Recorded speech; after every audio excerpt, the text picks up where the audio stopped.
Welcome back to Pax Mithdosica. Um, Last week, it was 2 weeks ago, so I guess it wasn't last week, but last time we played, what happened, Yogi? Oh, geez.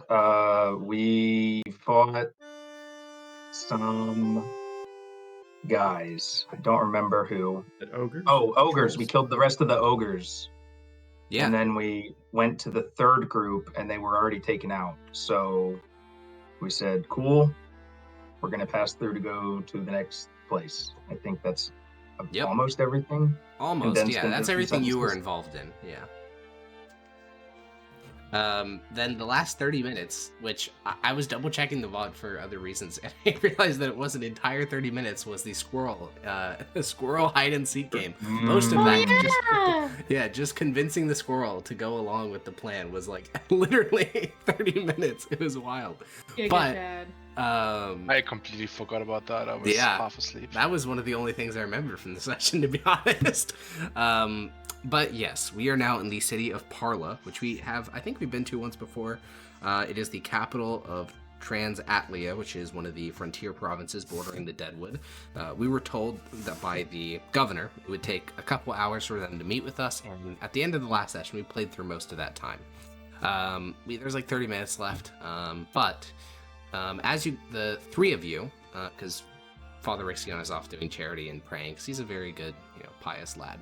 But the other three of you, Grania, Renesmee, and Severus, the three of you are exiting the park. You're all sweaty, and you worked up your heart rates because you were playing tag with the squirrel.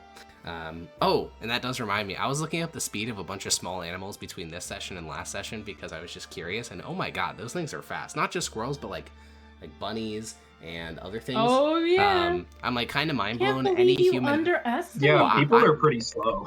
I'm just amazed that we ever hunted anything. Like literally everything in the animal kingdom we have is quicker than stamina humans. and like intelligence. That's what I've Yeah, seen. the thing is, we have stamina and intelligence. intelligence. Exactly. I think it's mostly intelligence though, because I was looking up like deer, just something as simple as a deer. They can literally go like 60 kilometers an hour, and they can do it for a long time. So at that point, like, and I mean, maybe you'll just hunt it for days and days and days, and they'll get tired, but you're not gonna like outrun one. But yeah, I don't know. That's crazy. Anyways, we're in You ever Parla. think about wacky is that we domesticated horses that are also way faster and way bigger than us? It is wacky, but those guys are easy because they're social creatures. As long as they're social, I can sort of make sense of it. If we tamed like lions or something, that'd be really crazy. But yeah, we're in Parla. The three Wouldn't of you are lions be exiting. considered a social creature? No, They certainly have not. pride? I mean, they do, but not like I would not consider them pro-social. Like lions will kill other lions without much trouble. Male lions are Right, they're but the like heads if of we, the I prides. feel like a female lion wouldn't be that big of a stretch. Could be, but they will also kill their cubs. So I don't know if like horses, the types of social animals that are tamed by humans have very specific like traits that we select for, and I just don't think that lions fulfill that, even female lions. Either way, as the three of you are leaving this park in Parla, a young man, maybe like 14, 15, will run over as a courier, and he'll sort of seems to mostly look at Zednius and then look at the other two of you and say, Rixion? Xenius. no. Oh, sorry. I meant to say Severus. Oh. Rixion isn't here. Yeah, it's Severus. He looks at Severus and then the other two and says, "You're Lord Judge Severus, right?" Yes? I was contracted to deliver a message from Lord Judge Maximus. He says that he's been called to the city of Tarraco to discuss with the Department of War about ongoing incidents on the plains. He said he'll catch up with you later. I look back to the other two. That's... And he just left without. Wait, am I there? Yeah, you're there. Yeah. And he just left without letting us know. That's so sudden. I believe the Lord Judge used me as his message. Ah, Yes. well. He also didn't pay me. That's been for the good of the Empire. And what's your rate? Silver. I look into my coin purse and I just give him a gold. He will wide-eyed accept this incredibly kind tip, and he will, give a deep bow, and then he'll say, "Thank you, Lord Judge," and then he'll scamper off before you can change your mind. I won't. Isn't that like 50 silver? It's a lot. I think it's, about that. It's $1,000. So, yeah, it's a lot of money. Damn. But, yeah. I didn't want to get rid of one of my last 2 silver Yeah, coins. I didn't want to exchange money. Yeah. Yeah, I realized that, and in my future campaign, perhaps I've started giving players lower increments of money other than gold, because they always run into this problem where they only have gold in their sheet, and they can't buy anything for normal people without, spending a fortune. So, you guys, the three of you, Grania, Renesmee, and Severus, can begin to make your way towards the governor's palace. Rixion will also make his way in that direction, because the time for your meeting with the governor is just about approaching. We discussed this before, but the governor's palace here is nowhere near as fancy as that in Ravinium. In fact, none of the ones you've seen is quite as fancy as that, but, it's still a pretty sizable structure. And you guys can approach that clerk who you initially met when you entered the city, and she will inform you that it's just a couple more minutes, and she will point towards some wooden benches within the reception hall of the palace. I'll look towards Rixion and say, Judge Maximus won't be joining us. He has been called to Turocco. Huh. Department of War business. Well then. We'll be fine without him. I hope so. So, the four of you sit down on some benches, and clerks go to and fro, people pass you by. Almost everyone spares a glance to look at the four judges just sitting on a bench, or, the man with the golden glowing eye. But they continue about their business, and eventually, a middle-aged woman, she has sort of like streaks of gray running through her hair, so maybe more on the side of old than middle, and she has it's all tied up very tightly into a bun. She has these long sort of brown robes and a little writing tablet in her right arm, and she'll sort of walk over into the reception room, and since you're the only four seated, she'll walk over and say, "Hello, I believe you're the 4:30 appointment for Governor Cosius." I believe so. All right, let's go then. Don't want to waste his governor's time. Is he busy these days? More than usual? At this point, she's begun to walk into the palace, and she says, Yes, there's quite a lot to be done, what with the monsters descending from the mountains and all. More than just the ogres? Of course. A couple of months ago, a full patrol went missing. Before that, someone reported seeing a storm giant. A couple of weeks ago, there were rumors of a hydra down near the river. Hydra? She glances over her shoulder and nods like she's a little bit annoyed. You get the sense that she's probably a little bit higher ranked than the normal scribe. It's hard to imagine your average scribe being so flippant with imperial judges. And you guys continue down various halls, and sure enough, there is quite a buzz of activity throughout this palace. Eventually, she'll lead you through more tight-pressed corridors. These have several guards stationed at almost every single angle, and you head down a long hall, open up a door, and inside is a proper office. Most judges, you can learn something about them just by where you initially encounter them. The governor of Regia Nova, of course, was found in a church.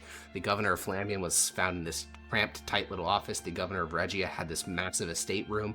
This one is a working office. It's a writing room. There are scribes on the left-hand wall. There's 3 of them that are working away at little things. In the center of the room is this massive mahogany desk. On the mantelpiece behind him are these paintings of victorious battles, largely what seems to be against the Deadwood, because you only see undead fighting legions, no human-on-human fighting. And sitting behind the mahogany desk is an older man with a clean-shaven head and a well-trimmed beard.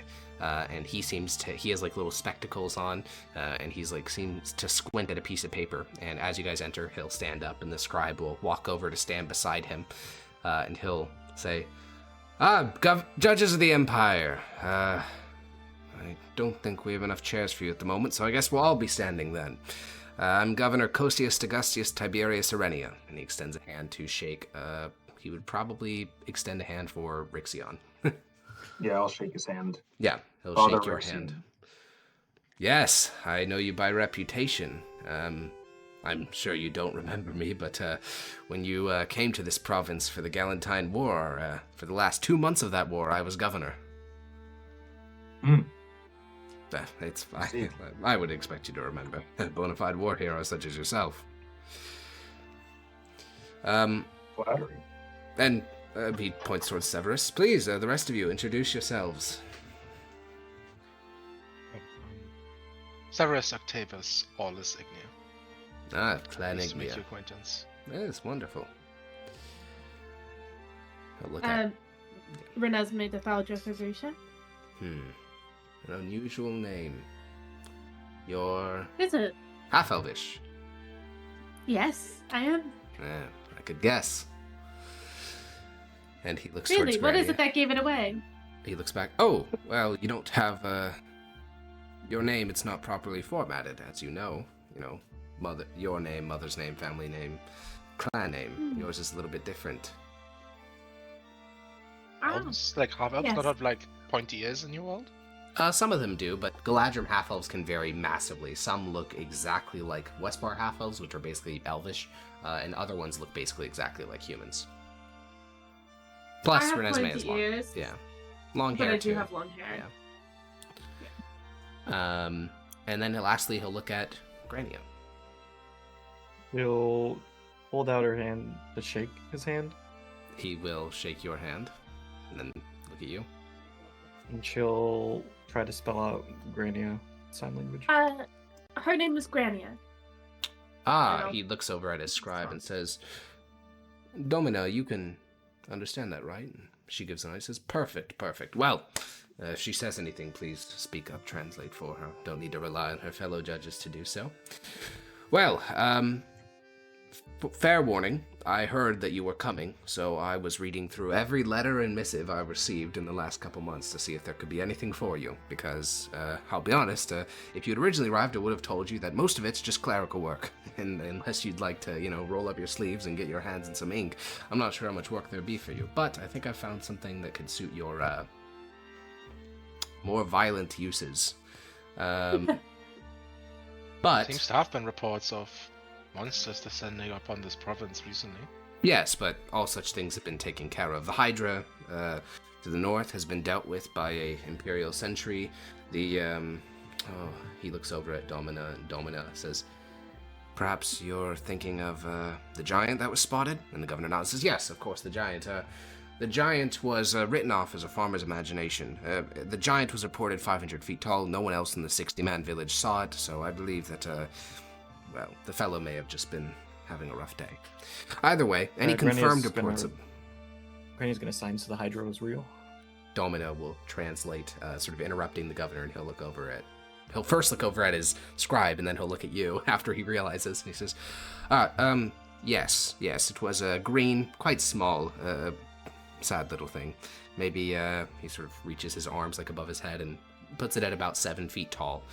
About that, at its body height, the sentry just peppered it with arrows. It wasn't too much of a trouble. I think only 6 people died, something like that. What of the missing patrol?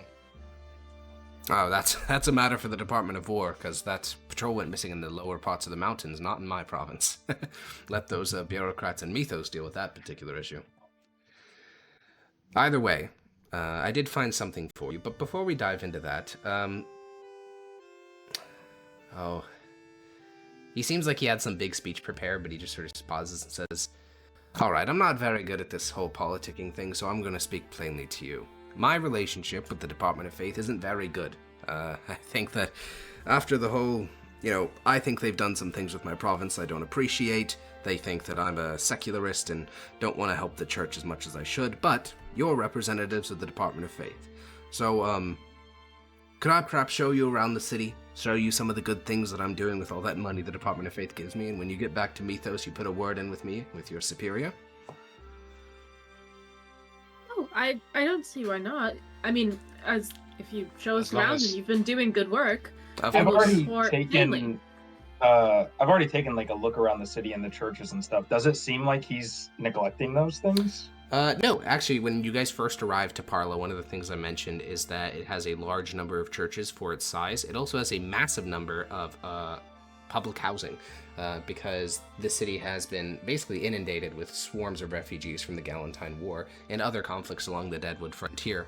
And as you were going around the city to various churches, almost every single one of them had a poorhouse attached to it, which are like publicly run like soup kitchen type things where they help the poorest people of society, which those are common, but they're not attached to every single building, whereas here in Parla they seem to be. So, Also, they have nice squirrels. they do have nice squirrels. We But- do have amazing squirrels.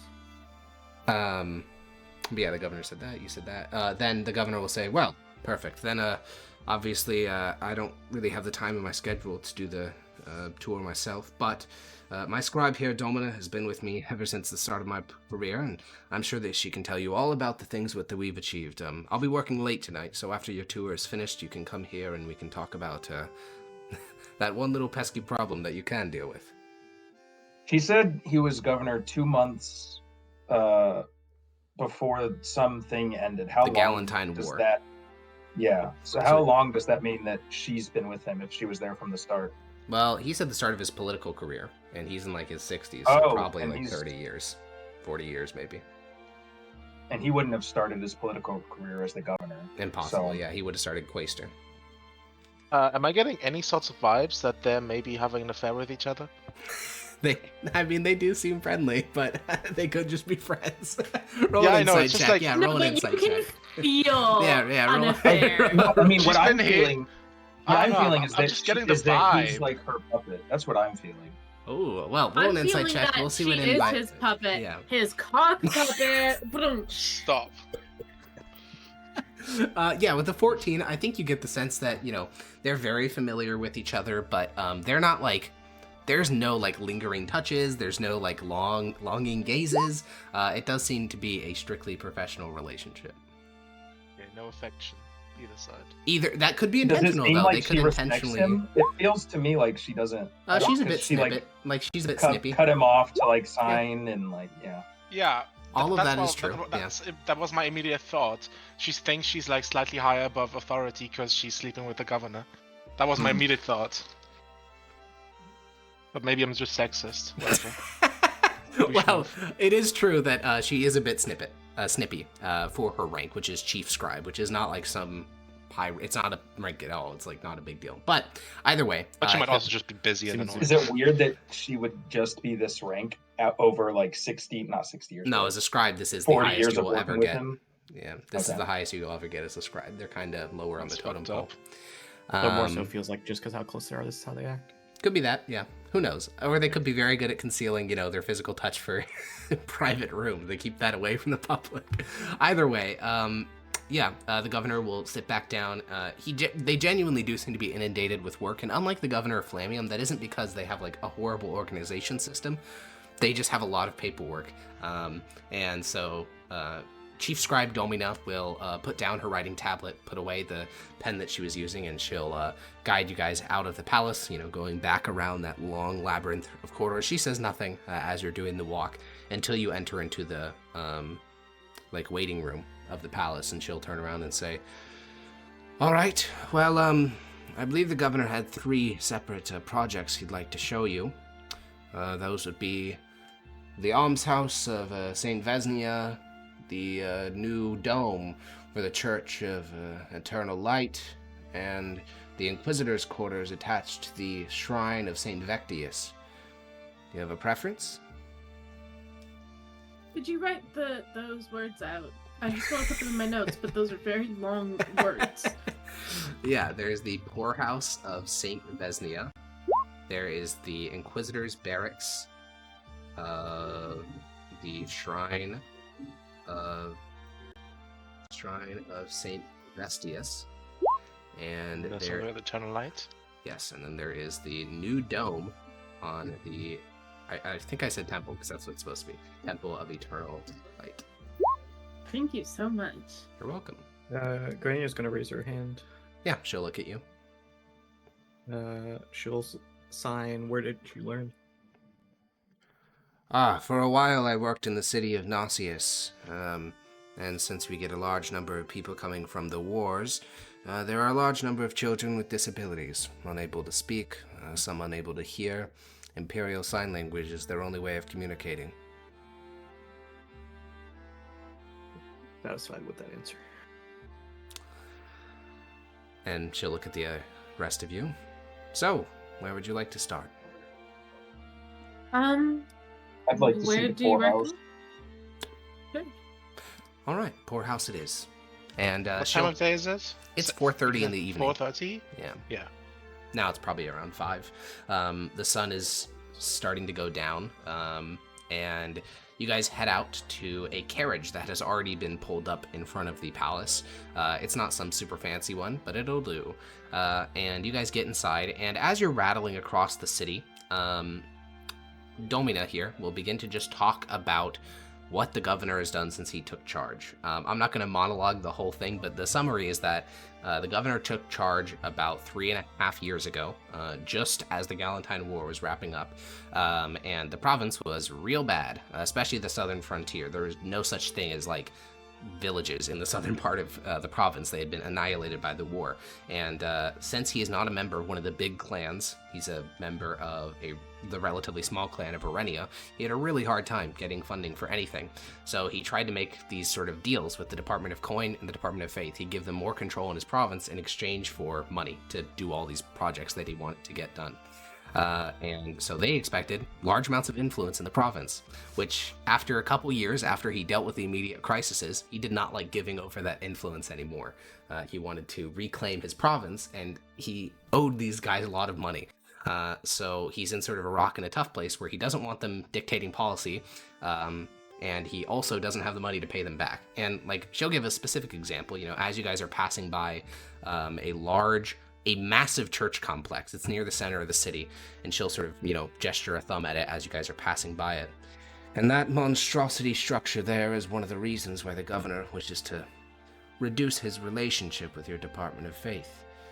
After that, incident in the south, where the Consul Militum and all of his centurions were arrested, many of those were taken to the basement of that structure. No trials were had. The population could hear screams echoing from up in the basement. It's unbecoming of any civilization. Civilized people, much less here in Parla.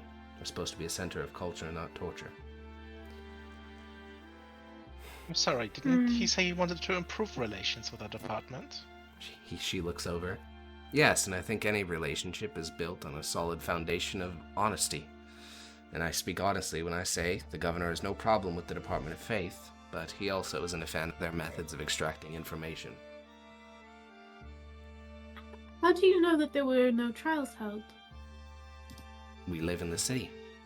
We would know if there were trials held. Could it not be private trials? She shakes her head. I think if you knew more about the inner workings of your department, you would know that such a thing does not happen. All there are public sham trials in which they paint people as traitors of the Empire, or dark chambers where confessions could be extracted from. Does she seem personally involved in this? Does she seem personally involved in this, or is that what Yeah, you asked? is there am I reading any type of sadness or frustration? No, she seems disgusted. Resentment? Yeah. Just wondering if there's a touch of they got one of her family members or something and she's really mad at Is them. there That could be the case. She seems angry. is there religious texts on how to extract information? Does this seem to go against some of the tenets of? It doesn't go against it. It religion? doesn't go for it. The holy texts of Aurelian Soul only go so far. At a certain point, the Department of Faith has to interpret, and they view torture as a completely legitimate method of acquiring information. How does the... Okay. I was about to say Quran. How is the holy text speak on just treating other people of differing factions, of opposite factions? It depends what you mean by factions. If you mean, heretical faiths. Prisoners of war, maybe. Again, if you mean people of heretical Enemies. faith, then death. there is literally no rights endowed on these people if they are enemies No, of the faith. so this isn't like a religion that's all about like kindness will No, open not the at heart all. or something. The shit, right? Aurelian soul faith at its core is deeply insular. If you're a member of the faith in the Empire, then you deserve all respect. If you're not, you deserve, endless torture and suffering. Yeah. And what kind of people was she talking about got taken down there? Just prisoners of war? No, From these the- were, so in the Southern Legions, you guys were all there for this, but it was like 30 sessions ago. The Southern Legions, the Consul Militum, the guy in charge of the whole Southern Legions, as well as all of his centurions were arrested by Tullius. Yeah. And you guys were there for that. And and I was here. Okay. Zednius was here. Zednius Yeah. was, yeah. Stuff. And I That think was a you pretty guys, big thing. yeah, and I think you got the vibe during that session that these weren't exactly trumped up charges, but there was also no evidence for them. Like, they were going to acquire the evidence retrospectively. Mm-hmm. Was it literally like, weren't we there for the Yeah, you guys were there for the arrest consul order being militant handed. being arrested? Yeah. Yeah. You're one of the reasons why he even submitted to being arrested, because without you four, it would have just been But you guys Tullius didn't know what rocking out. happened to him. Only Zednius knew that he was actually in those torture chambers until, I guess, just now when Dominic told us. Correct. Mm-hmm. Wait, why would only Zednius? Because Zednius went here in a solo 'Cause session I was and here saw for things. it. He saw things. Ah. Do I not know about torture chambers? No, of course you know they exist, but I don't think you knew the fate of those specific people. Oh, yeah. I mean, yeah, you guys were there for the trial of, what's his name? I think it was Galerius back in Mythos, like during the previous arc. You guys literally, like, completely ruined this guy's life. He probably got tortured from the vibes you got. So this is not, like, an uncommon Imperial practice. Yeah. Listen, his brother was an asshole, so they totally deserved it. Yeah, he deserved to be tortured and have his life ruined, true. But yeah, so she's explaining all of this. And yeah. So either way, she'll continue to talk about, what he did with all that money the Department of Faith gave him, the governor. And eventually you guys will arrive at the poorhouse of Saint Vesnia. Saint Vesnia is a pretty minor saint, basically unique to this province, infamous for sacrificing her life to save the lives of others. And the order that sort of cropped up in the wake of her death is pretty much dedicated to that, serving the public. The temple here is pretty small, probably could hold like 200 visitors, but the poorhouse that's built next to it, which is a, it's not the best looking, a bit of a shabby wooden structure, is still open. There are lanterns outside, a long line of the city's paupers. And these are not homeless people, just because those don't really exist in the Empire. If you're homeless in a major city, you'll get evicted. So these are people on the poorest edge of society, but not technically homeless. And so there's a long line of about 30 people stretching out of the door. Who knows how many are inside? And the carriage will sort of stop on the far end of the street, and Domino will point over and say, "Well, there it is. It took about 3 months to construct it, and every single day that poorhouse serves 3,000 meals to the city's poor. Its running budget is, a bit higher than I'd like, but that's mostly because most of the people who do the cooking for it wish to be paid at normal cook's rates, despite the fact that they're not exactly doing high-class work. If you'd like, we could go inside." Well, Maximus, unfortunately, you are not here. But they are speaking to the head scribe of the governor. You said you would not be here, so Maximus is off doing something in Tarako for the Department of War. For this entire session? For this entire session, unless the players get to Tarako, which they may, but that will take like 2 hours. Well, let me know when that happens. Will do. You should have said it would only be 30 minutes. Anyways, so she'll point over to that, and she'll say, "You can go inside if you like, but you may get swarmed. There's a lot of hungry people in there, and they may be shocked to see 4 judges."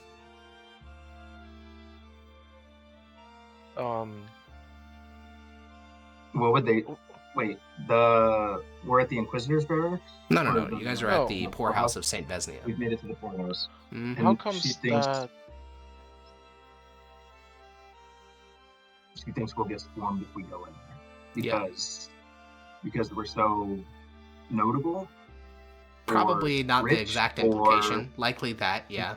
Or they hate us? Infamous- Or, No, probably not hatred. Probably just that it's a mixture of like famous and you have a lot of money.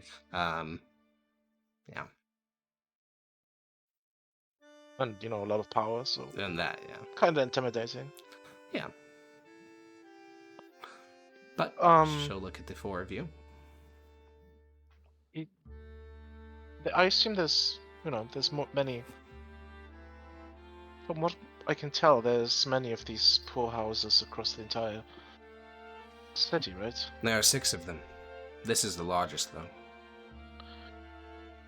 Are they all in a similar state of condition? No. Some are newer, so they're nicer. And one of them used to exist long before our current governor took charge, almost 80 years. That one's made of stone, proper stuff. It serves far less meals, of course, and it's a smaller structure, but it's a nicer accommodation for those eating there. How big is the population of poor people in Parla?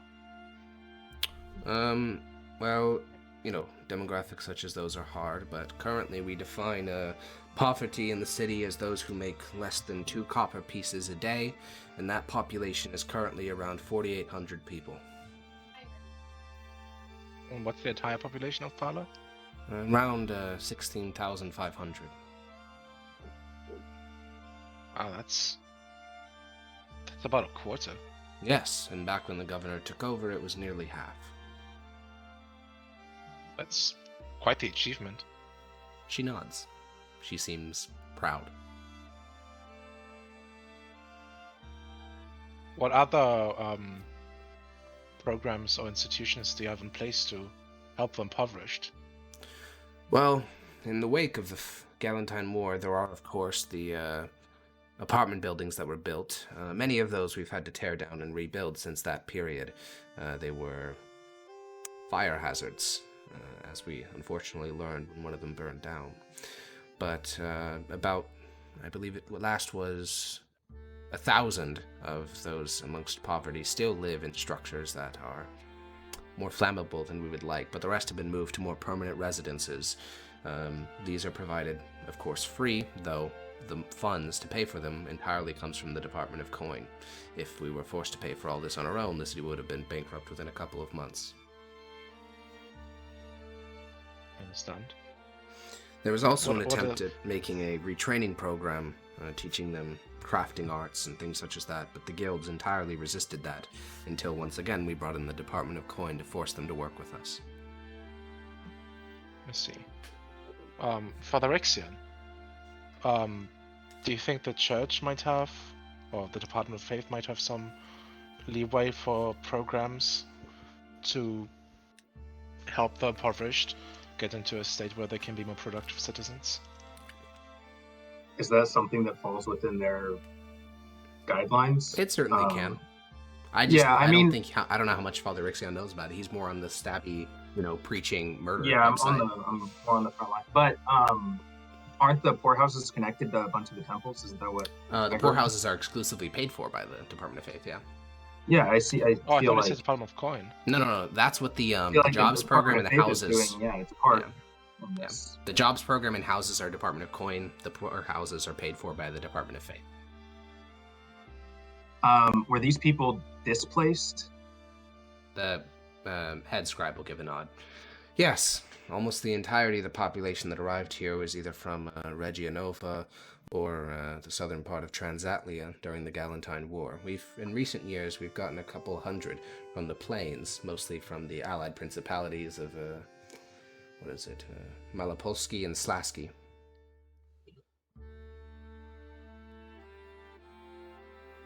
The construction of this building,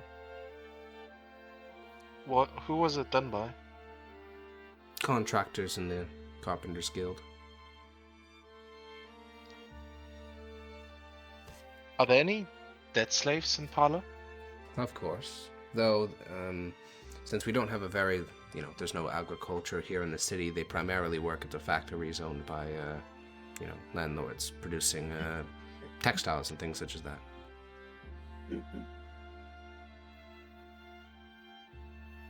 We'll see. Well, would you like to see the Inquisitor's barracks or the new dome next? And, you get the vibe that she is not particularly excited about showing you either of these things in comparison to the poorhouse. Whatever you prefer. All right, well, since the barracks is closer, we'll go to closest? that one. And she'll sort of stick her head out the side of the carriage and say something to the driver, and you guys will rattle along the cobbled streets of Parla. You are now moving through the, there's no Did she official speak name. in like a common language, or was it a strange language? No, she spoke to the carriage driver in Mythos. Okay.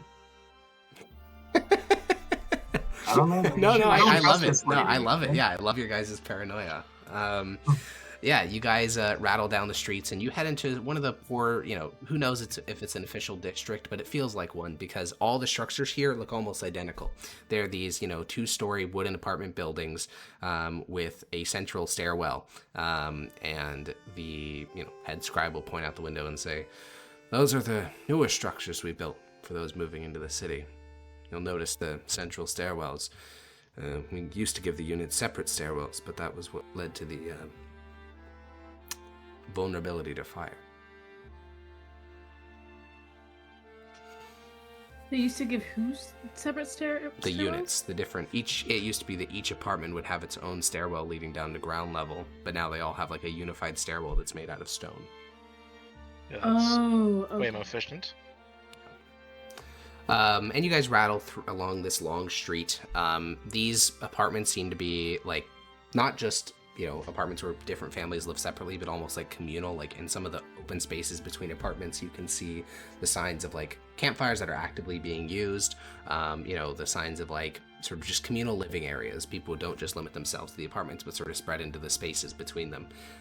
Gives it a bit of a shantytown vibe, but it is what it is. Eventually, you pass through this area onto nicer cobbled streets, and you approach a shrine. This shrine is built in the middle of a large courtyard. Maybe during daytime this is a bustling market, but at the moment it's quite dark. The only thing that lights the entire courtyard is a large burning bonfire at the center of the shrine, which is of course burning 24/7 because it is the very symbol of Aurelian soul. And then next to the shrine, built into like the walls of this courtyard essentially, there is a large stone structure. It's pretty boring looking, but it's pretty large. Based on the number of windows, its rough size, it probably has 30 or 40 rooms. And the carriage will sort of grind to a stop 20 feet from the entrance to this large building that's unmarked, and she'll gesture towards it and say, this is a new barracks that is constructed for the Inquisition of the Department of Faith. It finished 2 years ago and can house up to at least a century of soldiers if necessary, and has several interrogation rooms built into the basement for the Inquisition. Does it look like it's currently being used? Probably not. There's no lights on inside. Okay. Was this How built often is after it the used? the issue with the other place, the big church? Well, that church is only used by, that church is still plenty used. I think it still has plenty of occupation. This was built because the Department of Faith said that they were going to expand their operations in Parla, including their enhanced interrogations, and they requested additional space. I get the sense you're not completely for that. As I said before, it is torturing citizens of the Empire without putting them through the proper legal proceedings. I nod. Anyways, I appreciate your candidness. I see no reason to lie to you all. The governor's asking for you to sign your name onto his behalf. He wants you to speak in favor to the Department of Faith. If you went there with lies and platitudes, I doubt it would get us very far. Yes, I mean, I suppose a lesser woman would attempt to hide their contempt for the Department of Faith's tactics sometimes. Where I feel more used to people trying to butter up our hands and our minds, keep us happy. So it's nice to just be Does told it things. Does it seem like this is? Does every city have like one of these Inquisition torture chambers, or is No. Parla kind of the hub for them? I wouldn't say it's the hub. The hub would definitely be Nauseous because the plains have so many more people that are arrested than the imperial provinces. But you guys have been too, except for Tarako, literally every other imperial provincial capital, and none of them had this. None of them had that massive church complex. None of them had Inquisition specific buildings. This seems to be in the imperial provinces at the core of the empire. These seem to be, the hub for. And this is sort of like the most. This is also like the largest city we've been to. Since No. Ravinium is much bigger. The capital is way bigger. It's like a medium-sized city. Is this city. the most modern city? Yes, then? correct. Or it is what the most modern. Okay, Yeah, so the most I believe modern. the specific thing you're thinking of is I mentioned in the last session. The walls are like brand new. The walls were built in the last like 10 years, which makes it one of the most modern, modernly defended cities. Yeah. So yeah, the carriage will rattle onward. You guys will pass through the that large church complex I sort of offhandedly mentioned before is what the entire city sort of like hinges around. There's like the massive central courtyard, the massive church complex, and then the rest of the city sort of spirals out from there. And you guys pass by that massive church complex again. It's both an administrative chamber. There's 2 churches built into it, and the carriage will slow to a stop, and she will point towards the massive central cathedral, which is the Cathedral of Eternal Light.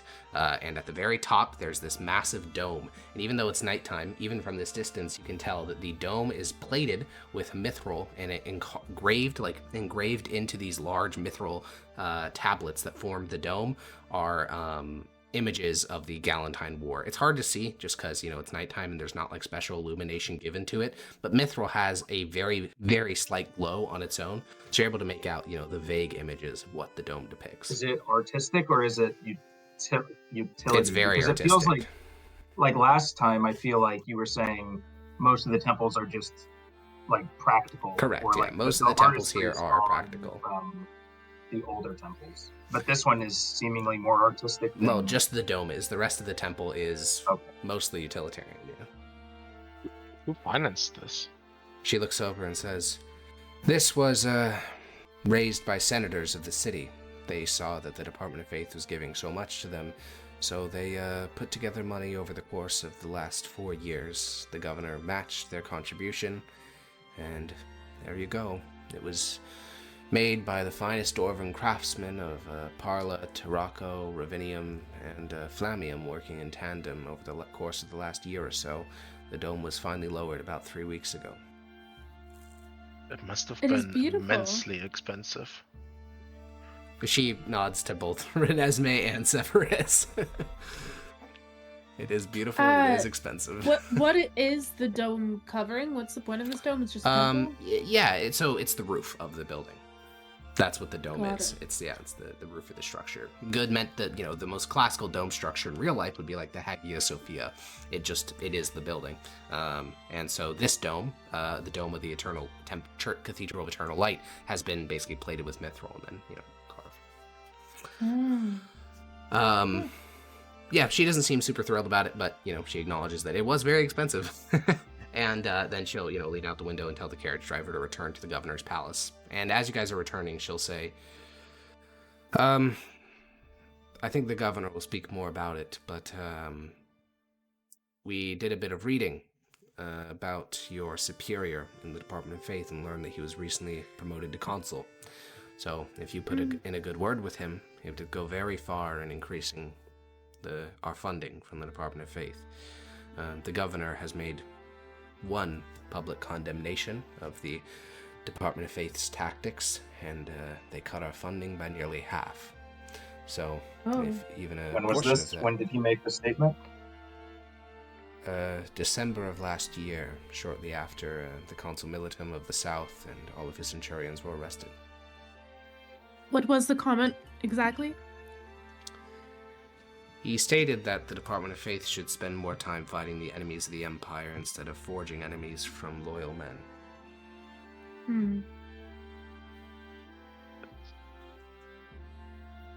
Well, I see that you've done great work here. I'm sorry to hear that your funding has been cut, given how well you've done. I will eat fine. It is the people who require those poorhouses who will not. Yes, precisely. And she'll Granny's stay. trying to get her attention. Yeah, she'll look over at you. She'll sign. Are we going to eat when we get there? I don't think the governor was planning on it, but things like those slip his mind when he gets very busy. I'll make sure some food is sent up for you. Do you have a preference for anything? I don't think she does. She'll sign back, surprise me. All right. She thinks for a moment and says, just one question then. Tebration or some proper Mithdosian food? Has she had Tebration food? Yeah, that's the village she was raised in, Pelty. All they ate was Tebration food. Oh, okay. Then yeah, she'll sign back Tebration. Yeah, Domino will nod and she'll look at the other three of you. I know that you were on hold for nearly half the day to meet with the governor. Did any of you eat? No. I'll Not assume that I'm I'm aware. eating like half of a ration or something. Probably not really. That's so Rixion, bro. He ate a fucking ration. Yeah, Probably she had will. like a handful of cashews, yeah. Yeah, I was gonna say a cashew or two. Yeah, Domino will nod and say, all right, once we arrive at the palace, I'll let the kitchen staff know that they should make some food for you all. Thank Yeah. you. And she'll stay pretty quiet for the rest of the ride. She's said her piece, she's made her pitch. I'll mention I want that. to learn about her. Wait, is Renesmee vegetarian? I don't remember. I No. believe Oh, I thought she was because she's a druid or something. No, see, that's a common myth about her. yeah, it's a common misconception. No, she The believes way in was that always wisdom Re- though. eating for yeah, oats. okay. The way that Renesmee views food is like, kind of like in the wild, how if you're not only the strong survive. Listen, all I know is she eats oatmeal But all the isn't time, like so I just thought farming she's against vegetarian. nature? Yeah, so farming, if it's probably done like super inhumanely, then she'd be like, yeah, that's fucked up. But otherwise, she'd be like, yeah, we're like the dominant. Well, luckily, species. factory farming has not been invented yet, so. I just meant any type of agriculture in general. Would Yeah, but probably nature be- does Yeah, like, you agriculture. can Like, speak- there are natural creatures which do agriculture. Yeah, but you can speak to plants. Isn't it fucked up that we can just cut the heads off those plants and make oatmeal with them? No, because like, would you fault a snake for killing a rabbit to eat? Like, Yes, That- Giga-chan. Renesmee isn't like a peaceful druid. Carnivores She should enjoys starve. torturing things. Giga chat. Like, All right. she does care for animals, but at the same time, she would be okay with eating one, absolutely, and like if she wanted to or needed to. Yeah, I think the confusion came from every time you've eaten something, seemed vegetarian. Oatmeal. She just likes oatmeal. That's True. that's it. That's just her favorite food. So, God, you guys that's- arrive at the governor's palace. Domina gets out of the cart and she walks over towards one of the servants who is just beginning to leave the palace. The guy looks exhausted. He's probably finishing some lengthy shift, and she walks over and goes and gives him a list of like 3 really rapid fire orders, and he just looks like so Hey, you fucking... get back to work. Yeah, bitch. he looks so fucking tired, but he walks back into the palace through a servant's entrance, and then she'll walk back to the carriage and say, all right, the food will be prepared for you. Let's go and meet with the governor. And she will lead you back through the entry hall. At this point, it's about 6:30, so most of the people have cleared out. The receptionist is still there. Guards are still there, of course, though they're different ones. But most of the servants who were busily doing work have gone home because it's nighttime. You don't work past, this fall of the sun. It costs too many candles. And you guys make your way deeper into the palace. You wind through narrow corridors. You head past a hallway chock full of guards. And she opens up a door. The governor's office is the same as it was, but the 3 scribes that were in the corner are gone. The governor has, he's sort of like, he has his feet up on his desk. He is sniffing at a sort of wine glass with some violet-colored wine inside of it. And as you guys enter, he sets it down. He doesn't seem drunk at all. He was just, enjoying the vibe. And he, gets back to a normal seating position and says, so you showed them around the city? And Domino will nod, and she'll sort of go take her place at the side of his desk, and he'll say, well, were you convinced? You've done great work around here. Yeah, Thank you. I'll smile. Did you ever Go ahead. retract your statement? I That have caused not. the cut of funds? No, I haven't, because I still think it's true. Then I I'm afraid nothing we say will probably change their minds. I disagree. I think the Department of Faith isn't quite so powerful that they can voluntarily choose to starve citizens of the Empire. I'd like to resolve this as peacefully as possible, but push come to shove, if they do this, then I imagine that the broadsheets of Mythos and probably every other city in the Empire will be talking about the 1,000 or so people that rely on their assistance in Parla that are now starving. So, hold on, I have to think. I'm trying to logic this out of my brain.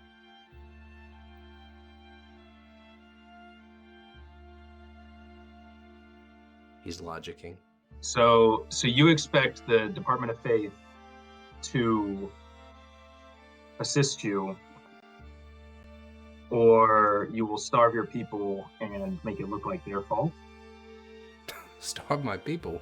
No, That's I mean, what you just said. They will be yes, starved out. if my without the funding is reduced by half, I won't be able to feed people. I can't control where the funding comes from.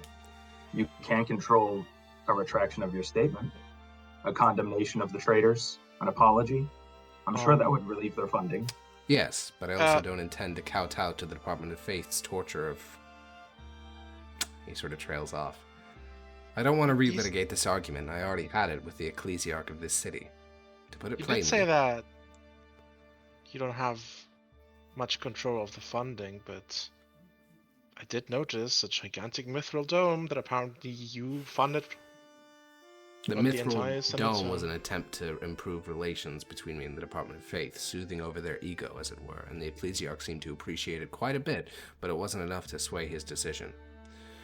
I had hoped, 4 years ago when we first began the process of putting together the funding, that it would cement a already solid alliance, but all it seems to have done is, shore up an already rickety bridge. I understand.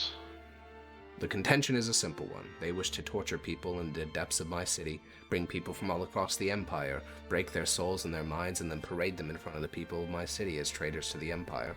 And among them, I'm sure there are traitors, but we have systems to deal with such things. I was a barrister for some time. Such things should be determined in the courts, in front of a proper jury of their peers, not inside of dark dungeons with knives and cut flesh. That's not, the Department of Faith doesn't do those judgments though, right? Correct. That would be a the disability thing? disability. Yeah. Yeah, so I don't, Either way, you see the work that I get done, and if the Department of Faith were to cut my funding, many more people would go hungry. At a certain point, it is that simple. So I'd ask that you, inform your superiors of that. For the sake of the people, of course. Just Peanuts. be careful with whom you express these thoughts to, I guess. Trust me, I don't intend to make any more public statements. Well, maybe you don't. But I'll now glance over to his mistress, dominatrix, Domina. His head scribe, you mean? Yes, that Yeah. one. I was just making a joke about her. Her name is Domina, come on! That is her name, yeah. He will look at her, and he'll sort of smile a bit and say, yes, she's headstrong, but to be fair, I did instruct her to be forthright with you. If an inquisitor came asking about my beliefs in the Department of Faith, I think she'd be a bit more tight-lipped. I see. Either How way, closely tied is the Inquisition to the Frumentari? not even Because remotely at all. I'm pretty Not at sure all, right? not really? Okay. Yeah, not even close. Because I know that I don't, I know I don't like the Frumentari, but I don't know. Yeah, the anything Inquisition and the judges are two sides of the same coin. They're both part of the Department of Faith. Judges enforce secular and religious law. They were made by the Emperor. He, by decree, formed the judges. The Inquisitors are made by the Department of Faith, and they can only enforce religious law. They were made because the judges are kind of like spread out all across the Empire, and there's a very small number of them. But Inquisitors, there's a much larger number of them, and they can basically deal with all religious threats, which, since the Department of Faith is what it is, everything's a religious threat. Granny's gonna get Severus's attention and sign. They did give us really good food, so I don't see why not. Look at her. And, I'm not even sure. I'll just shake my head like, to be young again, huh? Domino will translate it for the governor, and he'll chuckle a bit and say, well, and he'll sort of pause as Domino leans down and says something to him, and he says, oh, well, I've just been informed that you're all quite hungry. We can move to the dining room if you'd like. Will you be joining us for a meal? He seems to like he's about to say no, and Domino seems to stare at him, and he looks over and says, all right, yes, I suppose I should. I don't think I've eaten since this morning.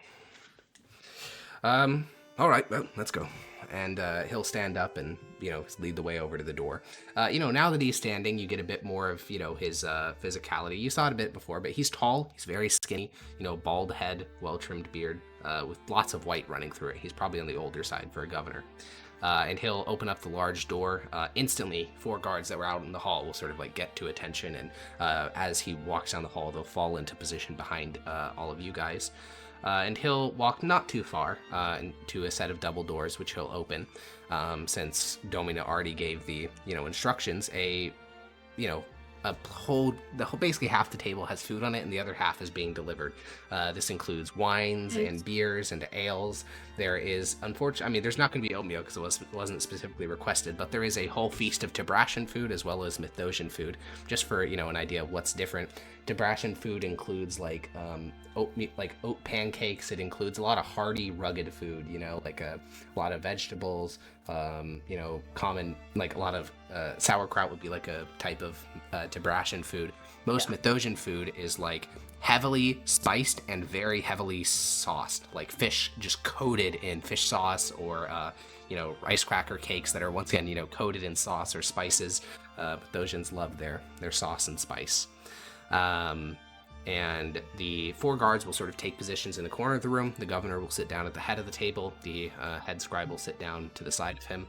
And you guys can sort of spread out across the table. While you guys are eating dinner, the governor doesn't really want to discuss business, so he's largely just going to be talking to Domino as the two of them eat. Grania wants to sit closer to the governor. Sure. Yeah, you can sit, right on. It's a central. He's at the head of the table, so you can sit to his right, and Domino can sit to his left. And when you sit down, he'll sort of look over at Domino, and then he'll remember that you can, sign and hear him. So he'll look at you and say, "Hello, Lady Judge." He'll sign back, "Hello." And he'll look at What Domino. is he having to eat? And does it look very different from what Grania has? Yeah, so, you grabbed a plate of Tibrashan food. It's a large lamb shank that has been wrapped in leaves, and you sort of undo the leaves, and the steam sort of rises up from the lamb shank. So it's basically just lamb. And what he has before him is this plate of rice topped with pieces of chicken and beef and lamb, all heavily spiced, with a little bit of sauce on the side. She'll sign, "What are you having to eat?" He looks down. I don't even know what it's called. Domina. And she'll say, it's a favorite of the governor's. They call it, I guess the non-rude translation of it would be, the threefold meal, I guess would be the nice way of saying it. Where does my hearing this? It says, What's the rude way? Well, there are those in the refugee district of the city who call it the pauper's feast, but of course a governor would never eat such a meal. It looks delicious. She nods. Feels strange to mix 3 animals. The governor is, he's just eating. He didn't realize he was hungry until he took the first bite, and now he's just he's going in. He's devouring what food is on his plate. Is Domino eating as well? Very slowly. She's picking at it. Ironically enough, her manners are much better than the governor. He's just fucking, going right in for it, and she's, picking at her food, mostly keeping an eye on you guys. She seems to, call over a servant and, double check on the I'm status starting of to their think foods he's the puppet and she's the controlling. Either So way, how long have it you was guys known each other? the governor will look up and he'll start to talk, and then he'll, sort of clear his throat and finish swallowing and say, "Oh man, must be 30. So I'm saying." And she sort of interrupts and says, 37 years. Wow. And how did you two initially meet?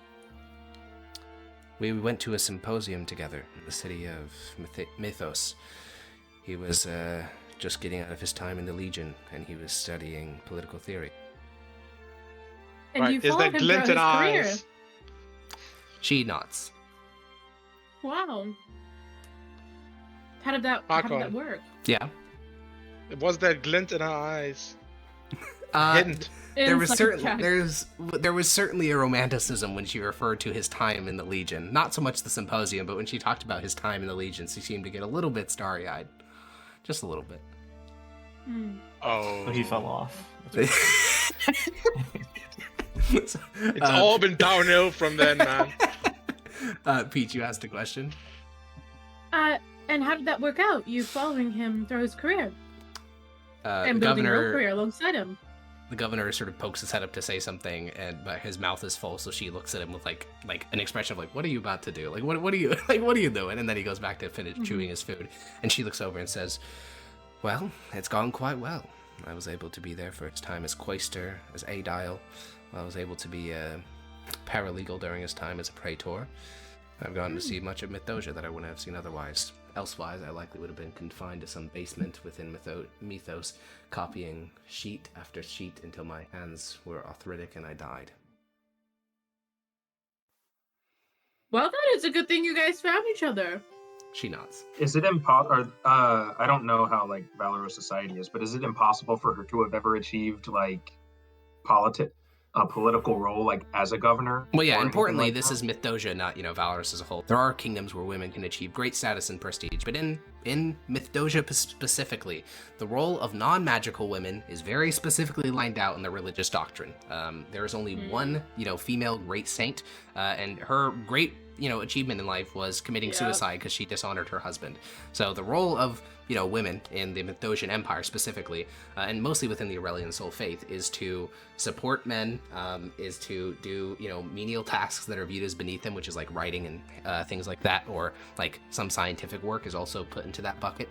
If you're a spellcaster, literally none of this applies. You can get to the heights of, power and prestige, but if you're not, then... What are the most important things? Like, eating hot chip, lying. Yeah, true. Yeah, of course. But yeah, within the Mythosian Empire specifically, their prospects are very limited. They don't even have control over Dota who wanted they to marry. roll Grania as a fighter instead of a warlock, She would not wouldn't be in have the been allowed to party. do that. Yeah, she wouldn't even be in the Okay. party. Because, maybe there'd be a Unless she really was like rare... an Eldritch Knight or Yeah, or something like that. maybe she did some crazy impressive thing, but the Mythosian Empire is incredibly misogynistic. It's not even just that, it's like deeply, like the very foundations of both their religion and their culture is patriarchal. Women don't choose who they marry. Typically they're married off like as business transactions. Dowries are still very well used, or very commonly used. There's not a lot of options for a young woman, and especially the fact she was even attending symposium already puts her ahead of 99% of women in the empire. Symposium just like college. Yeah, though it's not a true college, because you can just get certifications. Like a scribe would go to a symposium for 3 months to learn how to be a proper scribe, and then they'd be done and they'd never go there again. Whereas if you get a proper degree there, then it's more like college. So anyways, yeah, she rose pretty high. I ask him, have you married? He glances up and says, "Ah, yes, I was." I look to her facial expressions just a little bit. Yeah, as it's naturally pretty as possible. neutral. She doesn't seem to have an opinion on it. Yeah. I'm dropping my fork. And you? I'm She dropping my said- fork on the floor. Defend And me. then I'm like, while I'm grabbing it, I'm gonna peek under the table to see if his legs are touching hers. Ain't no way. Yeah, roll a perception check. That's so funny, bro. You're so I'm just- you're so Should be a performance nosy. check, so- Yeah, I'm getting the vibe. Dude, least nosy for Mentari. Oh, that fucking sucks. Well, it'd be perception. So, do you have a modifier for perception? Oh, right. Let me check. Maybe not. That's so funny. No, I dude. don't. Isn't All our right. Nesme our perception person? Yeah, Yes. you kind of like drop your fork and go to lean under the table and look, but the table curtain extends like well to about your mid knee, so it would be weird to like fully commit to going all the way to ground level and then looking. It'd just be weird. So Okay. you're unable to confirm. But when you ask Domina if she married, she shakes her head and says, "No, I've been far too busy with work." If I get a better perception, not of under the table, but of like. You're gonna drop your fork as well right after Severus dropped his. No, Is it also not under the table, but just like a perception of the interactions. Or would that be insight? That would definitely be insight, yeah. Yeah. Either way, that's her answer. You know, she's been too busy with work to marry. Oh wow. And, I get the idea that they hate each other. No, certainly not. I don't think if you're able to distinguish between close friends and, you know, long-term secret lovers. That's valid. There's only one difference. Correct, it's a pretty major one, yeah. Either way. Depends who you ask. Well, it is heartwarming to see such a strong level of trust established between you two, as I would imagine would be natural for spending so many years together. I mean, good for you both for sticking by each other. She nods, and the governor will, you know, sort of finish. He'll start to speak, and then, you know, finish eating and say, "Well, to be fair, you know, most of the trust is on my side. I mean, she deals with all sorts of things, regardless of what her title says. She deals with, you know, most of the difficult parts. Back when I was a quaestor, she collected taxes. I mean, without her, I don't know if I would have been able to do half the duties assigned to me." Mm. Yeah, she controls them. And Yeah, I mean, that's the teamwork. as the I think that, you know, the governor will talk a bit to Father Rixion, mostly just because he's sort of a living legend in this particular part of the world, a soldier who fought in the Galentine War. The governor actually volunteered to fight in the Southern Legions, but he has not been fit for service in a very long time. He fought in the Legions for like 3 years when he was a young man, and he hasn't done anything since then, so the Department of War very kindly so by declined his request. not being in fit, you mean like just out of condition? There's Not a bunch of things. injured One, or he's like anything? 60 years old, so he shouldn't be on campaign. Secondly, he doesn't have any tactical experience as a high-level general, he would have been a legate. He would have led an entire-ass legion if they'd given him command, which would be insane to give to someone who hasn't been in the military in, 30 Right. years. So for a bunch of reasons, they're like, we're not that desperate. Thank you. Goodbye. And so he laments that he wasn't able to participate in such a righteous conflict. How did he rise to governor? Are governors elected or No, are they're selected by the emperor. Okay. Yeah, And he how went do they through get he went replaced? Just through death, the. or Oh well, governors serve for a term at the behest of the emperor. It's basically they can serve from anywhere from like 2 months to 30, 40 years, but typically they serve for about 5 to 10, and then they retire and go on to either bigger, better things, or they just fully retire and then they're done. Okay. Yeah. Basically, the way that he did it is how every other governor does it, which is you go through the ranks slowly. You go quaestor to aedile to praetor to, I think there's another one, proconsul, and then to consul itself. So it's an entire life of political, maneuvering. Either way, as dinner finally wraps up, servants will come in and take away all the food except for the wine and the beer. And the governor will look over at Domina and sort of whisper something to her, and she will stand up from the table, and he'll look at all of you and say, "Well, that was lovely, but it is time that we get to why you're here in the first place. Domina is going to go recover the letter that we received from a quaestor. As I said, we had to really look through the records to see, what had been dealt with and what's still going on, but I believe that this is still a problem. I received the letter 2 weeks ago, and there's been no communication between us and the village since, so I'm pretty sure it's still a problem. Rather than paraphrase what it is, I'm just going to read the original letter once she grabs it." And, there's a couple of seconds of silence before Domina re-enters the room and hands over a, sort of gray parchment letter to the governor. And she hands him over some spectacles as well, the same ones he was using earlier while reading those, large documents at his desk. And he'll sort of adjust Is it a little handout bit. time? There is a handout for this, yes. And get he'll that. say, "All right, my lord governor, the citizens of my village, Somona, have instructed me to forward their request on to you. I view the accusations as legitimate, if somewhat headstrong. The accusation as formulated by an elder of the town is thus. A woman named Kulin Aga, a transplant from Cisplantar Silaria, is an unregistered spellcaster and a danger to our village. The evidence for this claim stems from the so-called dream screech, which struck several months ago. Our town cleric experienced horrible dreams, and despite her attempts to hide it, it seems as if Mrs. Aga experienced the same dreams. Evidence for this comes from the testimony of her neighbor, who reported hearing a scream from her isolated cottage the night of the dreams. As members of the village have since learned, this dream screech only affects spellcasters, and since Mrs. Aga has never indicated she is a spellcaster, this has led people of the village to believe that she is unregistered. I hope the nature of the complaint and concerns of my people have explained it fully? The governor looks over at Domina.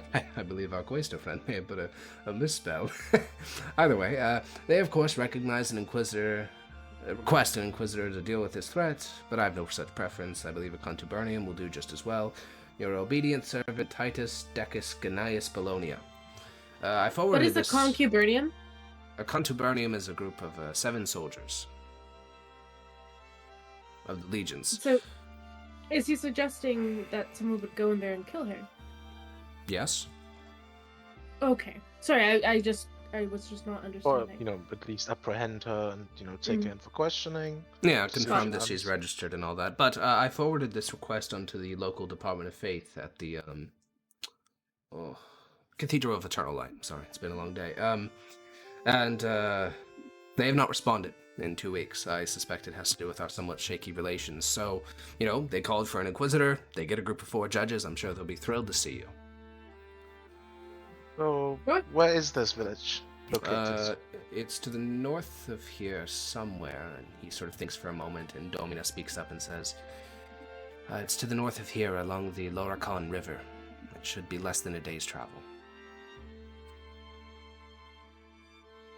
Alright. How dangerous or horrible is this? Yeah, of so out of character, within the Mythosian Empire, spellcasters, well, basically across the entire planet of Valoros, spellcasters are registered. There's a variety of reasons for this, but the biggest reason is that a spellcaster who has not been taught anything about how their magic works are insanely dangerous. To get mechanical, they roll on the wild magic table every time they do anything. So if they cast a cantrip, boom, wild magic table. So it could be anything from, a pretty harmless thing that's just surprising, to they drop a fireball, to their skin erupts in flames and they kill everyone in their village. In general, people who are unregistered don't go through that training, so they're insanely dangerous. There are, of course, a more pernicious sort of people who they're unregistered because they're intentionally trying to avoid the government. In a previous campaign, the entire party was unregistered because they literally did not want the government of the city they were living in knowing that they were spellcasters. So either it's intentional or it's unintentional. Either way, the Empire does not want that to be a thing. So they have this massive process for, registering through the Department of Magic. The penalty is death if they're intentionally avoiding getting registered. If it's by accident, that can be totally hand-waved and dealt with. But if it's intentional, that's death penalty. Yeah, I was about to ask, is it possible that somebody has a latent talent in their bloodline that they're not aware of? Yeah, 100%. Yeah, they discovered Rixion was a sorcerer after they investigated her for magic. Mm-hmm. Yeah, that happens all the time. Sorcerers don't just develop in puberty or something. Sorcerers can develop, when you're 75 years old or when you're 2 years old, and those are fucking dangerous babies. But Well, yeah, of course they are. Yeah, they're really yeah. So yeah, that's the deal. Either way, the governor will think for a moment and say, I think that's all. You can keep this, and he hands the letter over to I guess Grania, since she's seated the closest. And unfortunately, we don't have accommodations here in the palace, but if you have an idea of where you'd like to stay, we can make sure to prorate it and pay you for however much your accommodations cost. Whatever. No, that won't be necessary. All right. You do good here with your funds. I hope that you get more and that you continue doing good. We'll see.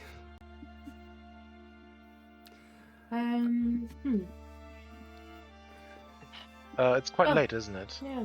It's nearing So we have 8 or to- 9 o'clock. It's late into the Yeah. evening. So we definitely do this first day tomorrow. Yeah. Thank you so much for the food and the wine. Do you recommend any place for us to stay?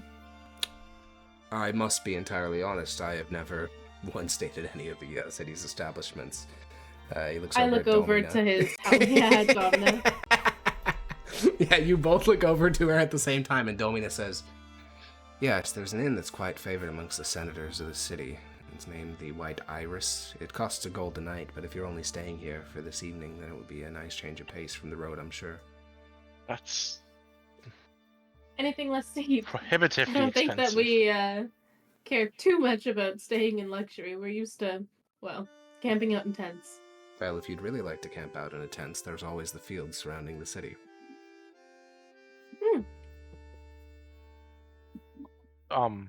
Yeah, those are the two extremes, I guess. Oh, is there no middle ground? No normal inn? Yes, if you travel along any of the major thoroughfares of the city, you see lights on an establishment. They're likely some sort of inn or place to stay at. What's the best in here? The White The Iris Golden Knight. The one she That's just. where we should go. based. What? Okay, it's the most expensive one, but He's paying. Wolfgang. Oh! Okay, well, we have a high roller over here. Sure. Yeah. The governor will, stand up to go retire for the evening. Domina will guide you guys back out to the entrance of the governor's palace. May I ask her about, since there is quite a large population of impoverished people, is there any sort of criminal problem? I'd expect with a lot of poverty there'd be a lot of crime, right? There is some. How safe but, is the city? Well, for judges like you, it's perfectly fine. Well, obviously for judges, it's fine. But- There is more crime, but I don't think it's particularly bad.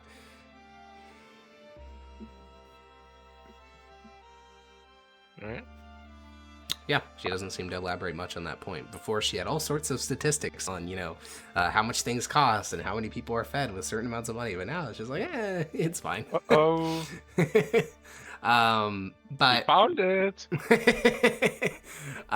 yeah, you guys exit the palace, and since the White Iris is so close by, she would literally just point down the road.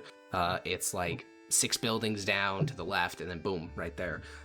It is very late, so their tap room is closed. They wouldn't want to, support night drunkenness.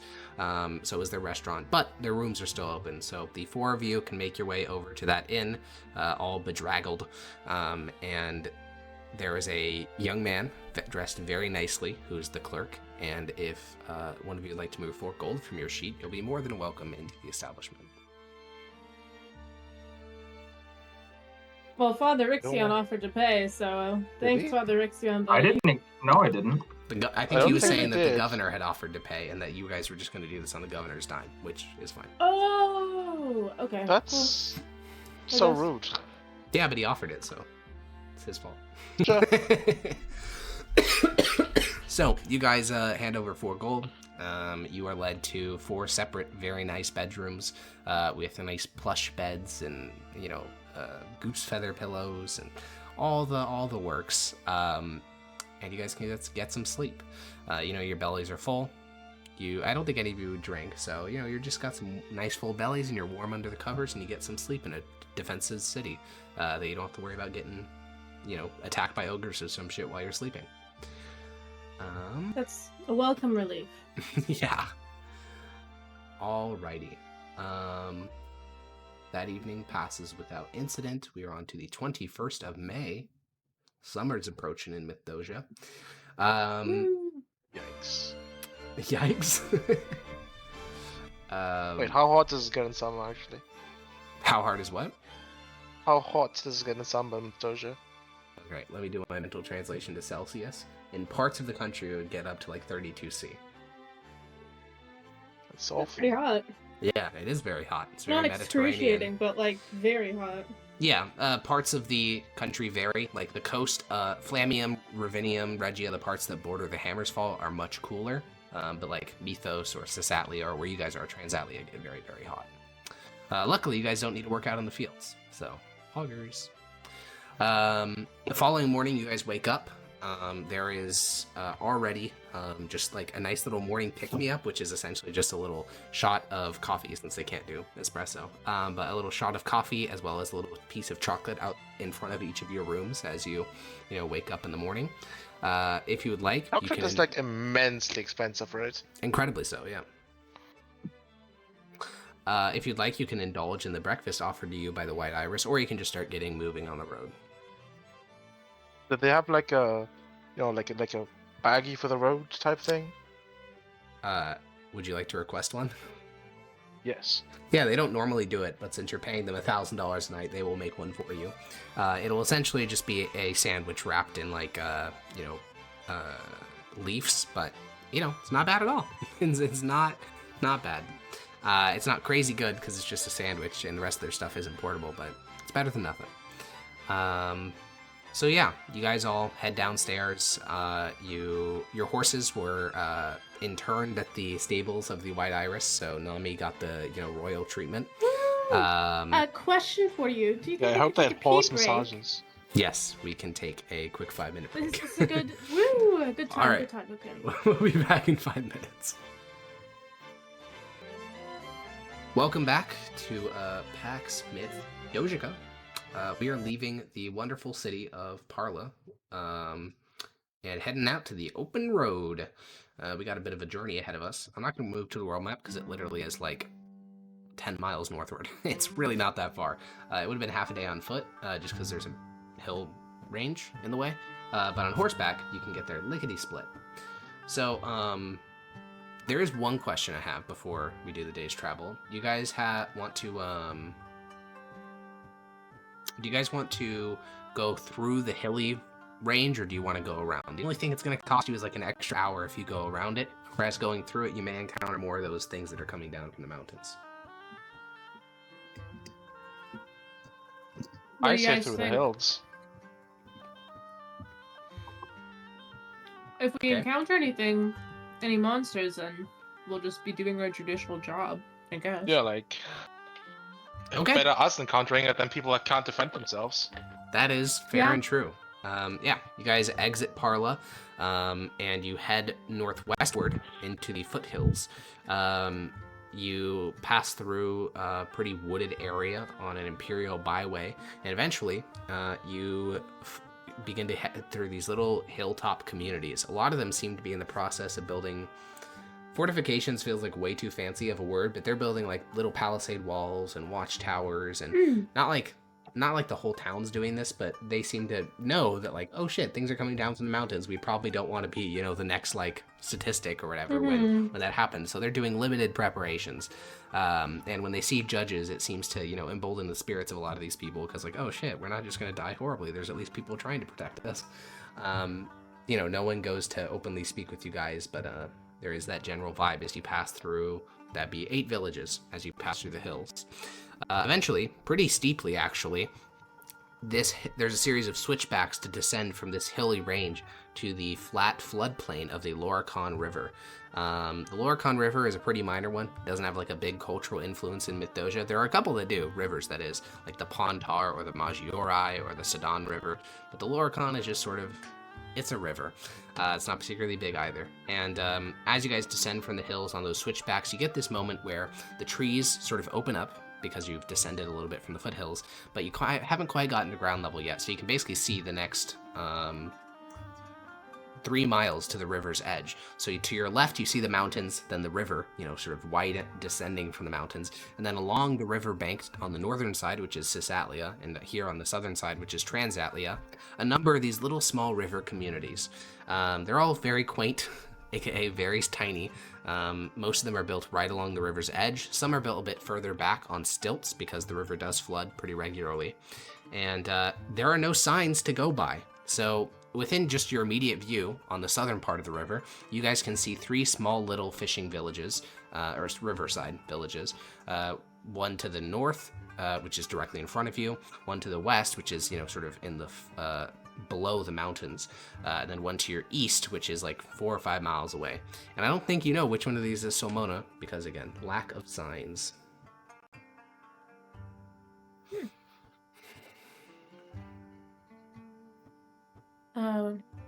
That's not good. Yeah. How are we gonna find our way there? Well, you're the druid. Can't you feel the trees or something? Oh, I could commune with nature. Can I ritual cast that is the question. Use a I think I 5th level can. spell, Giga Chad. No, I think I can ritual cast it. Oh, yeah? Is that so? I'm trying. Commune with nature. I'm just looking it up. It is ritual. Huge. I'll ritual cast that then. So the specific things that you're going to be able to learn are buildings, influence from other planes, powerful fates, fiends, celestials, and undead, prevalence, plants, minerals, animals, or peoples, terrains, and bodies of water. So All of peoples which, then, right? that's like groups of people. You already know where groups of people are. You can see these 3 villages. You just don't know which one's named which I don't think community Yeah. nature will help you with. Oh. Yeah, no, that wouldn't. If there was only like one in this Yeah. area and we couldn't find it. Yeah, like a hidden but- village or something. Yeah. Well, we could go to the middle one and then ask them like, if this Perfect. is the village we're looking for. Yeah. And then if not, then we'll be closer to the other 2. There you go. You guys descend from the switchbacks, travel along a byway. Renesmee sort of takes the lead. And you guys approach this small little riverside village. The houses are all built on these like 3-foot tall stilts. About half the village is down near the river doing things there. A couple other ones are cutting down smaller trees. They don't really seem to have any agriculture. But as you get closer, you guys draw a lot of attention. This little backwoods corner of Transatlia probably receives very little imperial attention. They don't have a church. They don't have, a cleric or anything, which is, I think, probably an indicator that this isn't Solmona. And who would you guys, approach if you were looking for information? I would just ask someone random and be like, hello, is this Solmona? Yeah, you approach a random guy who's in the process of like binding a couple sticks together with a piece of cord, and he'll glance over and he seems a bit surprised to see 4 judges, looking down at him and say, no. Where is Solmona? He points westward, which is upriver. It's about 2 miles upriver that way. Thank you. Did they get in some sort of trouble? No, not at all. We're just here to deliver a message. All right. And I will tell the party. It's that way, 2 miles. And we'll go off. Alrighty. You guys clip-clop along the Loricon River. It's nice and brackish, nice and green with a little bit of brown. And as you guys are traveling along the river's edge, you notice, the river's teeming with life. Fish hop out of the river. At one point, you see a otter that is sort of like weaving and bobbing underneath a log on the far northern side of the river. That is adorable. I mean, it is a river otter, so yeah, it's quite cute. And slowly, you guys clip-clop, and eventually this town comes into sight. It's not quite as rustic as that other little village. It's built away from the water's edge, a little bit uphill, like on a butte, like a little upraised platform. There is a stone church. There are about 10 other structures beyond that. And then there is a very fine manor house, which looks so out of place that it's almost hard to describe. Like, you guys are in like backwoods stick country, and then there's this stone church and this basically very nice plantation house. It really is just the Imperial Myth Dojo represented in one scene. There's limited agriculture on the surrounding hills. There are dense thickets of woods to the south and the west. And the village is, it's a bit bustling. They have kind of like a town market, but they don't seem to be exchanging currency, mostly just goods. When you're in a community this tight-knit, they don't seem to need money as a method of transaction. I will flop towards the manor. I'm assuming that whoever requested our presence will probably be in there. Yeah, you guys clip-clop in the direction of the manor. On the front porch, there is an old woman, real old. She's, Rixion's age. And she has 2 golden glowing eyes. And she's just sort of relaxing, talking to what seems to be several younger people, 13, 14-ish, teenagers. And as she sees the 4 of you approach, she'll sort of nod at the 2 of them, smiling, and gesture to the house, and the 2 of them will go inside, and she'll walk to the bottom step of the porch. Hello. This Hello. is the estate Are you of Waste Eric? Babylonia. Yes. We're hoping to speak with him. We received a letter requesting our services. I believe he requested an inquisitor. He'll be quite shocked to receive 4 judges. We happen to be in the area. All right. And, she sort of turns around and heads inside to the building. And I think that, based on the luminosity of her glowing eyes, you get the sense that she is not some, crazy powerful cleric. Rixion's eyes are much brighter than hers. Hers are so dim that they don't even, illuminate the area in front of her. She opens the door into a dark house, and there's no notable illumination. So she's probably a pretty baby cleric. Or maybe a baby paladin, but likely a cleric, based on the vibe that you get. And she heads inside the building, and there's some mumbling inside, and a little bit later she emerges with a man who is in his late 30s, mid 30s? It's hard to tell. He doesn't look particularly old, but he has one of those teenagers with him, and he has his arm around the kid's shoulder, and it seems like his kid, his son. So if he has a 15-year-old son, he has to be late 30s probably. But yeah, the Quaestor will step outside. He has a pretty broad build, and he'll see the 4 of you, and he does indeed seem surprised when he sees 4 judges, at the steps leading up to his home. The cleric sort of steps to his left, and he says, "Well, this is quite a surprise." Yes, well, we were in the area. Of course, I welcome your presence. I assume you're here about the letter I sent to the governor. Indeed. Yes. All right. Would you like to talk in the privacy of my home, or we can talk out here if you like? Whatever you prefer. many people- Perhaps inside? I think the privacy would probably be better. Mm-hmm. Yeah. All right. Let's not draw any unwanted attention.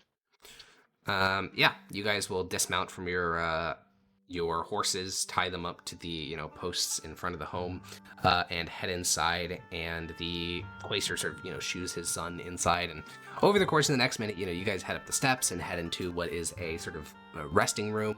The Quaestor goes and finds his younger daughter and his wife and his son and tells them all to fuck off upstairs, don't interrupt him while he's in a business meeting. And the cleric sits down in one of the very comfy chairs, and she just sort of melts into it. She's old enough that her fucking bones hurt, and she just wants to relax in the comfiest chair in the room. And the Quaestor will go sit. Does she knit? She does not knit. No, she looks like she's about to fall asleep though. And the Quaestor will sit in a much less comfortable chair. Probably she took his chair, but he's not going to complain about it. And he says, "Well, can I get you anything?"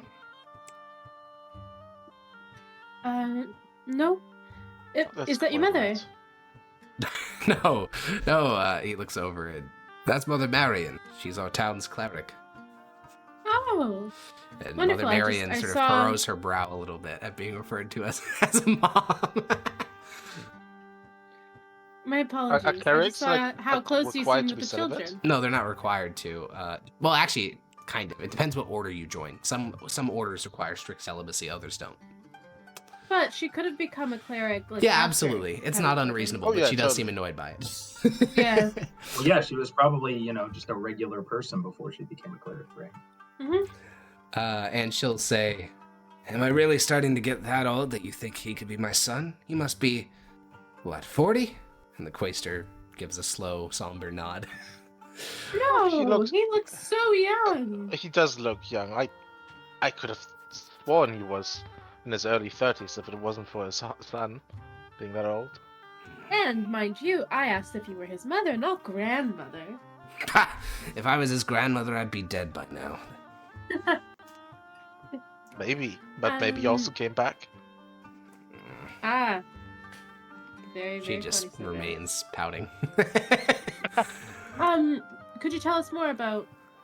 Well, we read the letter, but could you reiterate and maybe add a little more detail about the situation that's happened? All right. Ulan Aga. Yes, Kulan. Well, she is a transplant from Cispontar Solaria. She doesn't really talk with the other people. Well, sorry, I'm getting ahead of myself. I guess to start with the beginning. What is a transplant? She's not originally from here. She's from Cispontar Solaria. Why did she come? Well, I guess that sort of gets into it. So, to start from the beginning, I have been Quaestor of this village for a little bit under like I said, be 10 months. My term is only to last 2 more. Kulan moved here, I think it was 3 years ago. Yes, 3 years ago. And when she first arrived, she barely spoke Mythos. She has a very thick Tabrashan accent. And she worked in the village doing odd jobs, whatever she could do to acquire currency. And once she had enough, she bought a cottage to the south in the hills, in the woods, very isolated.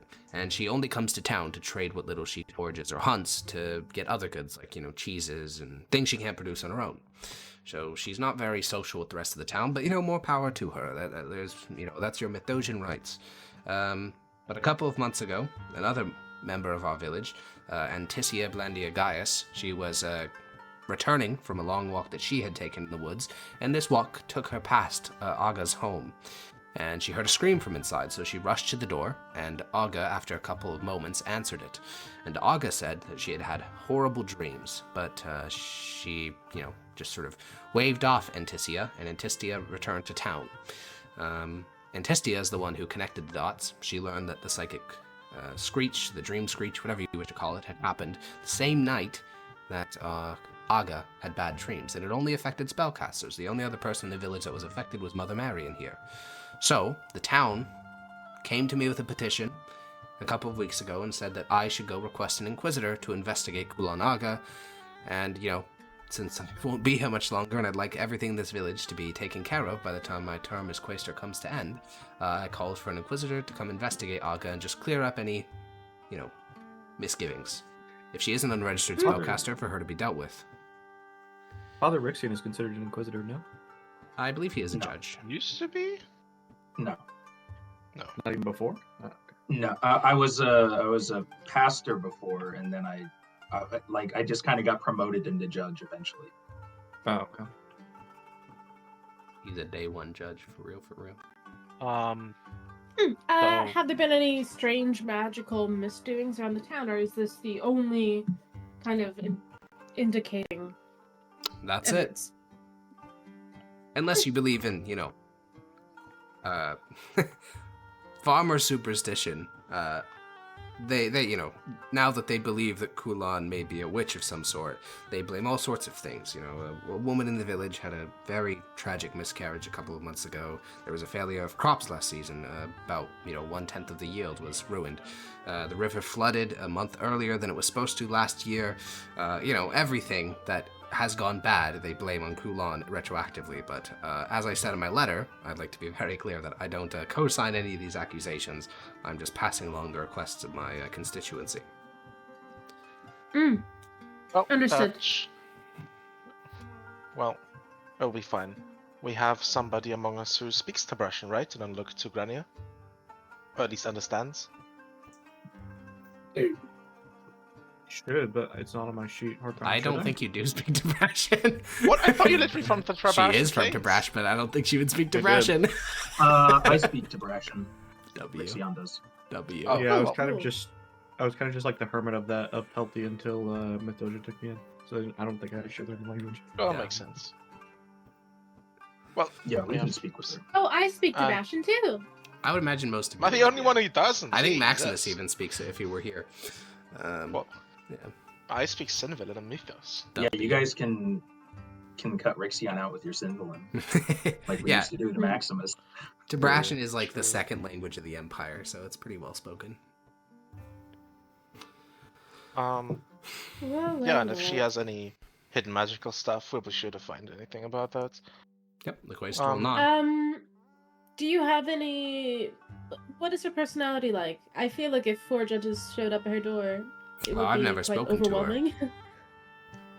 Have you heard from the townspeople? Any them Yeah, describing how she is? The people who've talked to her most are Mother Marion here and Antistia. Antistia is her closest neighbor, the same woman who witnessed the incident in question. They report her, actually, he points at Mother Marion. Why don't you speak? And Mother Marion says, well, to put it simply, she's she's the common type of person you'd expect from the Tabrashan Plains. She's very assertive. She, takes care of her own needs. She doesn't like being pampered upon. A very big loner. doesn't practice the proper rites of the Aurelian soul faith.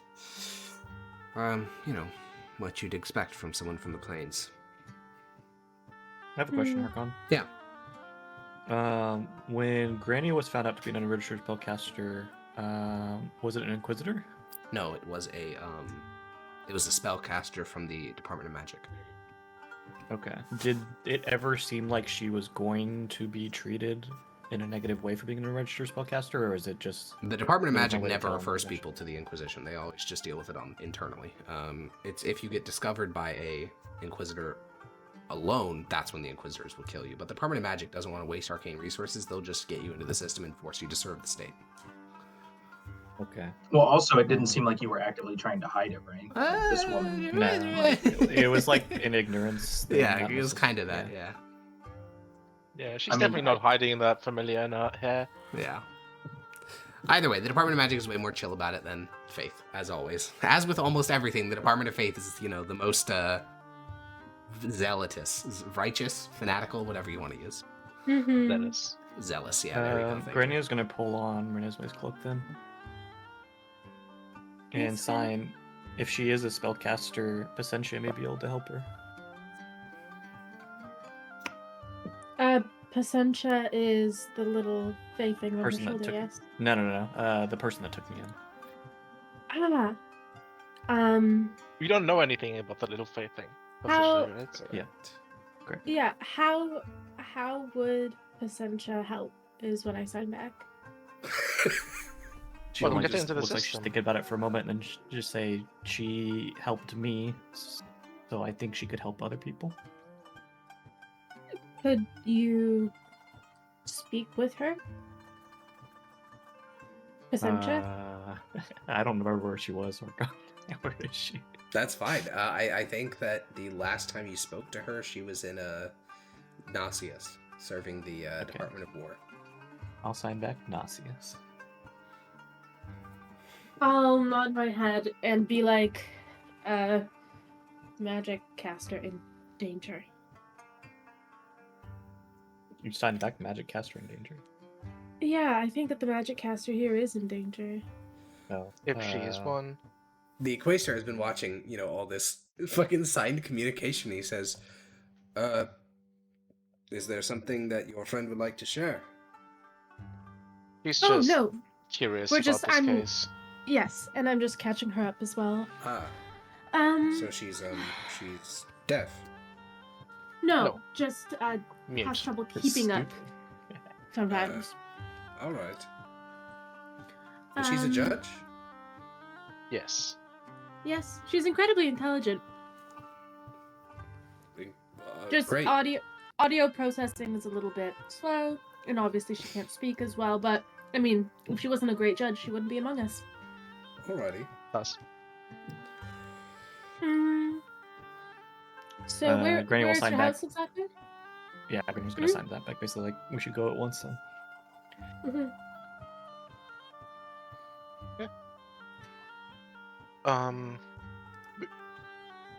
we can leave our horses here, or is it? Wow, it's not too far, right?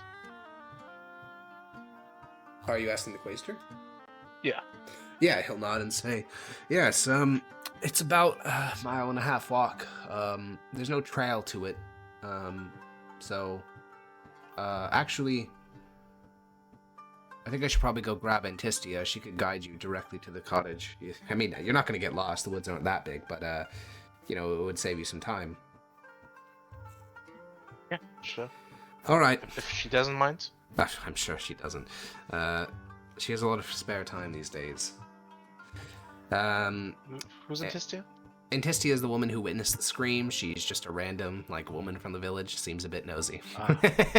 And he'll go You out should to probably his... speak with her too. Yeah. He'll go out to his porch, and he'll sort of... I mean, Snitch. this manor is basically built into, the main village, so he'll just shout in the direction of the town square and ask someone to grab Antistia, and he'll return to the sitting room, and, 15 minutes later, there's a knock at the door, and the Quaestor will, hop up to grab it.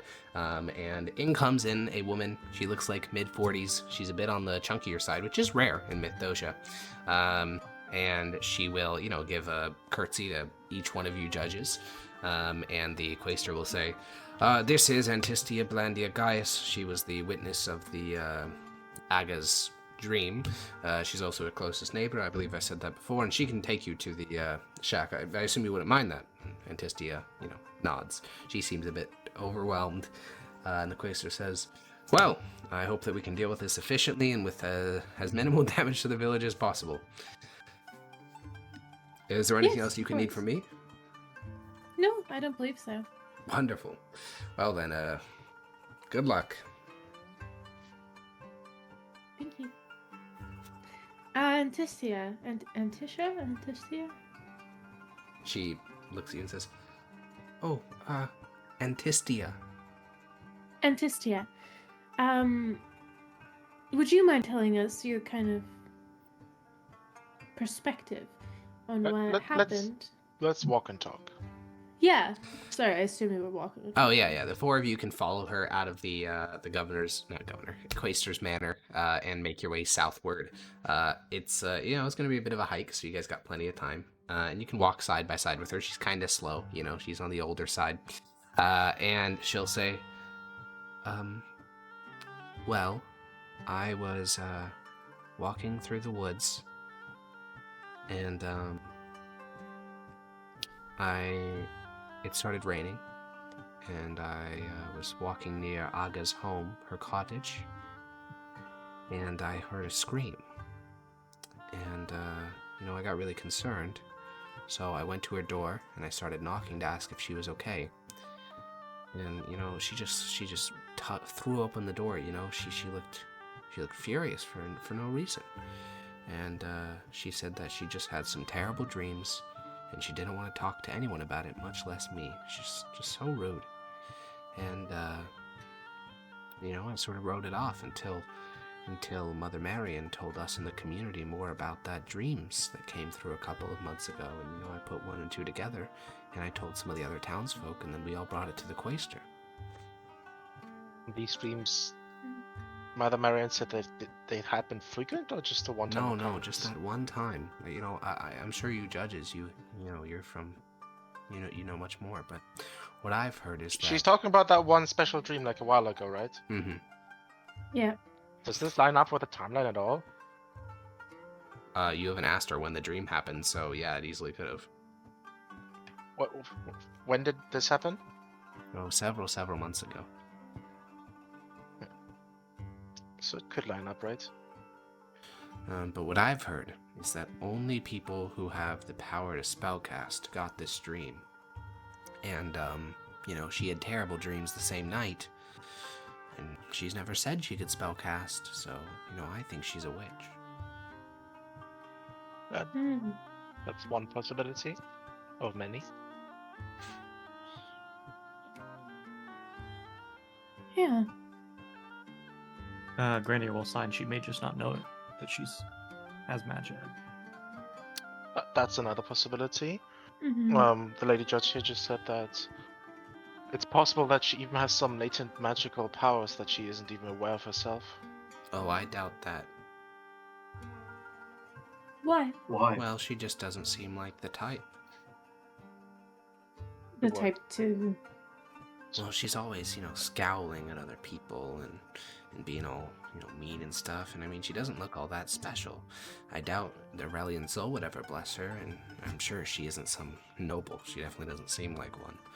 So... Granny's going to sign, I don't like this woman. I won't try. I'm going to sign back, don't worry, me neither. I'll just nod at her and smile. But I'll do it like beside my waist, I'm doing it fucking low key to shit talk. Yeah. But yeah, she'll keep saying and say, and so, if she's not a noble and she's not blessed by Aurelian soul, then I just think she's a witch. Probably made a pact with some horrible creature. Oh. Well, we'll get to the bottom of We'll it. see, for sure. Yeah, Mm. we'll find out what's happening here. So, you guys continue up the slope, and several Wait, times... actually, I want to ask one more thing. Yeah. Could she describe what the scream sounded like? Whoa, Like, was it definitely like a scream of pain? Yeah, it was definitely. Well, it wasn't so much of a scream of pain. It Was like this a... woman just like, having a good time? No, like, no, I no. was having a nightmare. yeah. Fuck you. Oh Go my away. god, you fucking horn dog. No, the scream was much more like it wasn't a scream of pain. That definitely it wasn't that. But it was more like a scream of like oh shit. Like it was like a, oh my god, like what I left cursing the and things like stove that. on. It basically kind of like that, but it was more like a scream of surprise, not pain. Definitely not pain. But yeah, you guys continue up the slope. The Anhistia has to take several stops. And I'm gonna be honest, she's gonna monologue the entire time if you guys don't talk to her. She's gonna talk about how this village has gone downhill, and back when her husband was alive, she improved it so much, and the Empire doesn't make him how they used to, and these Tabrashans, man, they shouldn't be here. They're too dangerous. They should stay out on Cisplantar Solaria. They should at least worship Relian Sol if they're gonna be here. She'll just keep going, but eventually, a cabin will begin to come into view. It's very isolated, as discussed before. There's no roads leading to it or anything like that. There is a herb garden to the side of the cabin. There's a pile of firewood, like stacked up to the edge of it. There's an open air shed, which you can just see inside because it's, open air, which includes farming supplies and some wood cutting stuff. A lot of like handmade tools. Obviously the metal was purchased, but the wood seems to be hand carved. And the cottage itself currently seems abandoned in the sense that no one's inside. This is her This home. lady. Yeah, the woman who's been guiding you points and nods and says, yeah. Does she seem like she's gonna come to the house with us? Like she's No. trying to walk She's with us? staying at 100 yards What away. if someone isn't home? What's the process? Are we all, as judges? Can we just go in? I mean, yeah, there's no fucking you don't need to Legally, have yes. a warrant or a knock or anything. You guys do whatever the fuck you want. Okay. But I Grania want to will protest. ritual cast detect magic. Sure. Yeah, you begin to ritual I'm cast. also and- gonna cast that on myself. Sure. As you guys start casting spells and shit, the woman will sort of, begin to move away and say, well, good luck. Yes, And she'll of start to course, thank scamper you. back down the slope away from you guys. Yeah, you cast Detect Good and Evil on yourself. It's any. Yeah, it's just Detect Magic, but Uh-oh. for Fae, Fiends, and Oh, He's Undead. gonna pick up something. Yes, he is. Is this Aberration, Celestial, Elemental. Is this a Fiend, ritual Fey, cast, Fiend, or- Undead. This is a real cast. Yeah. It's not a ritual. Okay, spell. alright. You cast the Okay, so I spell. have no time. Yeah. Yeah, you cast the spell. Instantly, your single glowing golden eye takes on a sort of bluish tinge, and you spot a Fae within 30 feet of you. It's sort of at the base of Grania's neck. Wait, what? I He sees turn something and at the stare base at of her neck. Grania Yeah, he sees a Fae at the base of Grania's neck. Oh my with god. I squint my glowing blue eye. What is that? And I point towards it. I look at Renesmee, ask her what that is.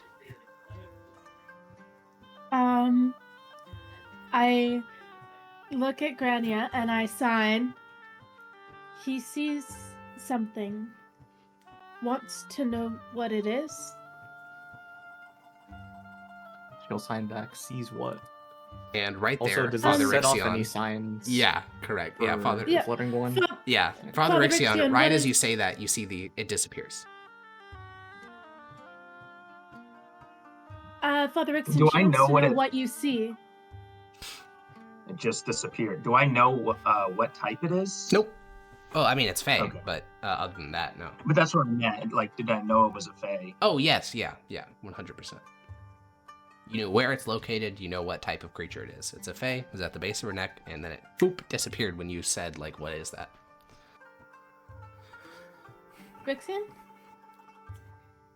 There was a presence on her shoulder. And you said I do know it was a Fae? Yeah, you Or do. no? Okay. Yes. Some sort of Fae creature. He Granny's says, gonna like look confused and and- look up at her shoulder and like try to pat around there. She's See if she feels gaslighting anything. me. Yeah. I'll try to think of the word Fae, and then I'll remember it. And like, he says Fae on you. Wants to know what is. She'll sign back Faye like as a question, and then she'll like start feeling around her shoulder, like not sure what he's talking about.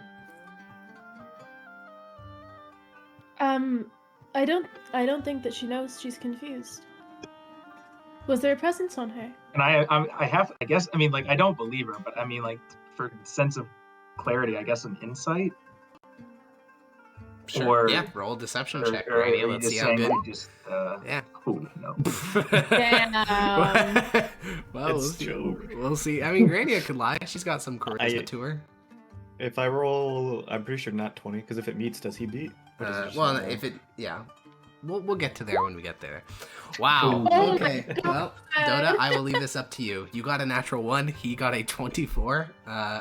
What do you think that Father Rixion gleans from Grania's demeanor? You can probably see like the blood drain out of her face a bit. She's wasn't expecting this. It definitely startled her. She probably see like some sweat running down her forehead a bit, but she's trying her best to like play it off. But like you know, like how in cartoons they do like that fake shitty whistle. It's like that kind of feel. I want to do an insight check just to see if I believe her or not, or if I think that she's just scared. It's up to you. I just think she's scared. Okay.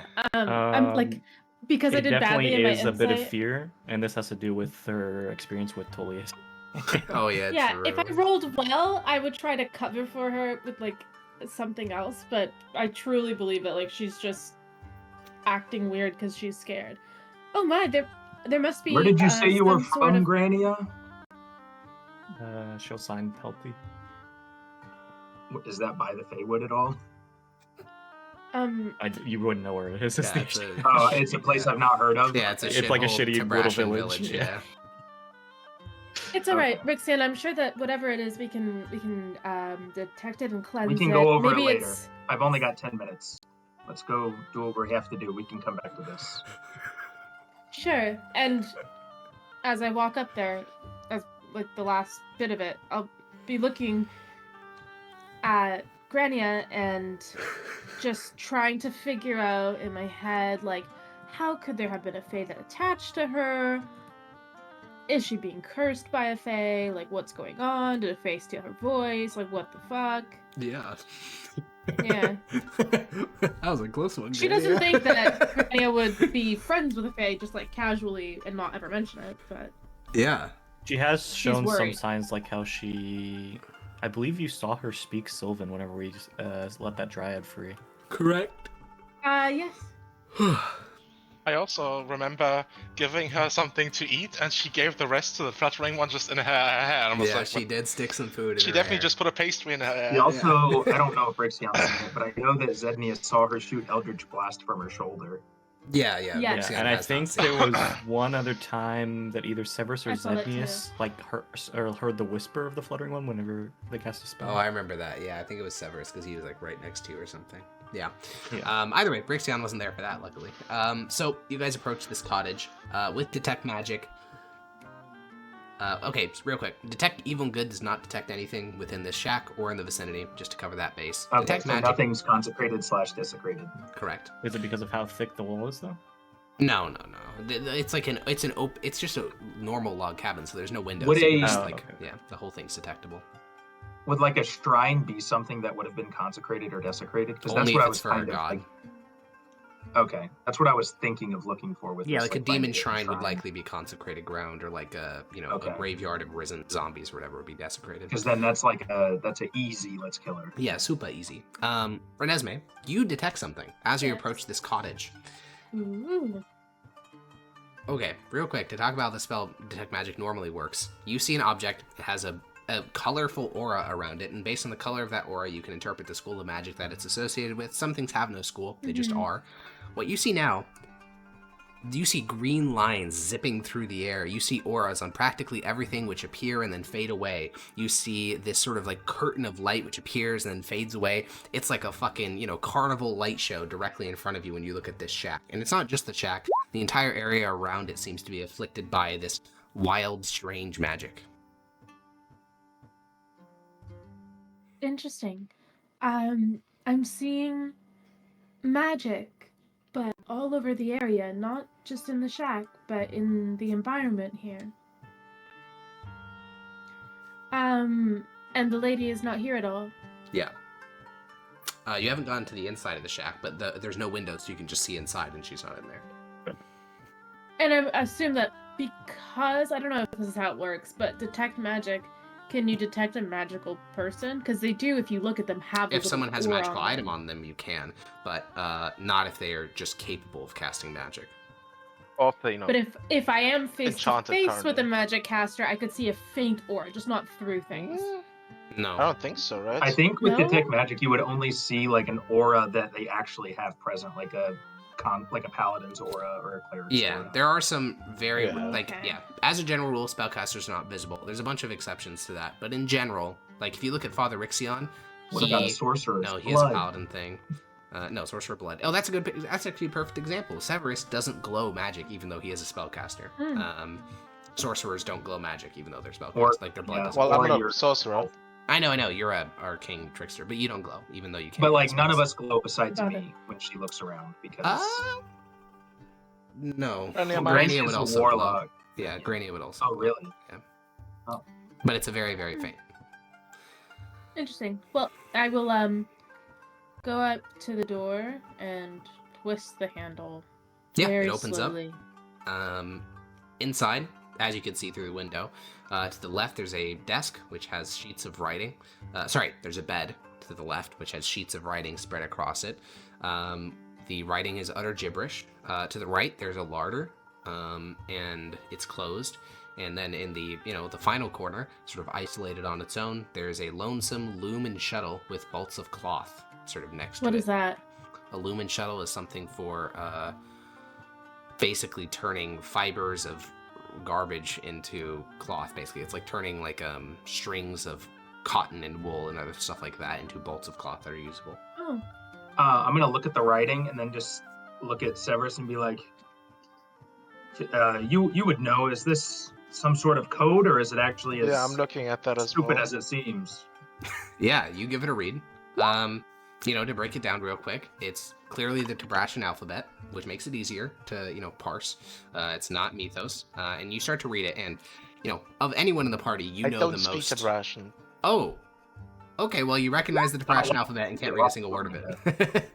Well, I'll read it out loud and see if there's cues, I No, guess. utter gibberish. Yeah, reading it out loud won't work anyways. This is like a code thing. You can try to work with Severus between the two of you. The 6 codes that Severus knows of, which are Imperial Army Code, Fermentari Code. There's the Tabrashan Spies Code, Thieves' Cant, and there's one other that I can't remember right now. None of those Start match with with. the Russian spice one. None of those are written there. None of those 6. Any other patterns that we can tell? It's not written My in like a weird expertise, way. his It's knowledge just of the written left language. to right. Yeah, I don't know. It looks like normal writing, but the words make no sense. Like Are they that's the auras? proper words? No, Or no, they're no. just It, like random letters strung together? It does seem like it seems like there was an intent to writing this. This wasn't just like, oh, you just vomited random ass letters on a page. Like there's a clear pattern to it where it's like there's 5 letters here, there's 1 letter here, there's 2 letters here. Like it seems like it's not just totally random, but no matter what of those 6 codes you use, it doesn't mean anything. Like the message is still gibberish. Wait, and the So it people that seems speak like it's- Russian can't understand it either? Well, yeah, it's still gibberish, yeah. 'Cause it's written in Russian. it's like if you wrote a code in English. Yeah, it's just total gibberish. Or just gibberish, because I don't know if it is a code. Unless there's a handout. Nope, there's no handout. There's no art added onto this. It's just a couple pages of gibberish writing. Grania will sign. We should wait in here for her. If we wait outside, she may be worried and not come. Yes. Do I see the magical aura going towards any specific thing? No, it just seems to suffuse the area equally. What area of magic was it, Harkon? What? The field of magic it was? It's not any field of magic. Oh. It's green. Is the writing on the letter, like the letters, is that magic? Is it like maybe illusory script? No, these letters are not magical. Well, that's actually not true.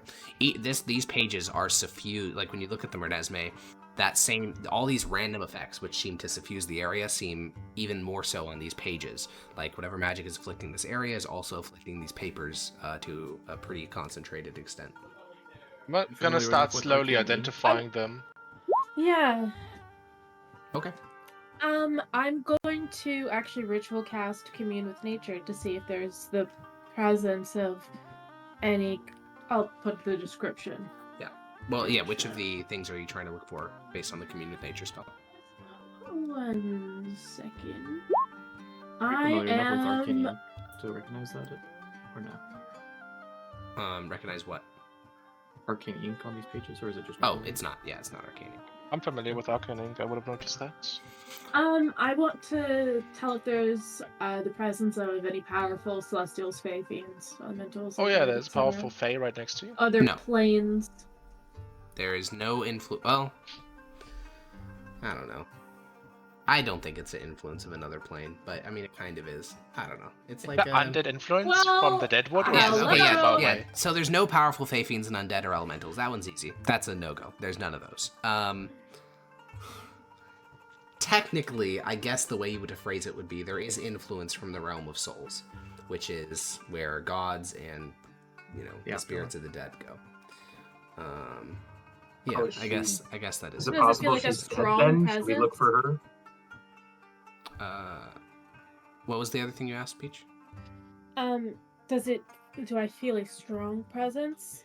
No. Or do I No, feel no, a no. weak presence? No, it's pretty weak. Interesting.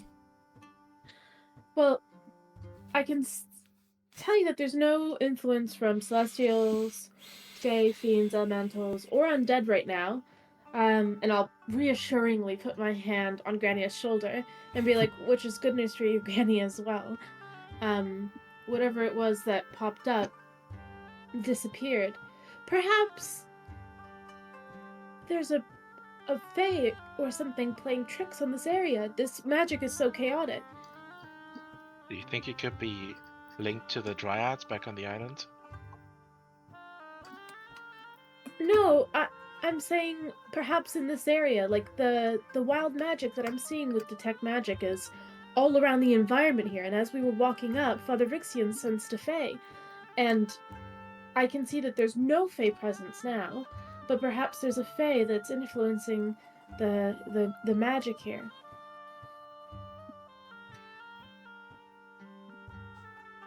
Playing At tricks around this on people. time, you finish identifying the gibberish letter, Severus, and you can now read the one that you were identifying. It says, "This is a test to see what extent my writings are being scrambled."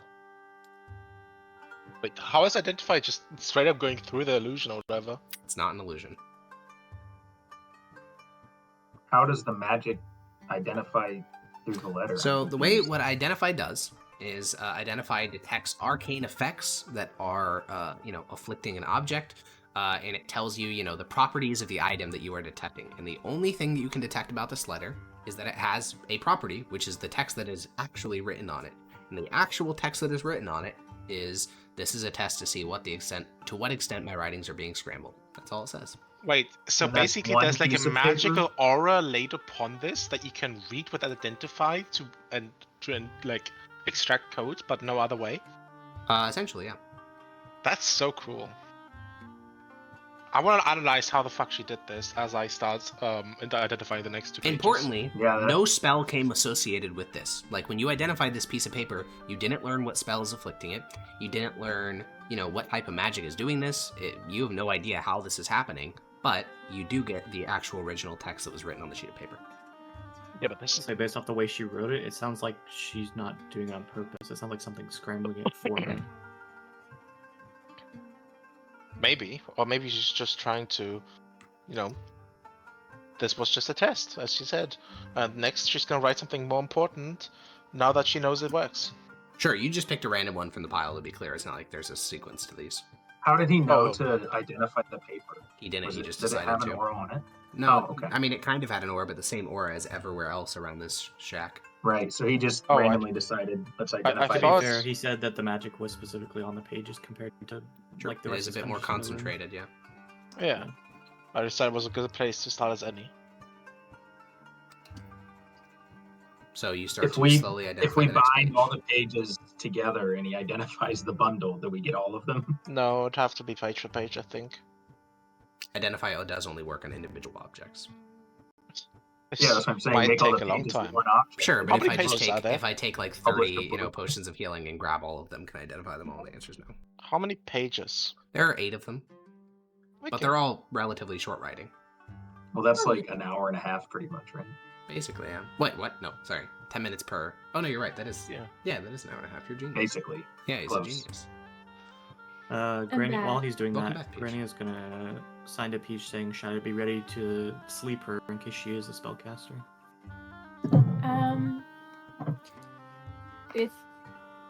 If she does something that looks dangerous, yes. But I'd like to cast Commune with Nature again. Okay. And I would like to learn facts of my choice related to the people. Okay. Now this says In this peoples, area. which is going to be large group of people, not individuals. Because it says prevalent plants, minerals, animals, or peoples. So this is going to be like, do rabbits appear in this region? Or is there a large concentration of people in this direction? Not, I would like to know exactly where this individual person is. Well, that's fucking grand. Well, the good thing is that the forest Illuminati can't instantly track people. Okay, well, I want to know about I'll be right back real quick. the radius of 30 seconds. 300 feet. Yeah. Should I ask in the radius of 300 feet? That's pretty big. Isn't it 3 miles? I don't know. I'm not American. Because in caves and other natural underground settings, the radius is limited to 300 feet. It says. Oh, Otherwise, it's the land of Yeah, 3 feet. 300. All right, 3 I am miles, back. yeah. It was much less than 30 seconds. What do you want to look for? well, Harkon, when I looked for the influence of any celestials, fae, fiends, elementals, undead, etc., Yeah. it's for 3 miles. Yeah. So there was nothing within 3 miles of that kind of energy. Well, powerful celestials, fae, fiends, elementals, or undead. Yes. No. Okay. You said, Um, what color did you say the aura was? green. Yeah, the streaks of light are green. There's also like large white sort of like sheets that seem to appear and then disappear. There is no singular color to this strange sort of wild magic around the area. It seems to be all the colors. So if you look, there's like red. Do we know what color green is? What school? No, it is not any of the schools. Yeah, he already confirmed that. Detect magic would tell you what Sorry. No, it's okay. what it's from. I think I'll that, also- honestly, I think realistically what would be happening is that Renesmee would be getting like 7 different fucking schools at like any given time. So she'd see like, a wall of just arcane aura sort of move past her and then fade into nothing. And that would have been like An abjuration. arcane Or then flashbang. something else appear and then that fades and just like This is a zips of witch. light She's a moving hag. past. She's a hag. Maybe, but Auntie Ethel. either way, Well- it's quite a lot. And yeah, quite confusing. chaotic. Yeah, chaos. That's perfect. Yeah, perfect word to describe it. It's very chaotic. I was thinking Um, wild yeah. magic. It very well could be wild magic. This seems to fit the bill. We need to find her. So you finish casting Identify on the second of the just random letters that you've grabbed. It says, grocery list, cheese, eggs from Luca, sell the rabbit, a new plowhead, rope for the snare trap. That's just so great. I'll say out loud. She's using a technique I have never seen before, and I don't know how it works, but she's inscribing arcane signatures onto these letters that make it so you can only read them by identifying them? Or maybe through some other, maybe she's identifying lenses or glasses. Totally for all I would know. lose his shit if he could get a hold of these, bro. But this is arcane code. I've never seen anything like this. We need to keep these pages need to be researched. This could be a huge breakthrough if we could start and find out how she did this. Can you read out the list? It's just groceries. Peas, egg, selling a rabbit, buying a plowhead, and rope for a snare trap. I guess she does want eggs from Luca, so maybe she's at Luca's place. Is that like next in line? I don't know. We don't know where Luca. I don't know who Luca is. Sorry, what I'm fishing for is the fact that cheese is crossed out, but eggs from Luca isn't yet. Oh, yeah. I guess if she's doing this in order, then yes. Got Does it. she have any chickens? Have we No. seen any? Maybe there's one named Luca. Okay. There are no chickens. Oh my god, why would she Good put call. it on her list to collect eggs from chicken She named does Luca? forget. That would be very funny, yeah. Luca has special eggs. Yeah, and true. Sometimes- Jeremy has Yeah, bad. And it's she like, has crippling that's like- dementia, and she needs to remember to do, basically. what do you mean? Sometimes you just write down like a to-do And she has list, like, one true. single oh no, chicken. do the cat Dude, letters. yeah, a couple days Yeah. ago, I was like, I wrote down something on a sticky note to remind myself to do it, and I'm like, whenever you play video games and you go into like an office building, there's tons of like notes and collectibles that the developer made so you can learn more about the world. I'm like, no one would ever write this down on a piece of paper. Like, this is ridiculous. And I realized I'm that NPC. I literally wrote down like, oh, I need to do this thing for later. I'm like, oh my god. Press W to walk forward. yeah, dude, I'm literally a video game NPC that wrote down what I was doing that day. How many letters are there? 8. And they're not Oh, letters, wow. they're just like Okay. sheets of paper, and they seem to Yeah. like, I think it's very notable that these are scattered across the bed. Like, she probably had something similar to Severus, or like, I think the exact intent is unclear, but it's clear that like she scattered these across the bed in some sort of like fit, probably, or like some sort of emotional outburst. Because again, these are like thrown around; they're not like gently placed down. Does one of them seem specifically roughed up, like torn or? Yeah, Like, the first one that bunched you up? identified. Huh. That's weird. You should finish decoding these, and we'll It's just gonna take a while. keep a lookout. Yeah, just to make sure that she doesn't come back in a fit of rage and then is scared by the judges in the house. Sure. I'll keep an eye out outside because the perception. Yeah, over the next hour, it's going to start to rain. You Okay. keep identifying Severus. I'm going to be honest with you. I'm not going to go through all these, but basically they're just mundane shit. It's like one of them is talking about how she writes several drafts of a letter to her sister, and then she never sends any of them.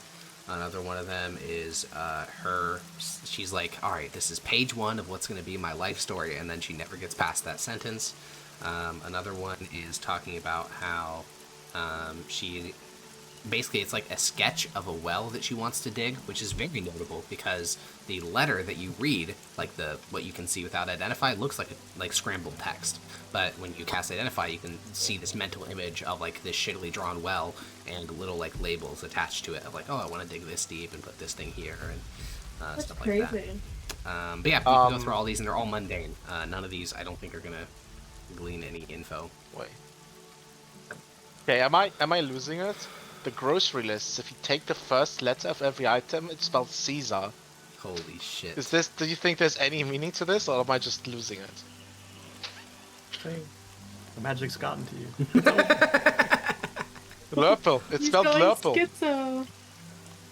I'm telling you, it's She Lurple. really wants a salad. That's what the real grocery item is. Yeah, true. Okay. Well, she's still not back. It's been at least 80 minutes then, if he's done all of them. Yep. Taking all of these notes, by the way. I guess I don't know what I'm gonna be doing for an hour and a half, so I guess I'm searching for more notes or There are anything. none, or but inside the larder of the cottage you can find dried meats, a hung-up rabbit, some cheese, a pile of nuts, and a bundle of dry herbs. No Brittany will eggs. attempt to stop Severus from taking the notes. Like grab your wrist when you try to grab her. And she'll I'll look sign at her. not yours. I'll shake my head. This is magic I've never seen before, and I'm sure the Department of Faith and Magic will have research to do on this. No matter how mundane the writings on these might be, they are very much unknown types of magic that we need to identify. So sign back. Should leave for now. We can ask her when she gets here.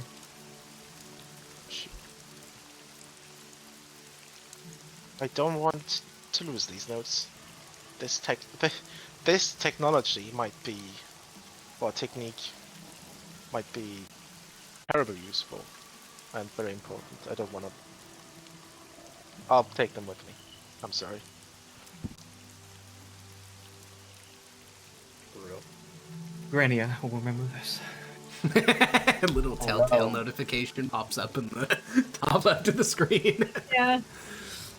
Severus hanging from a cliff. Yeah. Granny, I need you. Yeah, Grania says. Grania will remember that. All right. Yeah, she's not back after an hour and a half, and it's raining. And there's no like secret floorboards that lead down somewhere. Yeah, I mean, you don't care about this house, so you just want to start like taking your weapon and start cutting up the floor. I mean, yeah, Granny will I also feel try to like stop you doing so. Yeah, you I'll take We don't back need your to weapon. wrap up the entire house. And I'll go inside and be like, "What the fuck are you doing?" Yeah, but well, yeah, I think Father Rixion like leans backwards to slam his sword. Right? You have a sword, I think. Yeah. Yeah, you lean back to like slam your sword and pry up one of the floorboards, and I think Grania goes in to like physically prevent you from doing so.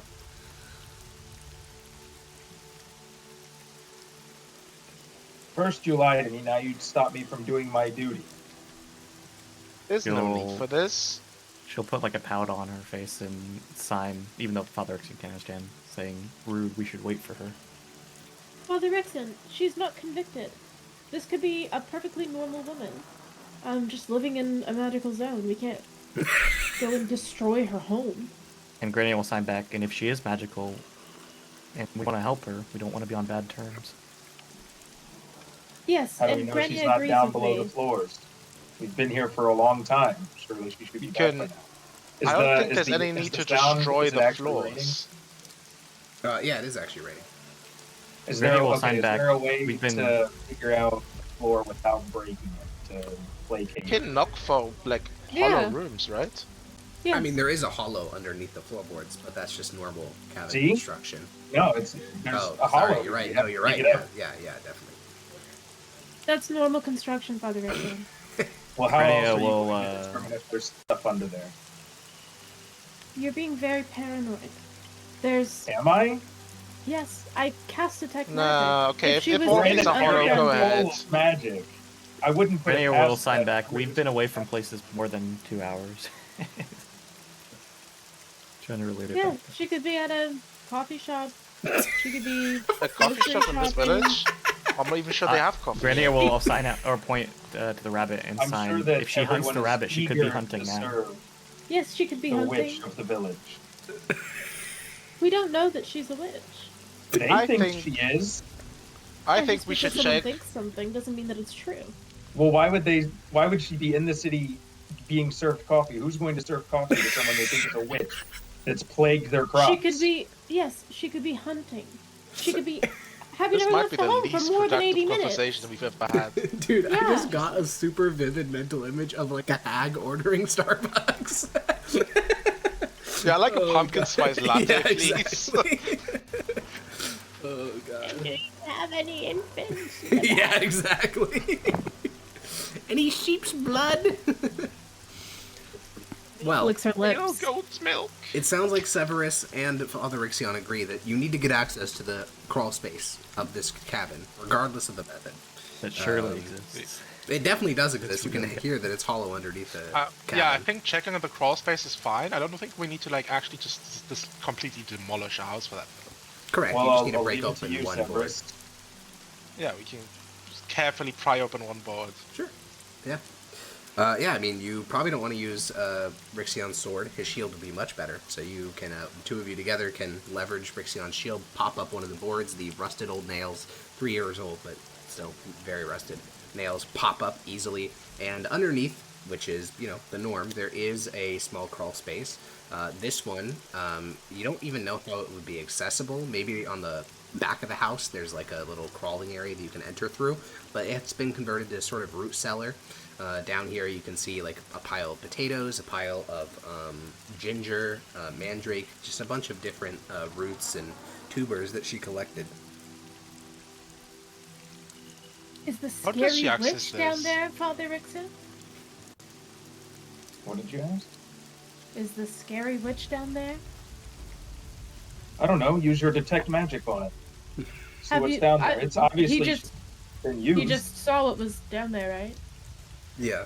I don't have magic vision. No, you don't need it. You just pried up with your shield, and there's tubers and potatoes and. He's I'm trying to saying make that a to mockery be saying that mean. she's hiding, Yes. Oh, underneath the potatoes.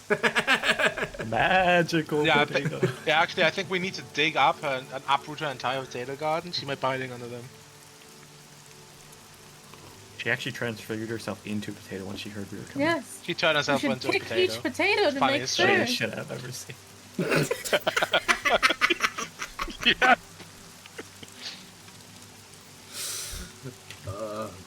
Granny is definitely gonna be mean mugging Father Rixon. Well, Why would I care what you do? You have a evil creature that hides on your shoulder. true. All fair evil. That's what I've been done saying. I don't know, I saw you fucking obliterate a woman with a strike of lightning or something. Yeah, through the power of Rixon, God. I'm not sure that you're seeing I don't so know that. well in your tender age. Use the power of God and anime inside. True. So, she's not here. The root cellar is empty. These pages have been mined for all they're worth and stolen by Severus. Yes. You've broken this woman's home, stolen her shit. Now what? We take a dump in the pantry, I assume. No, we obviously move on. Put Granny back will her cut him against that we floorboard. should just wait. Yeah, you put back the At the end of floorboard, the but day. without nails, it's like loose, basically. Sure, but just to be kind. Still add it to her grocery list. Just get some more nails. Yeah, new board, new nails. Eat the nails. We could just wait here. Though, if she was magical, she might be able to sense her presence here. We could try staking out the house. It is raining though, so it'd be awfully uncomfortable for most of you. Granny will I'd be angrily like- sign, we should just wait till the end of the day, at least. Yeah. I'll see you guys later. I'm gonna go to Luca, get some eggs. I have a Okay. feeling she might be there. I'll wait with the two, Sure. unregistered magic harborers. Harborers. Alrighty. Gotta make sure they don't warn her to run off out of here. Yeah, Severus, you pull your elven cloak up and over your shoulders, and, how does Rain make Severus feel? Is he a certified Rain enjoyer, or is he a not Yes. enjoyer? Oh, okay. I believe it would Because make him feel wet. because it makes it easier for my footsteps, for me to approach people because they can't hear my footsteps as well. Perfect. And, you have your elven cloak, which sort of blends in with the dark sort of rain. So, yeah, you walk through the rain, and I assume you're going to go to the town and ask around about a person named Luca. Yep. Yep, you do so. The town is empty, and not like abandoned, but like the town square, there's no one there. People are like on the porches to their houses or largely inside their homes with little smoke rising from chimneys and things like that. And the cleric is still chilling on the front porch of the Quaestor's Manor. She's sleeping. There's no one else out there. And you'll get a couple looks from people as you enter into the sort of town square of this little village.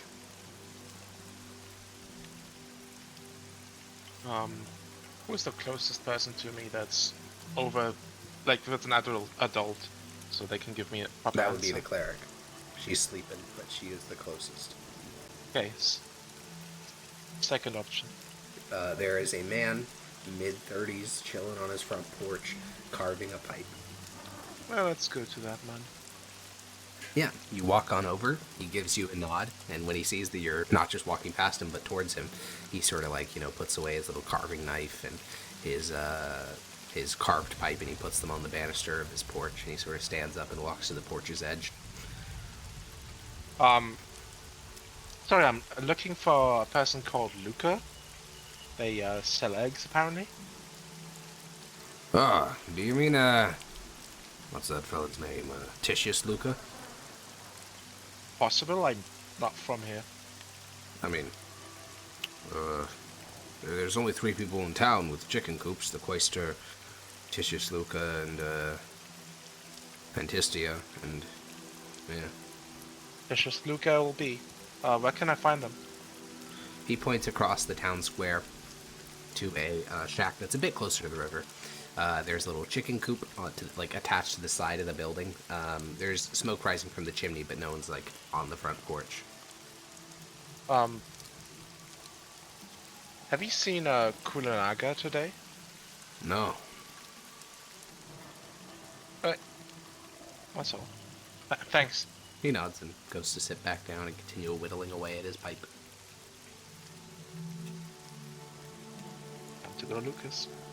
Yeah, you head over to that house, give a knock. There's sort of a moment of pause, and then the door opens, and a tall man in his like 50s, with like holding a baby that's like 2 or 3 years old, opens up the door. He seems a bit surprised and sort of takes you in, and then hands off his hands the baby that he was holding to someone that's out of your line of sight to the left of the door, and he says,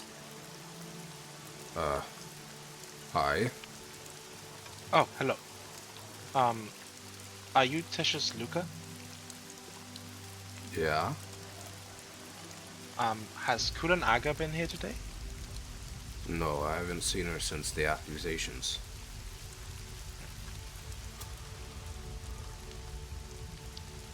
Well, I'm just looking for her. I'll show my judge's badge. Yeah, he nods. But no, like I said, it's been 2.5 weeks. She is not at home, and we found a grocery list, so we thought maybe she came by here. We just missed her. She's probably on a hunting trip. All right then. Thanks. He Have a nice day. nods and closes his door. Yeah, I think I'll just head back to the house then. Yeah, you pull back up your hood, step out into the rain, and walk back to the shack. A lot of your jobs in the Frumentari were in cities, which, it's easier to assassinate people there. There's a lot of corners to hide behind, and it's really easy to blend in as, just some random person. But, there's always been a niceness to the woods. I mean, where you were raised, obviously, it was very wooded. Your first ever kill was in the woods. So I think there's an association of, when you're in the woods, I think there's a sense of power to that. Like you said, it makes your footsteps quieter, and with your cloak, you're quite a scary force in those woods. And you make your way back to the shack in the 30 or 40 minutes while you were gone. She has not returned. Grania, Renesmee, Father Ixion, what have the 3 of you been doing to pass the time?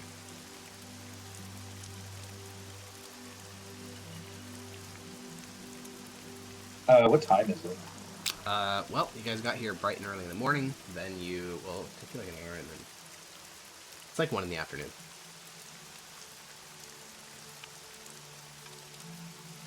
Oh, sorry, I was muted.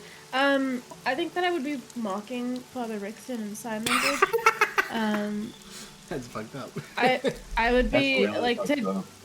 to Granny. I'd be like, I'm surprised You're really he's not poking the kicking bear. every potato. Yeah, well, Make sure it's actual not a witch. schoolgirls handing notes to each other moment. except he can't read the notes Grenier because he will can't read sign language. Banter no, back no, with no. Renesmee. Yeah, you guys giggle and banter about good old mean teacher, mean Mr. Rixion. And Severus, you return to the shack. You guys see this hooded figure approach, and eventually it steps up onto the porch, pulls its hood back, and Severus is there. Well, she wasn't at the Lucas place. Oh. But That's I just checked just in case. He says he hasn't seen her since the accusation rose, and neither has another man who was on his front porch, presumably the entire day. So, I suppose yeah. we didn't ask the last time that she was seen. We just asked where she lived. It's Yeah. possible that she's on the run, you could say. Luca's best guess was that she was just on a hunting trip. Ah, Got Yeah, it. Grenia's gonna look over at Rixion and stick her tongue out. I will nudge Granny in the God ribs. damn. Like, girl, fucking. They're gonna be laughing as soon as I Ew. cut her head off and I see her. Yeah.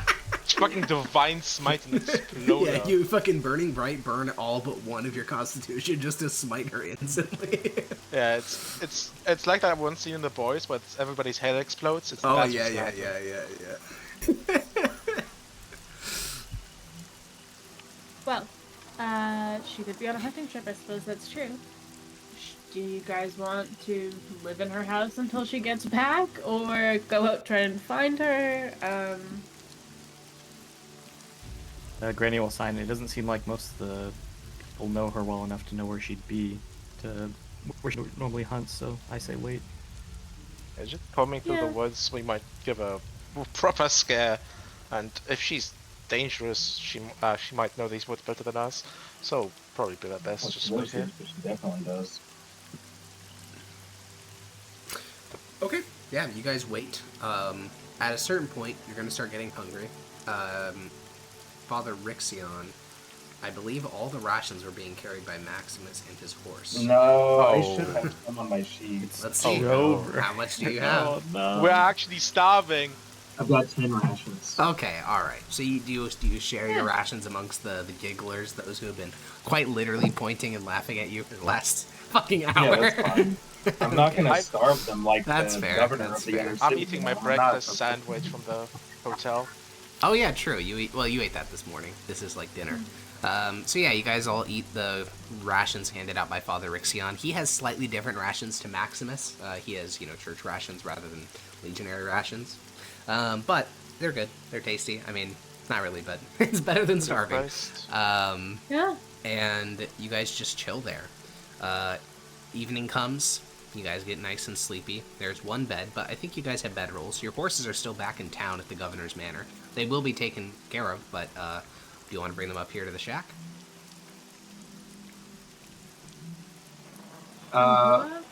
They will be The instantly horses. visible from a very far Yeah, distance. weren't we trying to not be obvious that we were in here? Yeah. Okay. So we Then- don't want to bring our horses here. All right, we'll Yeah, trust the agreed. Quaestor to take care of the Nami and the others then. Yes. The magical was. So who gets the bed? How don't need it. far are our horses from us? Are they within a mile? Yes. Then I'll have Wait, my sorry. horse come bring I think me I said to 1.2 the miles for the same distance far of off. the shack. Okay, well I'll walk 0.2 Yeah, sure. miles and tell my horse to come bring me my bedroll and walk on. Sounds good. Yeah, the horse will ride up to the shack, 10 minutes later. Sorry, it's not going to ride hard. It's just going to clop over. So, like, 10 minutes later, your horse will clop over with the bedroll in its teeth, and it'll sort of toss it up onto the porch, which you can recover it from. So that leaves, Yogi with the bedroll. So who's sleeping in the bed? Not Renesmee, not Rixion. If nobody else is taking it, I will grab Grania's hand and then bring her to the bed and lay her down and tuck her in with the little kid. That's, She will like. I'm- She will look that's very fucked up. confused over that's doing. That's so funny. She's like almost a grown ass adult, and you're just like, come here, get in there, tuck her in. Why That's did so we do a think bedtime that- story? She'd actually probably like that. Yeah. Listen, I think that Grania reminds Renesmee of just like a little sister and also kind of a Pecentia. Yeah. Um, Oh yeah, an emotionally stunted Renesmee pre her homicidal tendencies regarding Hieronymus.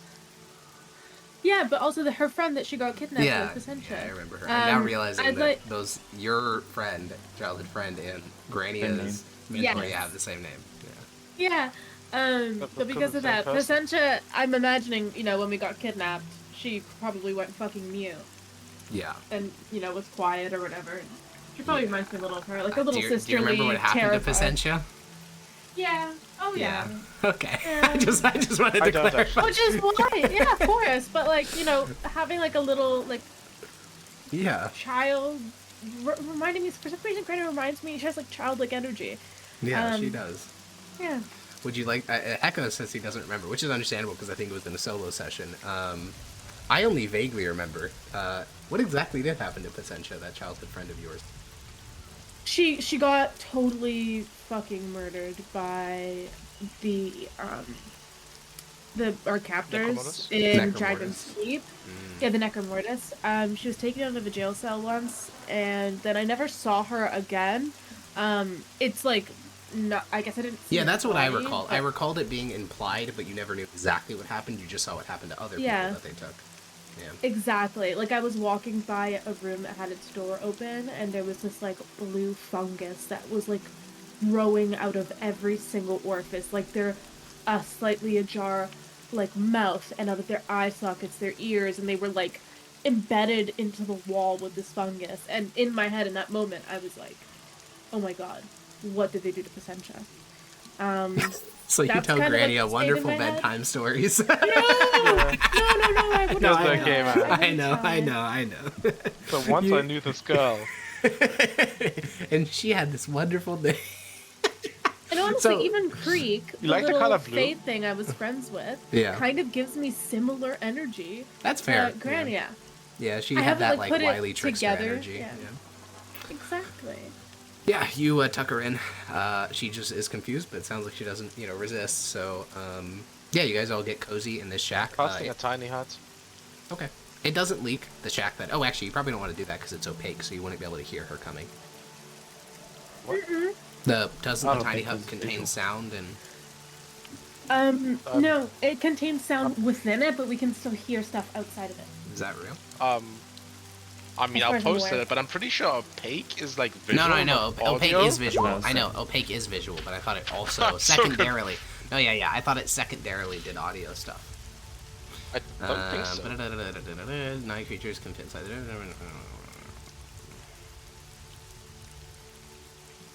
You're right, it doesn't say anything about that. Okay, cool. I'm just schizo. Oh, it's also transparent from the inside, so it doesn't even matter. Okay, cool. Yeah. Yeah, you One by cast Tiny mirror. Hut and you get nice and warm. What you color know, do you make it? True. Well, Very important. any color I choose. There's only one It's true like a color as an Aurelian purple. Soul Worshipper. It's like a navy purple. blue. Alright, you make it navy blue. Cool. You guys rest. Actually, can I make it like a dome of stars? Sure. Yeah, Like- you like can if get you, as like, look at fancy the with night it as sky? you want. Yeah. From the inside, it'll always be transparent, though, so. Yeah. But from the outside, it's very fancy. You guys get a short rest if you want to, burn any hit dice or anything like that. And we are going to take a quick 5-minute break, and then we will return to you guys in Kulan Aga's shack the following morning, because she will not be returning home tonight. Alright, we'll be right back. Welcome back. So the evening passes without much event. The next day, the rain continues. And you guys wake up at the crack of dawn, because you guys are in a rural, village. So the sound of roosters cawing, the light sort of like bleeding in through the windows of the shack, instantly wakes you guys all up at like 5 a.m., I think? Not too far off how Telty felt for Granny. Yeah, true. Actually, really true, yeah. Yeah, so what now? I'm really checking. Is there like any like weird indents on Granny's pillow, like there's something sleeping next to it that's invisible? No.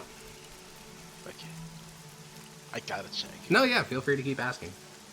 Just so you know, Dota, the fluttering one has not returned since he bounced out. Yep. And from my understanding, I can still communicate with him even when he's not here.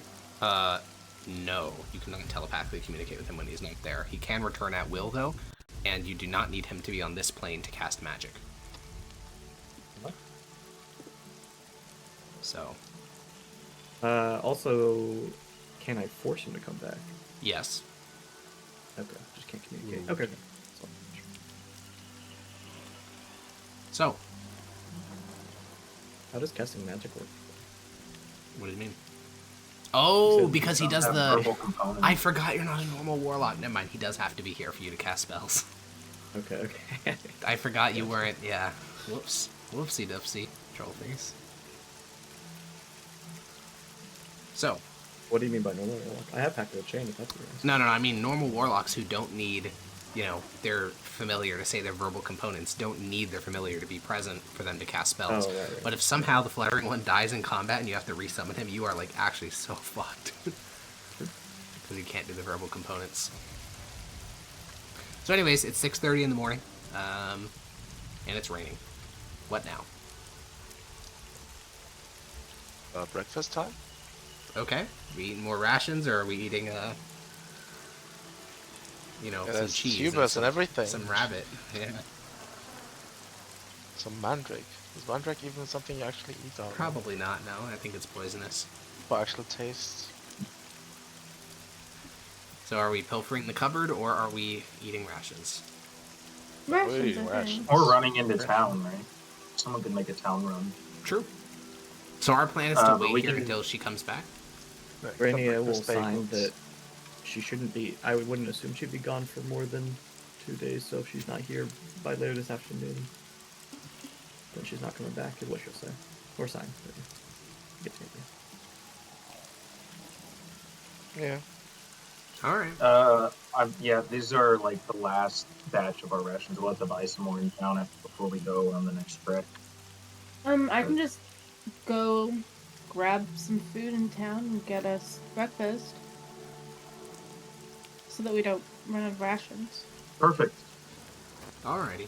You make your way down to the town and fork I'll over. pull up my cloak. Yeah.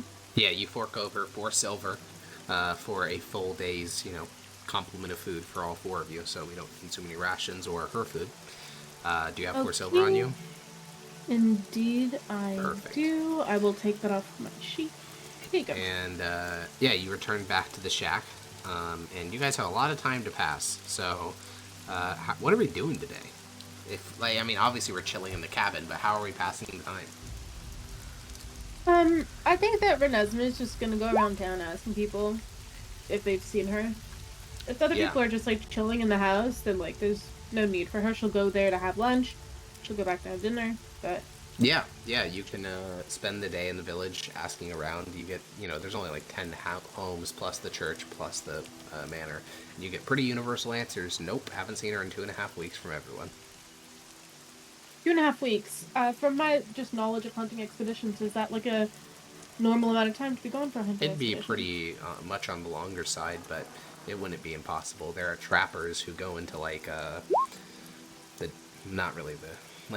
there are trappers who will go into areas with normal woodland, not like Athalorn or Deadwood, for months. So it's not. I'll unheard of. ask them, the people that I'm asking about, when's the last time that you saw her, when they say, oh, it's been like 2.5 weeks, I'll ask them, has she gone on hunting expeditions this long before?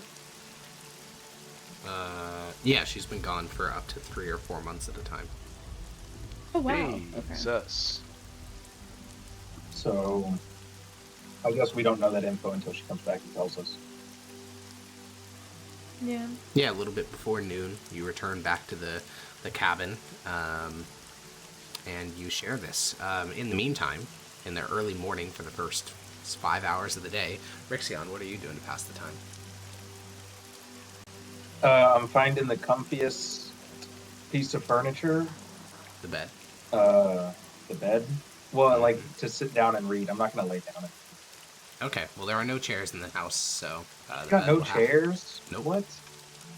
As I said before, all That's there the is real a lumen crime. shuttle, a bed, and a larder. That's it. You floor reading. Alright, you be floor reading. No, I'm sitting on the bed. Alright, you be bed reading. Severus, how do you pass the time? I'm gonna play silly games with Grania that involve me kind of learning sign language, but mostly just passing the time. Okay, yeah, there are a couple, sign language equivalents of tongue twisters, just, very exact movements that you have to do, or it means something different, and you can go through those with Grandia. And a little bit before noon, Renesmee will return. Renesmee, do you have, a cloak or something, to keep Yep. you from getting... Okay, great. You have a cloak wrapped up around your shoulders and your head to prevent you from getting soaked with rain. You sort of, place the cloak over the coals of the fireplace inside this little cabin, and, yeah. Yeah, so I've been asking around town. People are saying that she has gone on hunting expeditions this long before, and in fact, longer. She's been gone for 3 or 4 months at a time. So. So, Well, how do you Granny guys feel will about sign living back in a house saying for a few that's months? surprising. Surprising, why? You'll kind of just like look around the place. It's like it doesn't seem like she's gone very long normally. What makes you say that? And it wasn't like, correct me if I'm wrong, Ground. It wasn't like dusty or anything weird like that. That would be happen definitely in like at least a week or two. Yeah, it doesn't look that beat up. I mean, it was a little bit bedraggled. I mean, the papers were like scattered across the bed. What about the food? Is any of the food going Yeah. to spoil if she's gone for too long? The only food in the larder that was going to rot was the rabbit, but that is already rotted. So, Oh. not a huge loss. It seems like maybe, especially when people were accusing her of being like a secret magic caster. Yeah, when She did was they like, send "Fuck the it." letter? Let's. 2 weeks ago. Okay, so then yeah, we should either search the forest for her, or yeah, I don't know what else we can do. Yeah, I think we start searching the forest. Yeah, we can do that. She has been gone for months at a time before on hunting expeditions, which makes it less suspicious that she's gone for so long. I The could woods use bias isn't Feywood, is it? No. Okay. No, the closest Feywood Or is like Deadwood, 1,000 I guess. miles away. Even Deadwood's like Okay. 200, 300 miles away. Is the hunting done closer to the mountains? Like, is it possible maybe Yeah. that a monster from the mountains got her? That is distinctly possible. You guys are in the right now. So the village was like firmly in the floodplain of the river. This house is like already in the Atlian foothills. So if she goes like 4 miles to the west or 4 miles southward, she could easily get into like basically the mountains themselves, which as of recent have been very, very dangerous. I can sign and say, if we want to search in the quickest way possible, I can use fly. I could also turn into a bird and fly. How dense is the forest? Looking to Is your flying south, even gonna help it's much? quite dense. Additionally, if she's a hunter of any skill, she'll be able to like obscure the smoke coming from her fire. There's a bunch of ways to do that. It is unlikely that and that again, if she's good at hunting, which one would presume she is, there should be no way to see her from the air or even from the ground. Like you'd have to basically already know where her campsite is. The best time to catch her would be when she's in movement while hunting, because typically she won't be able to she's not going to be worrying about stealth if she's chasing after a deer. Well, we could also, Renesmee could ask critters around if they know of a hunter. That is Because they true. would That is probably huge. Or- be aware for her to hide from her. That's one. The other Gigabrain thing would to be to Renesmee to be the literal bait, be an animal. Holy that shit, comes she for becomes a out. deer to be hunted. That's pretty base. Dude, can you imagine how Except that horrifying that would be as a fucking hunter? You like shoot a deer and then it turns into an adult woman. That's crazy. Because if the only way to find her is when she's hunting, then you can be the reason that she's hunting. That's true, actually. Yeah. What's Be the best kind of fattest, game in this weakest area? deer. It depends. Probably Like a rabbits are one of the easier things to hunt, but if she's looking for a big prize, it'd be like a doe that's injured. Mm. I would start with the critters. No, that's against the rules. What? What rule? I don't know. You're not supposed to kill does. In real life, yeah, but that's because we Never don't want hunted. to exterminate. That's because we don't want to exterminate deer. You're supposed to pick like specific types of deers when you're hunting deer. But in Valeros, there's plenty of deer. You don't need to like be selective. Yet. Aware. Does she have racks for like doing a deer, like dressing it and all that? No, to be fair, Then maybe she doesn't wouldn't have. be going for. To be fair, she doesn't have anything like that here. She doesn't even have like a butchery station inside of this cabin. or What would be outside of it. something you go hunting that takes you 2 months to do? Like It's not well, a you're rabbit. hunting She multiple would've things. got- No, you're hunting multiple Human. things. You're basically just living in the wilderness for that long, and then for some reason, like let's say you get sick or you run out of arrows, like metal, or you like. There's a bunch of reasons why I may just have to go back to civilization. Yeah. But you're not just hunting one thing. And if she, for whatever reason, is running low on food or is already having issues, then something like a deer would be very enticing. Yeah. Okay. Before we go out into the woods, I want to get like at least a few more days of rations, because I don't know how long. Yeah, it's the gonna village be in doesn't there. have I'm any not a- like ready to eat I'm not a rations hunter. because Okay. they can give you Well, stuff you that'll might be last able for like to a day or forage. two, but they're not going to. Then yeah, I've got I've got 6 rations worth to last us, and I don't know if I look towards Severus and Renesmee if you two could hunt enough game for us. I mean, I could hunt, yeah. Hunting is going to slow your pace by like an insane degree. Oh, we could hunt, but it'll just slow It'll make us us too significantly. Yeah. What about good berries? Good berries? Yeah. Is that what you said? I just Good don't have it berries. prepared. Unfortunate. I mean, they regain hit points. I'm not sure that they like satiate They hunger, do. do They do. One good berry That's satiates what- a full day. Yeah. Oh wow! That's a pretty funny meme about them. Yeah. Druids can solve world hunger. Well, Haha. yeah, in a very Well, she's roundabout way, tried. yeah. Didn't she like try to Yes, make a giant garden? It's a joke.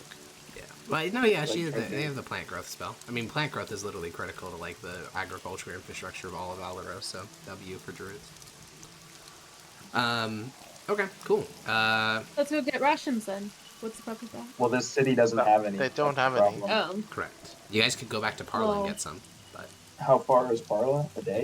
no, it's like an hour. Oh, It's like what? 10 miles to the south. Yeah. Yeah. Okay. We get Russians parlor. Okay. yeah. All right, let's go. Yeah. Yeah, you guys ride out of the city. It takes an hour and a half to get to Parla. You guys ride into a general store. You meet with the proprietor. He will sell you guys rations for 30 pence per ration. How many do we want?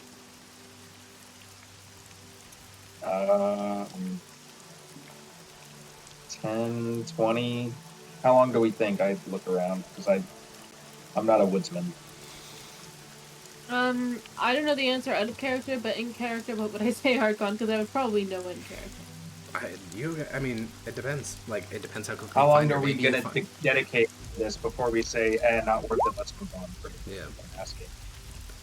It, like, Help survival me. check is cool, but, like, the thing is that, one, when they say go hunting, they may literally mean she just goes to, like, a watering hole that she knows of where game appears and just sits in, like, a little hunting stand for, like, 3 months, basically, and just hunts the things in that area. Or they could mean she goes into the mountains and fucking climbs glaciers and shit and, like, hunts who knows? Like, you may find her 10 feet into the woods, or you may find her, like, 15 miles out into the mountains, and those are going to be two very different circumstances. So I think what Yogi said is What the is best metric the to go by. minimum amount? The minimum What? amount would be what you currently have, 1 day. Got it. What was the metric he said? He said how long you However guys many are days willing. before we just give up and move on and just like say, not our problem. Yeah, Like a week? perfect. So 7 a week times of rations 4, would be 28. 28. Thank you. So 22 if we want to clear me all the way up, but I don't want to. So yeah, 28. Okay, 28. That'll cost you 840 pence. So 8 electrum and 2 silver. 8 electrum and 2. I don't have any electrum. 800 is on. Just drop a gold and give me however many that is. Okay. 1,000 You drop divided by 1 30. gold, which will get you 33 rations. Okay. Julio. Can you carry that much? He can. He has supernatural strength. Mm-hmm. Also, got a horse. It's- Yeah. So you guys pack up, load up in Parla, and then you spend another 2 hour and a half riding back northward. So it's like 4 p.m. by the time you guys get back to the village. Then you hop off your horses, grab all your shit, spend another 10 minutes walking up the hill, and at around 4:30 in the evening, you arrive back at Kulanaga's shack. And it's the same. It's the same. Alright.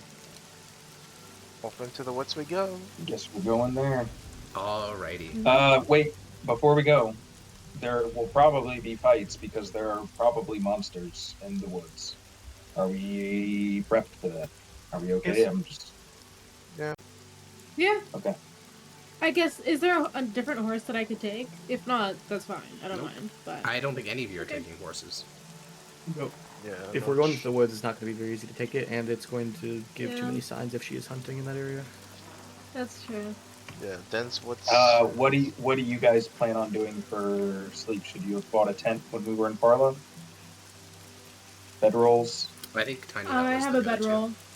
You don't Oh, really yeah, need any of that. bedrolls and tiny hut, right? Okay. Yeah. Okay, no problem. I just want to make sure. Alrighty, now Renesmee, or Severus. Either of you can do this. Make a survival check. Woo! That's a Renesmee moment. All right, that is a Renesmee moment. Let's see. I already did it. Survival Nah, check. that was from Alright. before. This one's better. Even better. Yeah, there you go. And you will realize. Well, it's not so much realize something. I'm just going to explain something to you, Peach, that Renesmee would know. As you guys start to make your way up this slope, because for basically this entire trip, you're probably going to be headed uphill because you're approaching mountains. When you guys first arrived, the dirt of this forest was hard packed. So you probably would have been able to follow tracks from days ago, maybe even weeks ago, depending on how hard packed the trail is, how much foot traffic it sees, things like that. Now it is raining, so there is a muddy morass. It's been raining for 2 days, so there are worms everywhere trying to flee the flooded ground. There is thick mud, up to the ankle in some areas. So detecting those footprints will be impossible. But new footprints, so footprints within the last 2 days, will actually be very easy to see because it's against mud. It's like stepping through snow in that sense. So something to keep in mind as you head up this slope is to really keep an eye out. Like, I'm going to ask you to call these out when you want to look for it. I'm not just going to tell you everything that you see, but if you want to look for tracks in a particular area, let me know, because in mud, so if it was in the last 2 days, it's going to be very easy to see in comparison to how it usually is. Got it. Additionally, who is leading our little merry band here? Because we're going to be using your passive perception for the thing. And I know the instinct would be to go to Renesmee, but keep in mind, if there is an ambush or a monster or combat or something, that person would be in the front. So if that's still Renesmee, that's fine. But I have a 13. It's not that bad. What's my perception? I believe your passive is 16.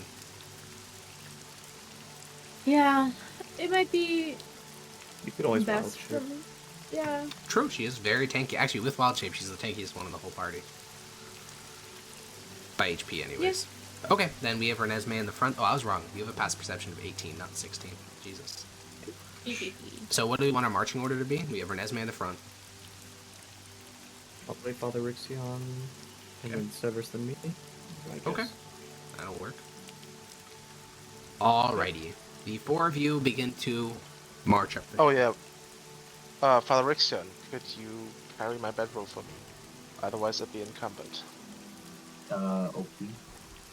Father Rixion, do you have a cloak? I don't think so. Alrighty. Oh. Why? What does that mean? I'm just asking. I'm just clarifying. Cold water splats against your bald head. As the four of you walk up the slope, you find yourself shivering and chattering.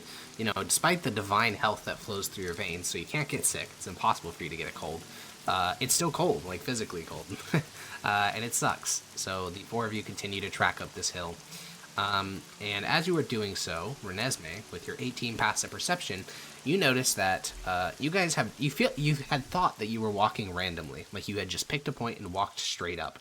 But that can't be the case, because you begin to realize that some of the leaves around you have been sort of trimmed back to make this the obvious route to go up the hill if you don't want to walk through brambles and stuff like that. And you see in the path ahead of you, especially in mud, this makes it especially hard to see, but you see this, and raining and dark, you see this very thin little tripwire line, and you can sort of glance around, like sort of peer around to what it's attached to, and you see it is attached to a spiked log. This whole apparatus is about the height of your shin, so it's probably not meant for people, but if you walked into it, the spiked log would strike you in the shin all the same. I'll motion to my party to slow their roll and be like, there's a tripwire there. It's attached to that spiked log, if you see it. Careful when walking over it. If we walk over it, will we have to do, any checks? No. Okay. Grania Then I'll will just- sign. Well, is it light enough for her to even see my signs? Yeah. When the true darkness comes, it'll be difficult, but it's like dusk Use right my now. eyeball for light. Do we have Oh, yeah, true. torches?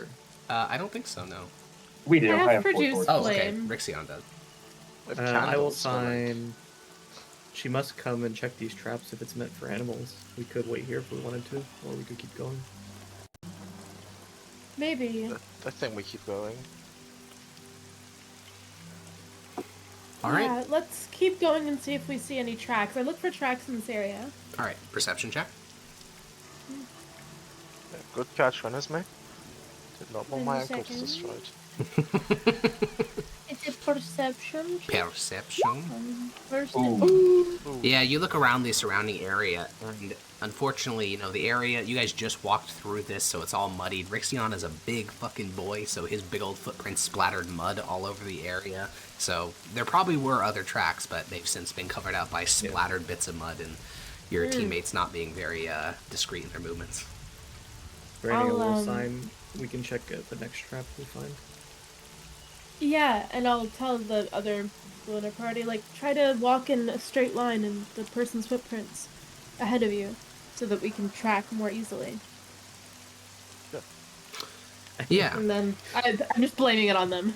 Sure. And then keep going. Yeah, you guys continue along this path, and again, it doesn't look like an obvious deer trail or something, but it's clear that you are being funneled into a particular direction by the way that stuff has been trimmed and laid up. And so you continue to follow down that path, and it brings you to this sheer cliff face, some 40 feet high, hard rock surface. There's one little tree that's growing sideways out of the cliff face. It's very impressive. And the cliff face sort of stretches to your left and to your right. And as you're looking to the left and the right about, how to navigate this, you see a humanoid figure walk to the edge of the cliff, some 40 feet above you.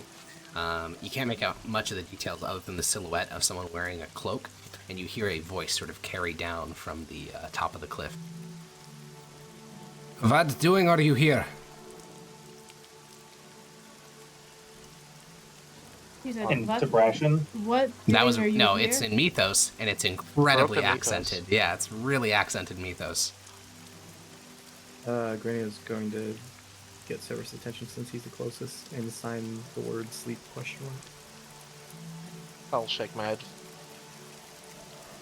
As in no? Yeah, as in no. Okay. Respond to her then. Whoever's going to respond. You all can Renus, understand it you because it's speak to Mythos. Russian? Yeah, all Yes, but she's not speak up gonna. in Tabrashan. We're looking for I forgot her name already. Jesus Haruka? Christ. Aga? Kaga? Kulin Aga. Kulin Aga? Yeah. She will look down and say, "You have found her?" In Tabrashan, to be clear. We have some questions. Will you come down here and meet with us? Why are you in my woods? I was unaware these were your woods. Seem to be on the land. You own No. this? Last I checked, it was a part of my property. What did 4 strangers want to do with me?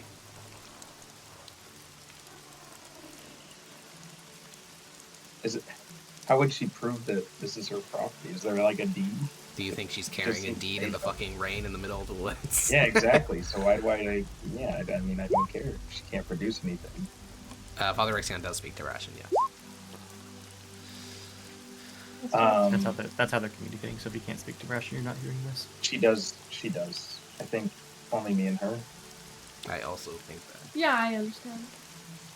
And she said, "Why are we in her woods?" What does 3 were you strangers lost have to do with her? What could you want? Or 4 strangers, what could you guys want with her?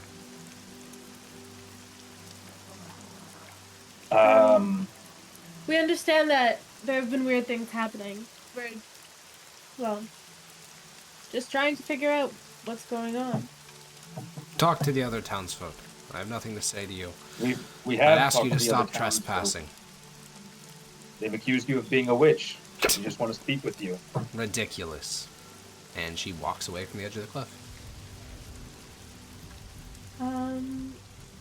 She's gonna attack us if we stay in the woods. I just look at the to the right. What did you say? I want to... She's gone now. Well, she's just walked back up. Well, she was on She's the top walking. of the cliff and yelling at us down, and then she just left the edge. So Yeah. How sheer is this cliff? Can we climb this? It's a 40-foot sheer cliff with, other than that tree, no notable handholds. the only person that can climb And would be Renesmee Wild Shape. Probably. Yeah. And That's well, what I'm thinking. Granny can fly. Oh, and Granny can fly, yeah. but you asked what I told her. I said that she says this is her woods. I said we wanted to speak with her and that the townspeople didn't trust her. And she laughed at us and said to stop trespassing and left. I don't know if she laughed. I just thought about it. And you didn't tell her that we're imperial judges?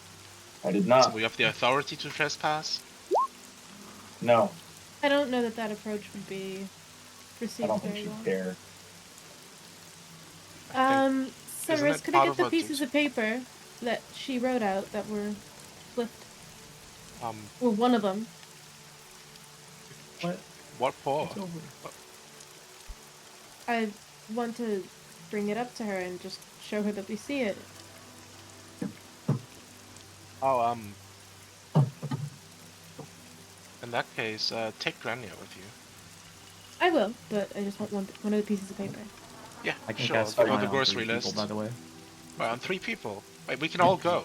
Renesmee shapeshifts and the rest of us Sorry. fly. Oh yeah, that's yeah. 'Cause I can upcast it to 50. Okay. I do feel that if we all go up, she's gonna feel ambushed. I feel like perhaps I go up and I speak to her, and if you hear anything, or if I call down for you or something, Granny I feel will like it's gonna sign. be a Then I should lot. go with you.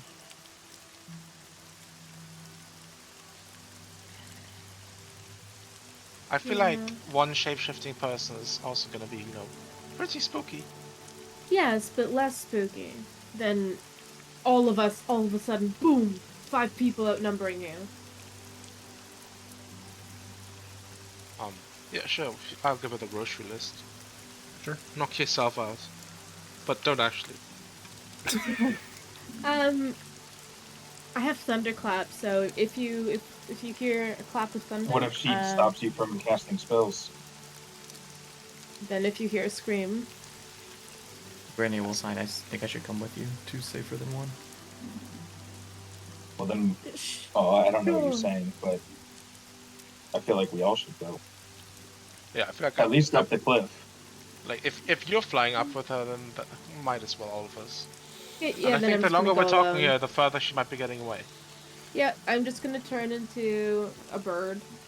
Sure. Not a big one, just a little one. Vulture. I'm gonna grab you the paper turn in into my a claws. finch, you grab the piece of paper, you fly up the cliff, and up here is just another section of woods, and you do not see Kulinaga. Yeah, I'm gonna land on a tree and kind of jump from branch to branch. Sure, yeah, you see about 15 feet worth of footprints, very obvious ones in the mud, and then they just stop. It was a fake. I'm going to be a little finch in the lower branches of a tree and just tweedly-lee with my amazingly, incredibly high perception. Yeah, the sheet is getting soaked through with water, but yeah, you are Tweedledee. Wait, I thought I gave her the sheet and then she transformed, so when she shapeshifts out of it, She can said she was just holding grabbed it it with her She said, claws. yeah, she was holding it as a bird. So she shapeshifted Okay. first. I'm fine with having it on my character, honestly. I was just thinking. Yeah, no, yeah, you hold it. Yeah. I think that's a totally reasonable series of events. You grab it in your bird things, you lift it up, and you're like, oh fuck, and yeah, it's being soaked. minus through with 1 water. sheet. Yeah, I mean you got That's fine. 7 others. But yeah, you do not see Kulan. There's those 15 feet of footprints, and then they just stop. What are we Can I doing down at the bottom? search for That's a her? good question. What are the rest of you guys doing at the bottom? Am I able to make a perception check? I don't think a perception check would help you. I think you should. Yeah, I don't A think a perception survival check would help check? you here. Sure. I don't think a check is going to give you the answer, though. I think you got to consider what could possibly lead to her footprints terminating. It is also dusk, so you can't see for very far, even as a bird. I'm gonna start considering, since the trail clearly led us to this shit cliff, Oh, you should have been an where owl. would the trail lead Anyways. from here? The trail that she had made terminates at this cliff. Yeah, but Oh, so she somehow There's no got to the new top trail? magically. Is there Or a at new least trail? Well, it's you guys aren't up some the ways cliff we yet, can't so who figure knows? out. The assumption is she got up magically, yeah. 'Cause there's no either that or obvious I'm gonna support. start touching the cliff in case there's an invisible wall. Sure, you start touching the cliff. Does it seem scalable in any way? It'd be hard, but Severus could try it. I don't think It's- I'm gonna try it's it. raining. I Yeah, don't it's want to slick risk that. stone for 40 feet. Where the footprints stop, where are they? Yeah. So there's the cliff's edge, which is like rocky. Yep. Then there's like 5 feet of more rocky stuff. Then there is 15 feet of mud, and there's like very clear, big, ploppy footprints there. And then the gap between them is pretty big, indicating she was probably jogging or running. And then the footprints just like don't continue. Like randomly. Yeah, relatively. Almost like she cast Pass Without Trace. Potentially, I don't think pass. Oh no, you're right. That does prevent you from If being it's- tracked. Yeah, true. If it's not by magical means, you could check in the trees right around where her steps end. She could Yeah, but he also said be that a neither druid. perception or survival would help with it. So it's It could either probably be by a false sunlight. trail. It could be that she transformed into blue. Could be an illusion. Do illusions leave Yeah. physical? No, Things like not the unless they're footprints? really Oh. high level illusions, like insanely high level. I'm going to fly back down They to my teleported. compatriots. Yeah, you see Severus like And- massaging the stone wall.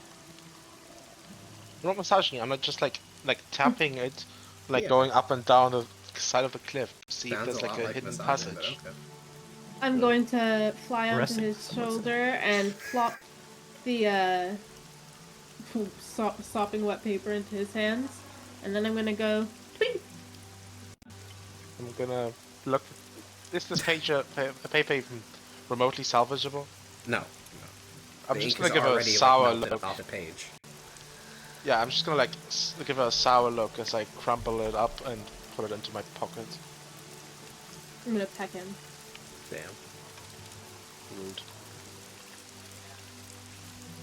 I'm gonna stare at him now. I don't speak bird. Tweet.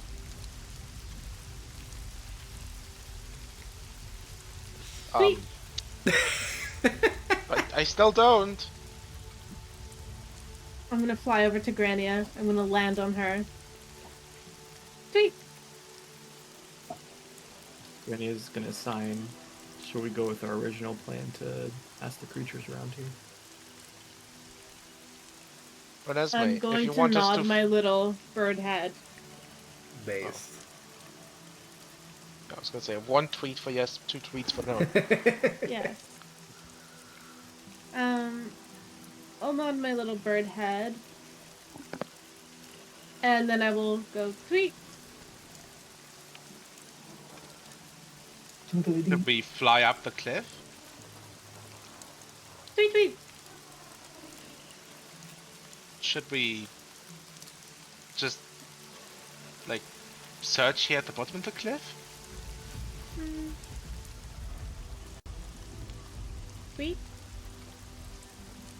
And talk to random critters instead of following her up there. Tweet. Granny is gonna sign back. Can you talk to animals while doing that? Little bird Nesme will put her head down and go tweet, tweet. Bad. Sag for Nesme. Minus It's one true, wild man. shape. Yeah, she's gonna fly to the ground. Yeah, her bones And- crack, her feathers merge with her skin, her body contorts and twists, and new flesh sprouts, and her hair drapes down from her scalp, and Renesmee is back. I didn't fucking think about the paper, I'm sorry, Severus. And when I got up there were clear footprints in the mud, and they went, and then they got longer like she was running, and then they just disappeared. Out of nowhere. Just disappeared. Wait. Yeah. Oh, you don't need. Oh, you don't know what I mean? Wow, that's incredible. I just conveyed an entire message in that. Yeah, he tweeted. Sorry, I thought you said wait. Oh no, he said I said tweet. tweet. I was making fun of you for expecting me to know what tweet means. Well, you could have asked yes or no questions. Of course Yeah, can't but I didn't speak in feel like words, playing I can understand you. charades. Also, She'll a side note, roll her really eyes like at that. wild shape, does it hurt? Because the bone crackling stuff almost makes me think like that must be so uncomfortable. It's fine. I suppose I will ritual cast Speak with Animals then, and try and speak to the critters around here. Yeah, I mean, most of the And I will critters are begin doing hiding, that. of course, Or we because just, his wed. we should look for like another way up, because I'm not gonna be Yeah. able to climb this. For sure. Yeah, I mean, the cliff While I isn't... speak with the animals, do you want to check? Oh, true. Look at my animals. Yeah, I mean, you guys, you have 10 minutes, which you can probably walk like a mile in that time, maybe half as much since all the mud and stuff, but Rixion, Renesmee, Grania, and Severus, the three of you can just follow the direction, so go to the right of the cliff face and just keep going while Renesmee ritual casts. Many of the animals that will be out are hiding because it's wet and because really loud Rixion is like stomping around. There's not a lot of creatures in these woods that would be comfortable with rain and Rixion. But once Rixion's gone, there are a couple of trees nearby that have hollows inside that would likely contain either squirrels or maybe birds or things like that. They'll likely feel very cornered and a bit threatened, but you know, you can try to calm them down a bit. So what's your strat? Yeah. For me to speak to the animals? Yeah. I feel like I'm just gonna, in a very calm, gentle voice, be like, speak in their language. I would imagine that animals are inherently a little bit curious. Like, it's so interesting to just watch an animal and see how their curiosity gets piqued. Like, you leave a red ball somewhere with an animal that's never seen a red ball, and they're scared of it, but at the same time they approach it. That is So, fair. I think- You are like sticking your head inside the doorway of their home, though, where they likely have like babies and stuff. So I think That would is freak them out true. a little bit. But if I was speaking bird, That would be pretty crazy because bird isn't even a language, and yet Because- somehow you're speaking it. yeah. Because you don't like, know what the that's- creatures are without poking your head in. You could also cycle through the languages as you get closer to these things to try to keep the curiosity. Yeah, it's not a without conscious intimidating. thing like that. She just starts automatically speaking. Like basically, she Oh, just okay. auto speaks like whatever animal is inside there. There's not like dialects of bird that she has So to if there's correct her no pronunciation on. target, does she just? How does it even work? Talks Does in it- normal, does it just not common. work? Yeah, Oh, okay. it's like tongues. It's just whatever creature hears it, whatever beast hears it can understand it. So yeah, you can approach the base of the tree. There's a large sort of hole in the side of it, and you can see little twigs like poking out of it, indicating a bird's nest inside. And you can just, do you want to like climb up the branches and stick your head in, or? I want to look around the ground for twigs that look particularly incredible. There are some cool Like- twigs, but they're all soaking wet. Got it. Well, I'm going to pick up the cool looking twigs, Okay. and then I'm going to produce flame, very small one, and I'm going to just hold the twigs over the flame for a couple minutes until they're like nice. Okay. Well, then we will cut to Rixion, Severus, and Renesmee, because you guys will find that this cliff, basically the part that you were at was the highest point. To the left and the right, it starts to like slope down until eventually it's just like a sort of steep area of dirt, and then eventually it's just like a soft slope. So you guys can easily get around this this cliff and climb up.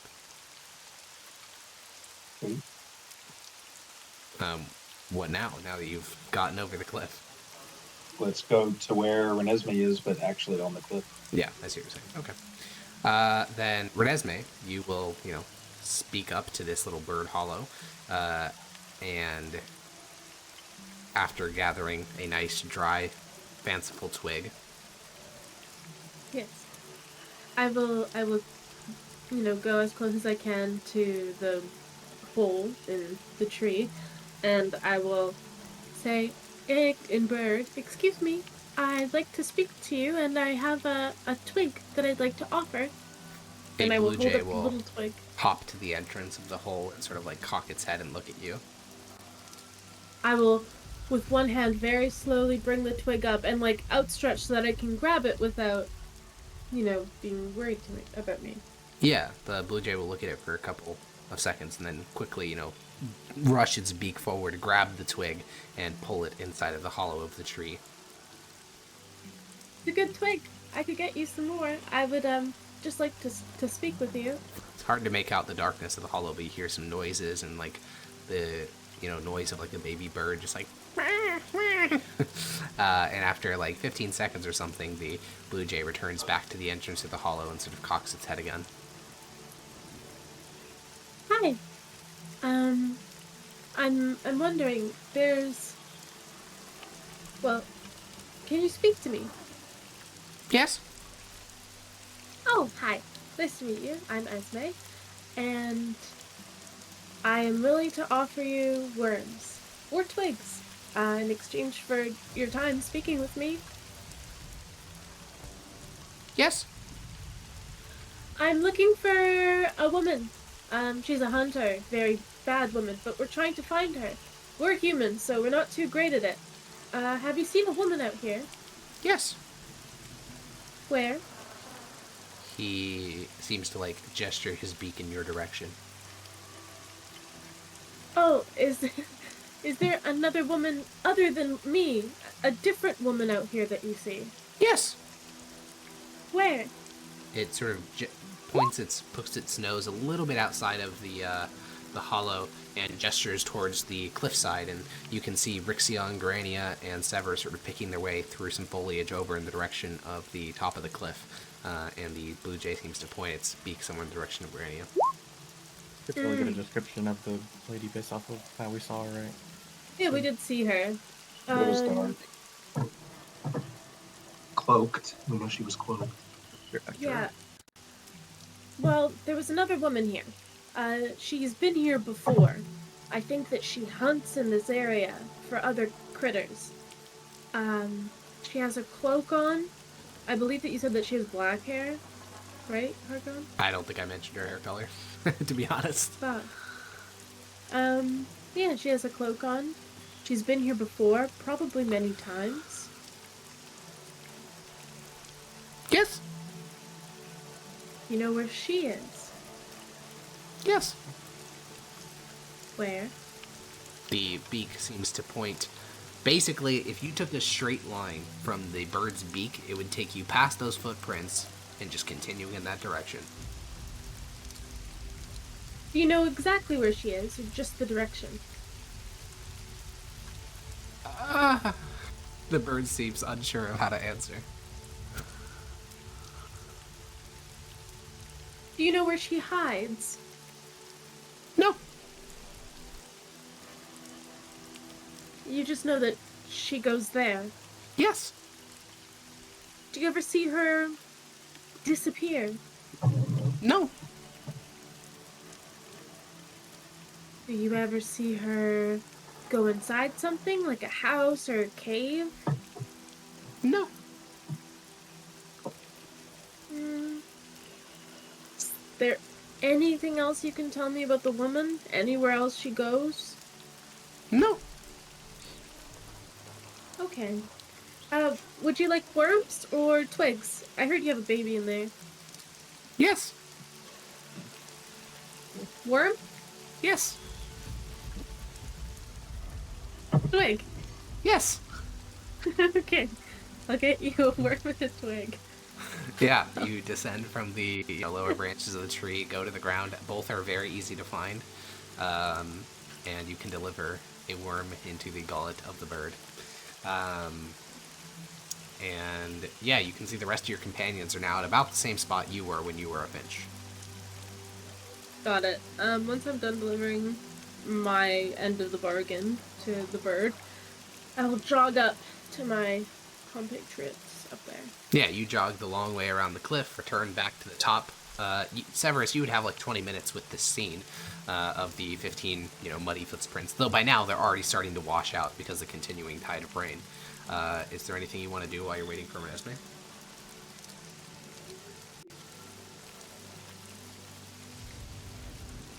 Wait, hello? Hi. Hi.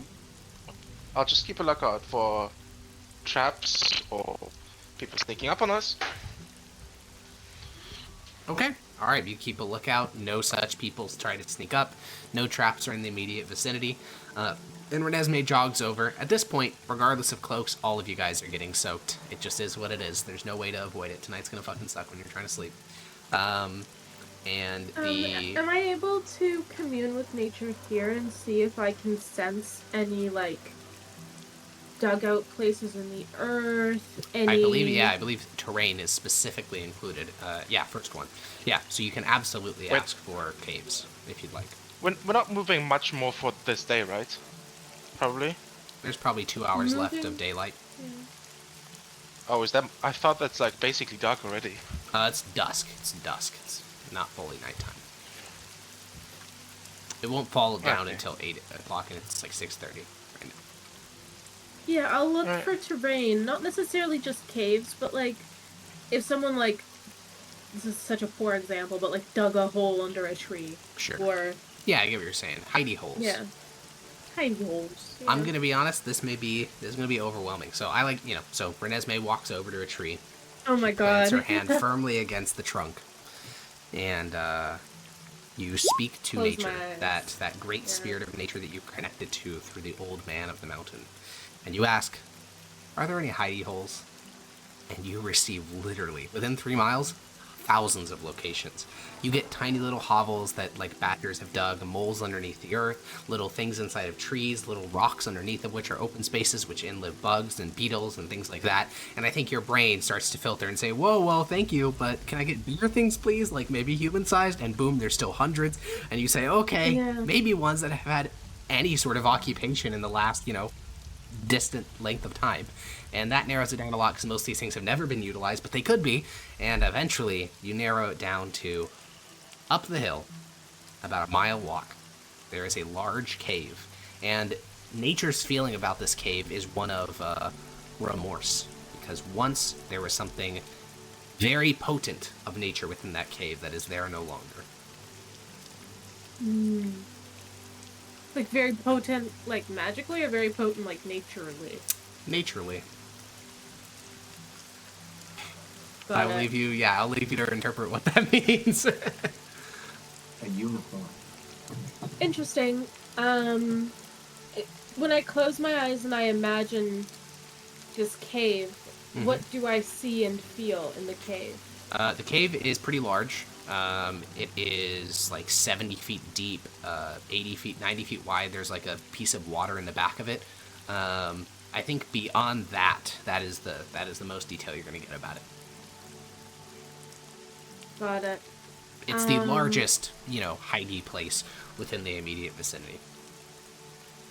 And I also want to ask for like the best course there because I'm allowed to ask 3 questions. So that's like Yeah, so Question basically one, if you go question up two. onto that cliff and you go to where those footsteps were, you continue in a straight line for 1 mile. oh, okay. Well, I will open my eyes again and take my hand off the tree trunk and say, a mile walk this way, up the hill, there's a really big cave, and there's a weird feeling around it, a strange energy, but I got the sense that it's been used. It's large enough for a human and that it's been used recently. I can get us there. She might be hiding there. It's directly in the path of Lead the way. footsteps. Yeah. And even Yeah, if she rain isn't, it's probably pouring a on good our place backs. Yeah. Probably a good place to rest without rain, even though True. the dome would take care of that. Yeah, as you guys continue forward, you notice that off to your left, this is like, 100 feet later, off to your left, there are a bunch of human-sized footprints that travel quite some distance to your left, sort of veering away from this slope. I point to them and I say, there are more footprints. Would you rather go after those? Are they leading away from where you think the cave is? They Yes. Or towards? Oh, okay. Are they very recent? Yeah, they look must like be, right? they look pretty recent. Yeah. are. For them to be in the mud, it would have had to been Yeah. recent because, as Harkon said, they disappear within like 20 minutes-ish. Yeah, so let's follow them then. Yeah. Yeah, you guys veer from the main path. The footsteps continue forward, and then they sort of like you follow them for a couple hundred feet, and then they form this sort of loop, and they terminate at the base of a tree. Yeah. Good word trick. I look up the tree. Nothing is hiding in those branches looking down at you, though. There could have been something there in the past. Mm-hmm. I put my ear Guess to the tree. You hear the sound of, leaves getting struck by big droplets of water.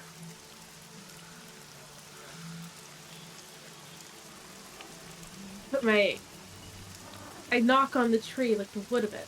Yeah, you knock on the wood of the tree. Your knuckles hurt.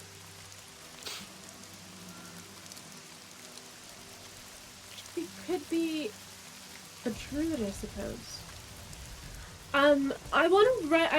I speak Druidic, and I can leave messages in Druidic, and this never fucking comes up ever. But on this tree, it could have come up last session. There were ogres, and there were druids, and you didn't even try. Oh yeah, I guess so. Well, anyways, I'll leave a Druidic message here. Yeah. Yeah, for the rest of you, she carves a large spiral with these notches running along its length into the tree. And what is the message, Renesmee? It'll be... You could be in danger. You're safe with me. Seek me out. Do you give any description of yourself so she knows who left the message? White hair elf. Half elf. Esme.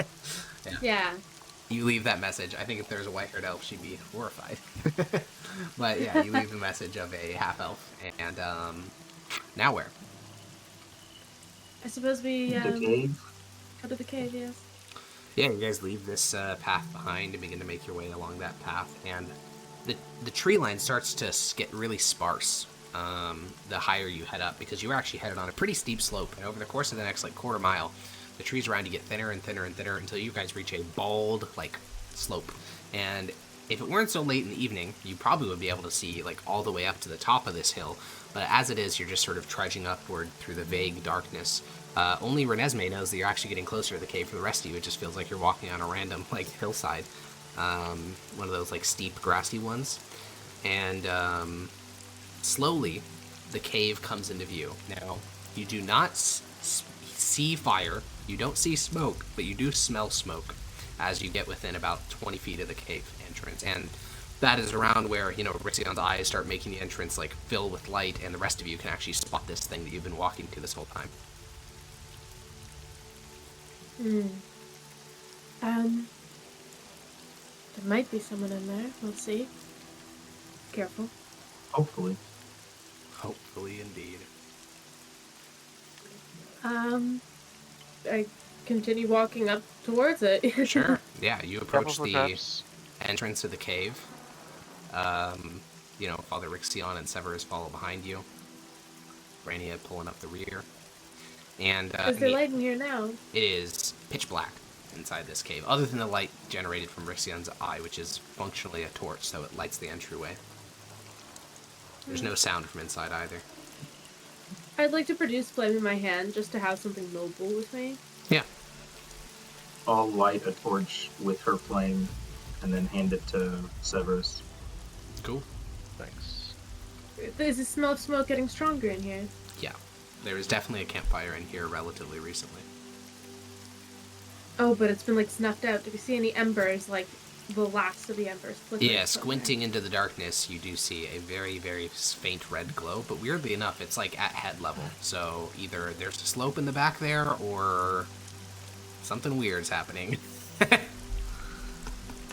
Towards the embers, I want to throw my produce flame to hit those embers.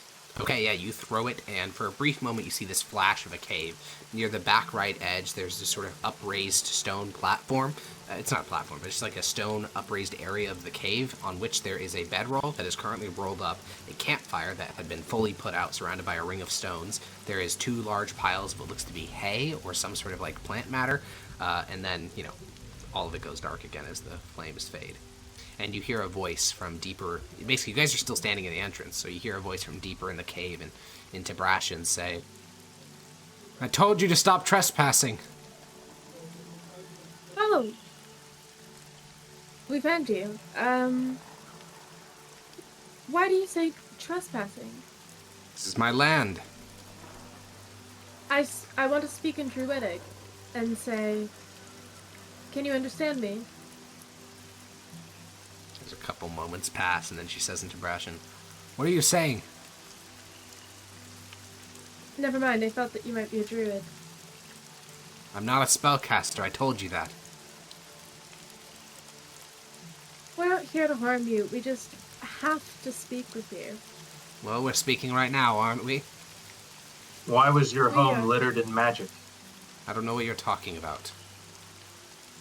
Is it possible that we get cozy here first before we start asking questions? It's Absolutely boring. not. Buckets up there. I look No. towards Severus and say, pull out the paper. I'll pull out one of the preserved papers. To be clear, she doesn't see. You guys don't see her, and she probably can't see you, or else you would probably see her. But anyways, you pull out the papers. I look on the ground. Are there any, like, traps in front of us? No, Renesmee looked with her passive. Now, you can't active check if you want, but with a passive of 18, Renesmee does not see any traps leading into this cave entrance. Okay. Also, I just got back not too long ago. Did we find out how she made her footsteps disappear? 'Cause Nope. If not, then I mean that's a pretty good argument on why she's. Yeah, we haven't. You can point that out to her as well. She's saying she's not a spellcaster. Yeah. Might have just wiped them with We saw we went to your house to try and speak with you, and we saw the papers, the ones that were being coded, but not on purpose. What? This At your gibberish. house, the grocery list. It just started happening, alright? It's not intentional. I believe you. But it's strange, isn't it? Maybe. But if we went How after did you everyone scale who the was... cliff? I just climbed it. I'm good at what I do. How Why did you did make your your footsteps disappear? Like I said, I'm good at what I do. Granny is here with them, right? Yeah. Granny wants to get Nesme's attention, saying that they're sending an Inquisitor here, and we're trying to help her before it gets to that point. The people of the town requested Inquisitors to come, and we're here because we want to prevent that from happening. And what are you? We're judges, which sounds scary, but is a heck of a lot better than an Inquisitor. I wasn't born yesterday. Judges, inquisitors, they're all the same. An Inquisitor would have killed you already. And it seems like that's your intent. No. Our intent is to ask you questions. Well, we're talking now. Ask your questions and be gone. Notably, they are talking in Tibratian, so only Renesmee and Rixion can I understand think that. Grania knows Tibratian, no? No, I don't. No. Oh, it's just us two. Okay. I'll be like whispering a translation Sure, to them. that's fine. You can sign it because only... Oh, true, actually. Live translation signing while talking. I will respond back. I thought of something and I fucking forgot it. So keep going. Sag. I'm sorry. Oh, I was gonna ask if this is new. Did she like, or mention probably the dream, because the spellcasters know about the dream. We can bring that up and say, Yeah. did she like get magical powers, or did she find out before then, or like try to get more info off of that? The dream with the scream that only spellcasters had a couple of months ago. Did you see that dream? No, never heard of it. I just had a bad dream. What was your dream? I don't We know. all It had the was same months dream, ago. right? Only if Do you you were by the remember? mountains when it happened. Which I think Grania was. What was Okay. it? It was a Rixion big not. range. It was like 150 miles around the mountains, so I'm pretty sure Grania If was I was in close enough. Well, where's Grania stationed? Close She was enough, right? stationed in... Oh, no, you're right. Yeah, Grania and Rixion wouldn't have had the dream. But they would have heard about it. It's a pretty big deal. So Severus and Renesmee would have. Yeah, they both did, yeah. We You had can it, explain the dream then. Yeah, I will. Sorry, I'm finding. Yeah, I mean, you can start explaining it, but she'll interrupt you and say, it wasn't anything like that. It's just a bad dream. And you don't know why Right. your home is littered in magic? Like I said, it just started happening. With the letters. Like you were just writing, and could you? How did you tell that it was in like arcane glyphs if you didn't? It's show it to nothing anyone arcane. else? It's just gibberish.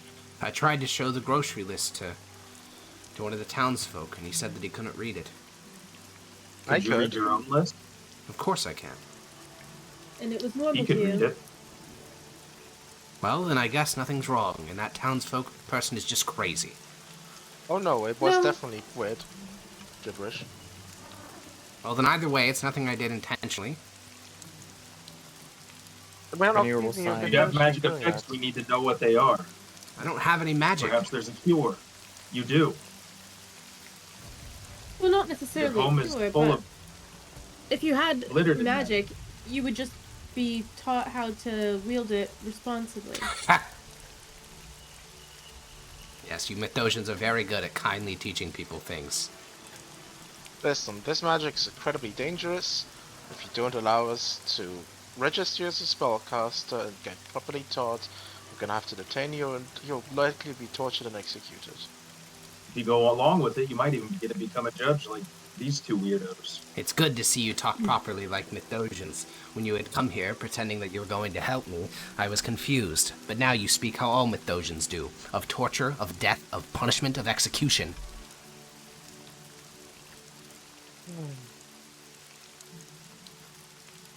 I think that you have a lot of preconceptions. We're all different people here, even all 5 of us, or You know all what? 4 of us. Sorry to interrupt, but Grania was very frustrated by Severus' response. She's gonna cast Fairy Fire in the area where she thinks the voice is coming from. Sheesh! Okay, dex saving throw. Let me double check. What's your save DC? 18. It says 18.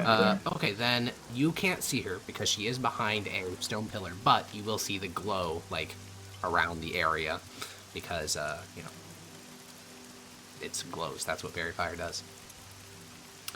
So you can tell that she's behind a pillar. That you guys can see the pillar. It's illuminated by Father Rixion's glowing eyes, but you can't see her. She I'm looks a down at magic herself. And master.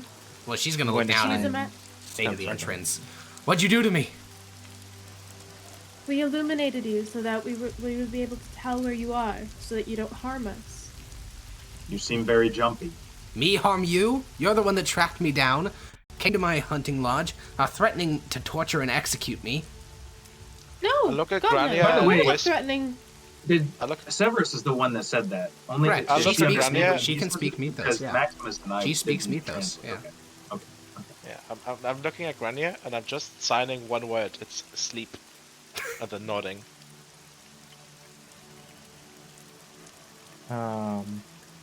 She'll side back. Did she already nervously use on. both spells? But yeah, she'll walk towards the person. Okay, as you move to enter the cave, we are going to roll into initiative. Is it possible to do damage, but like non-lethal? Yeah, If it's you non-lethal, use bludgeoning yeah. weapons, yeah. Use a blunt weapon. But magic cannot be non-lethal. Like if you, sleep spells can. Or but if you- arrows. Yeah, but if you do like a fucking, like a fireball, you're not doing that non-lethal. Also, since she's glowing, I'm just gonna draw the pillar that she's behind with like a teal outline. Yep. Shmeep. There we go. Oh wait, I didn't pull up an initiative thing. But they fixed it. Oh god bless Roll 20. They actually added a great feature. Okay. Oh, whoops. You killed yourself. Yeah. Alright. Renesmee's in front. Or No, was Grania specifically said she walked forward, which is what triggered the combat, I've so... got the map up. Yeah. Alrighty. Great. You don't even need to click on your token anymore for it to add it to the initiative. It's fucking beautiful. Grania. Even if I control 2 characters. I don't know about that one, actually. That may be different. Maybe it's based off your sheet probably. I don't know. I just know that you don't need to click your token if you have one character. Grania. I guess let me know if there's an issue actually moving, but I'm basically gonna start moving in this direction until I can Sure. try to see her. Yeah, no, there's no issue moving. It's just starting combat. There's no traps or anything. You can't see additional terrain, though, because you do not have any illumination. So you I just see have what no you see. vision. Oh! Okay, never Oh mind. yeah, What's you your have dark like vision double range? sight dark vision. 120 feet. Holy shit, never mind. You just see the whole cave. I don't even... I'm just gonna reveal the whole cave.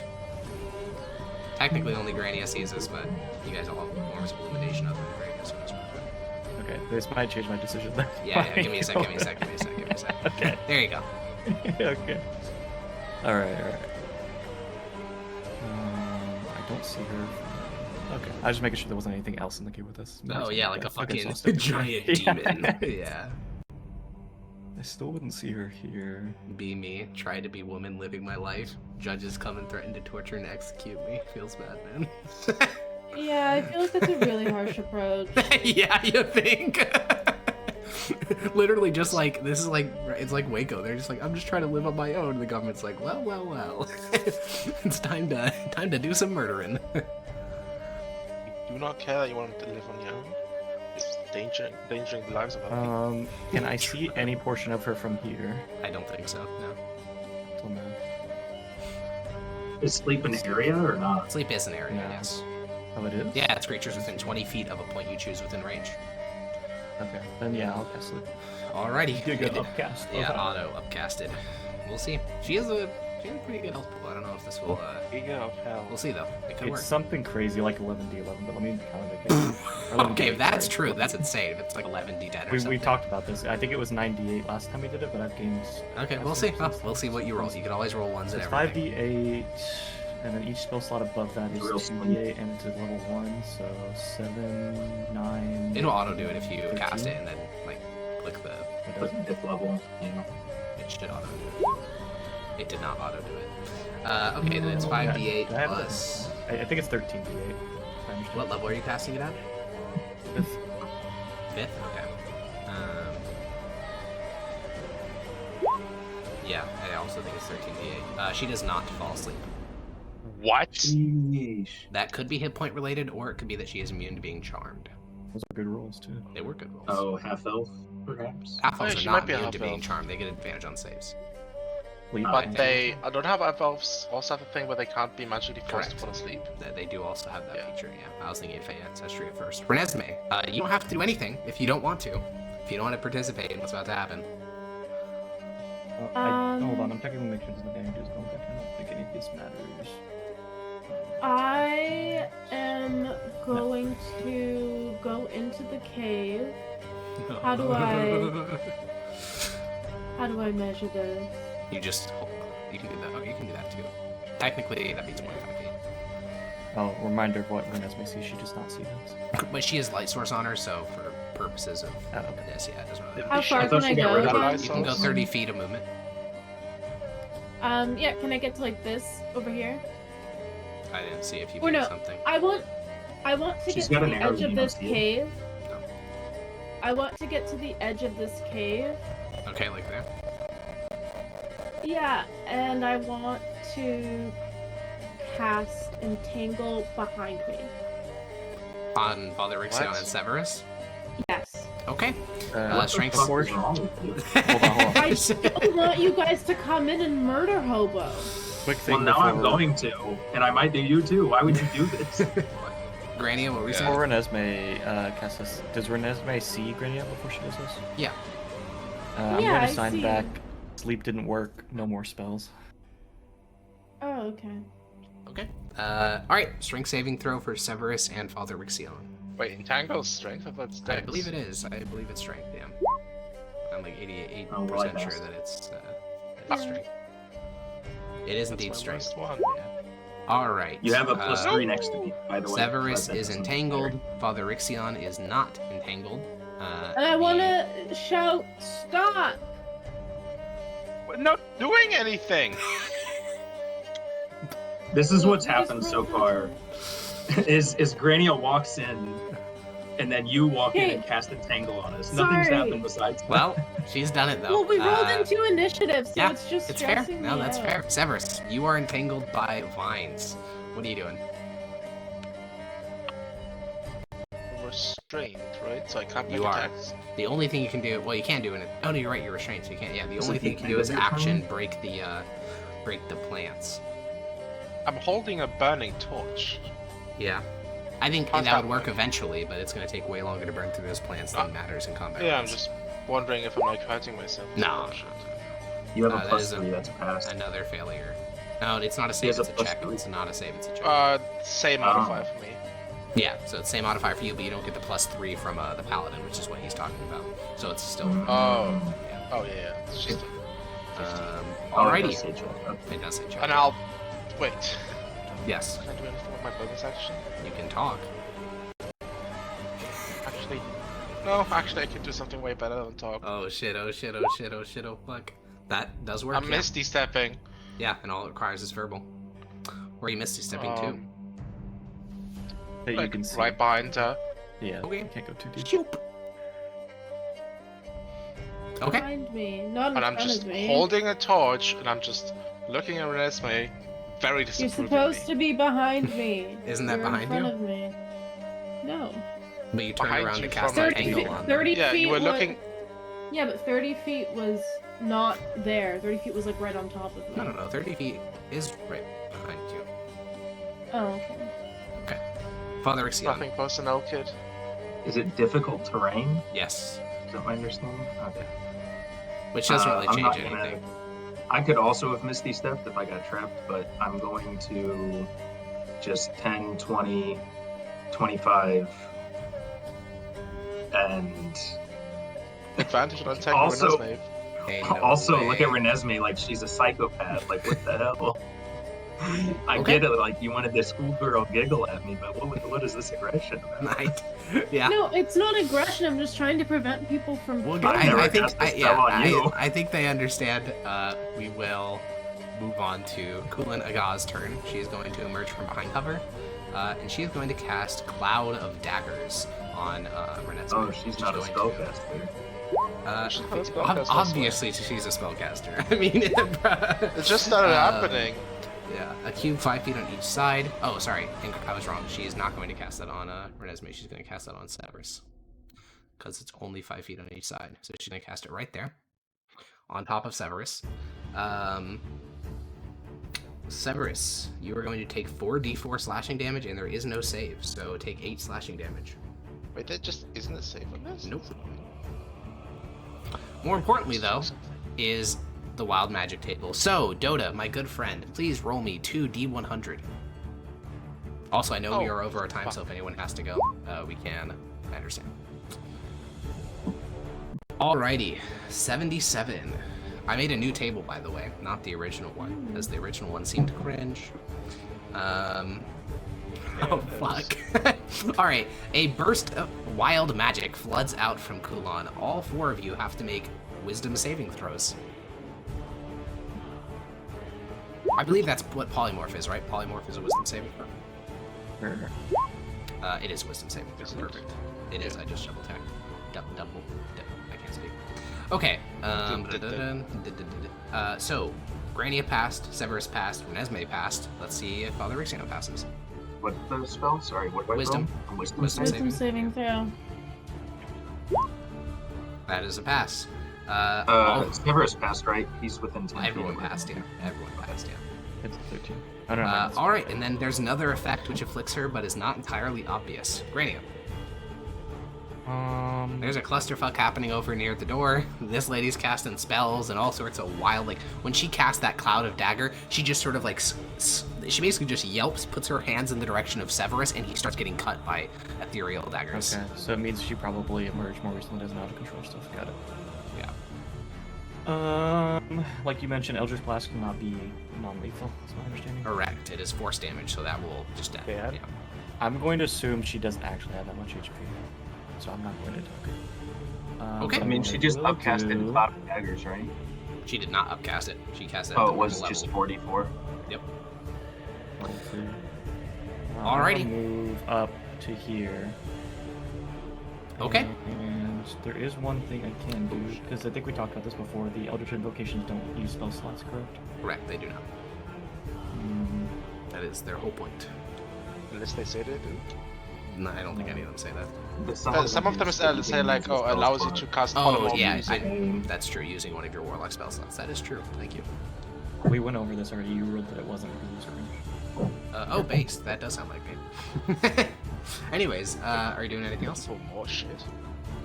Otherwise, what's the Something point? I would just hard take them as normal spells. Otherwise, they're just spells on my spell list. So are you casting a spell? Yeah, I'm gonna polymorph her into a bug. It's also Alrighty. only a long rest. Stinky Or bug. Alright, she has advantage on this, but she could still fail. Nope. Wait, how does she have advantage on this? We'll get to that later. This is not If a, you I guys was just saying, capture this her is not a alive. charm. It is not a charm. No, it is a polymorph. Okay. Yeah. Already moved my 30 feet, so that's all. All right, you cast Polymorph on her, and what you see from your perspective, Grania, is you cast a perfectly fine normal spell, but when it leaves your fingertips, it fizzles midair as it travels to Kalan. Magic is not working how it's supposed to. Renesmee. Why did Fairy Fire work on her? That's a good question.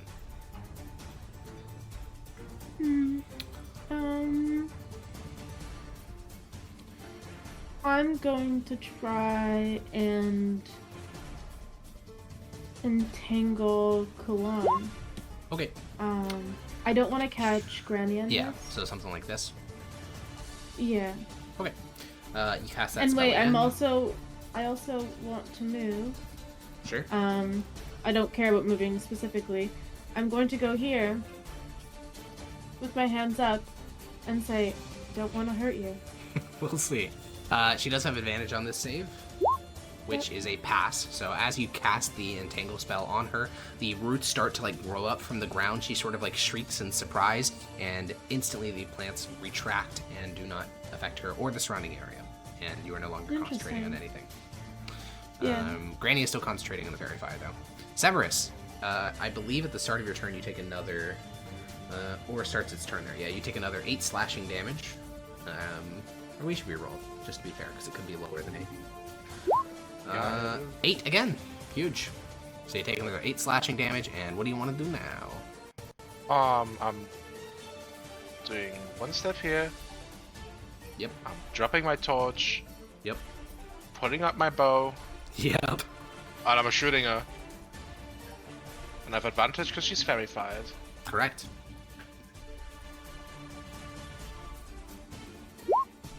That does indeed hit, yeah. She is just wearing normal peasant clothes. And, die. Holy shit!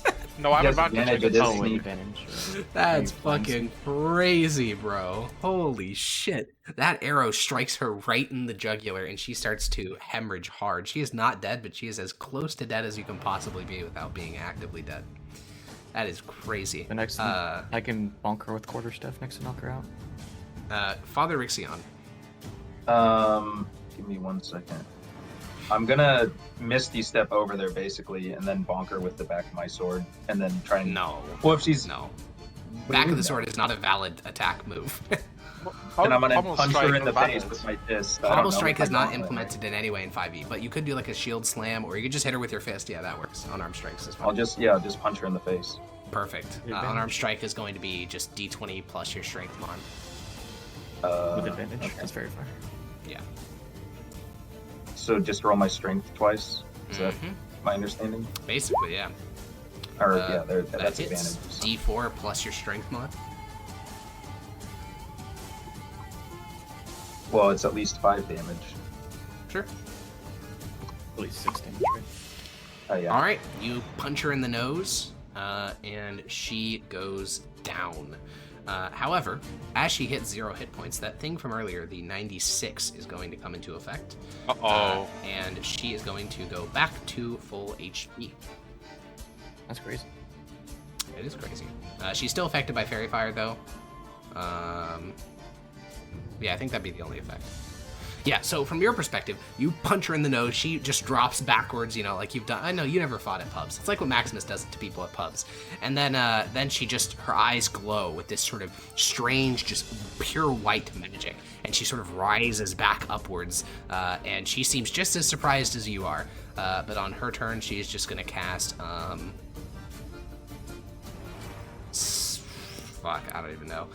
Fog cloud. So the entire area around her just gets poof, filled with fog. So it's 20-foot radius. No one's things work through here because it is not like dark vision or whatever. It's just obscuring vision. So I'm going to Does quickly. Fairy Fire still not work? It does work, but through heavily obscured terrain, even glowing things would not be visible. It's equivalent to like almost pitch darkness, but it's just obscured. Is the only way to So- see them within 5 feet, or? Yeah, even not. basically.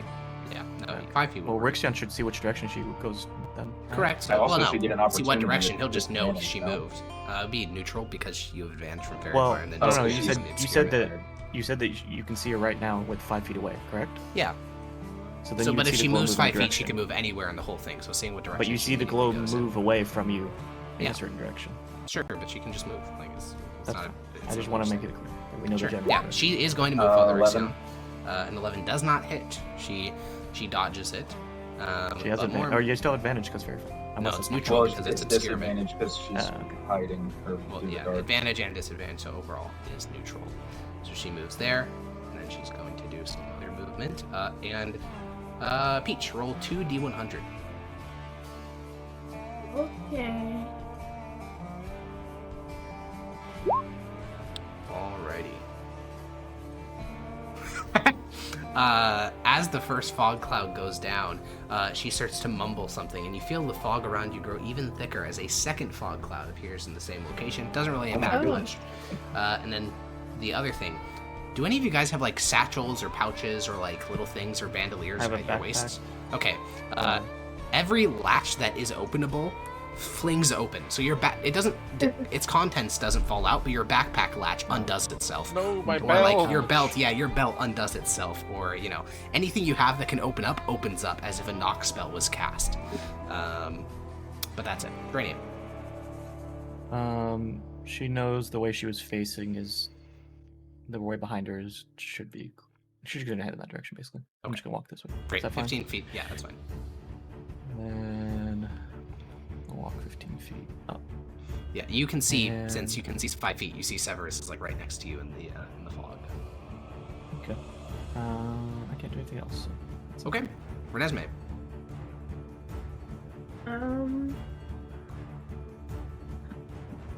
I'm just gonna move to the entrance of the cave here, All right. and I'm going to crouch down and put my hands up and be like, I do not seek to hurt you. That's very convincing. After your party members said they were going to torture her to death and then stormed her cave and then Only tried to one guy put her did to that. sleep. Okay, well, it doesn't really matter. If one of the police shoots your dog, I think you're going to malign all of them. Yeah, but I Severus. can't really do anything about that. True. Right. I'm gonna step out of the fog. Perfect. I'm gonna walk over here. And since she presumably also can't see anything, One would presume, yeah. I'm gonna use the hide action. Perfect. We finally found a use for it. Yeah, that sounds good to me. Roll a stealth check. All right, you disappear behind the rock. Father Rixion. I don't know the quickest way out because I'm in the middle of it. So I'm Yeah. kind of going to just walk around 5, 10, 15, 20, 25, 30, All right. 35, 40, 45, 50, you're 55. action. Yeah, action. All right, you dash. action dash. You stumble forward. At one point, you nearly hit the wall, but it's 5 feet away, so you catch yourself and you veer southward. And eventually, you stumble out the bottom side of the fog, arm sort of like waving before you. Alrighty. Okay, Kulan's turn. She is going to. That's concentration. That's concentration. This is not concentration. She's going to cast a first level sleep spell near the entrance. I guess she'd have to move to do I don't think that so. can, even with a max roll, can. Probably not, but she Wait, doesn't know that. doesn't- So it doesn't really wait. matter. Wait, she can't do that. She can. No, she needs to sleep. Cast when within she's 5 feet talking. of herself? Yeah. Correct. Oh, she's right next to them? She's somewhere within the general vicinity that's close enough for them to be hit by the sleep spell, yeah. Either way, She'd she also casts hit the us. first level sleep spell, which 24 is not enough to knock anyone in the room unconscious. And Severus, roll me 2d100.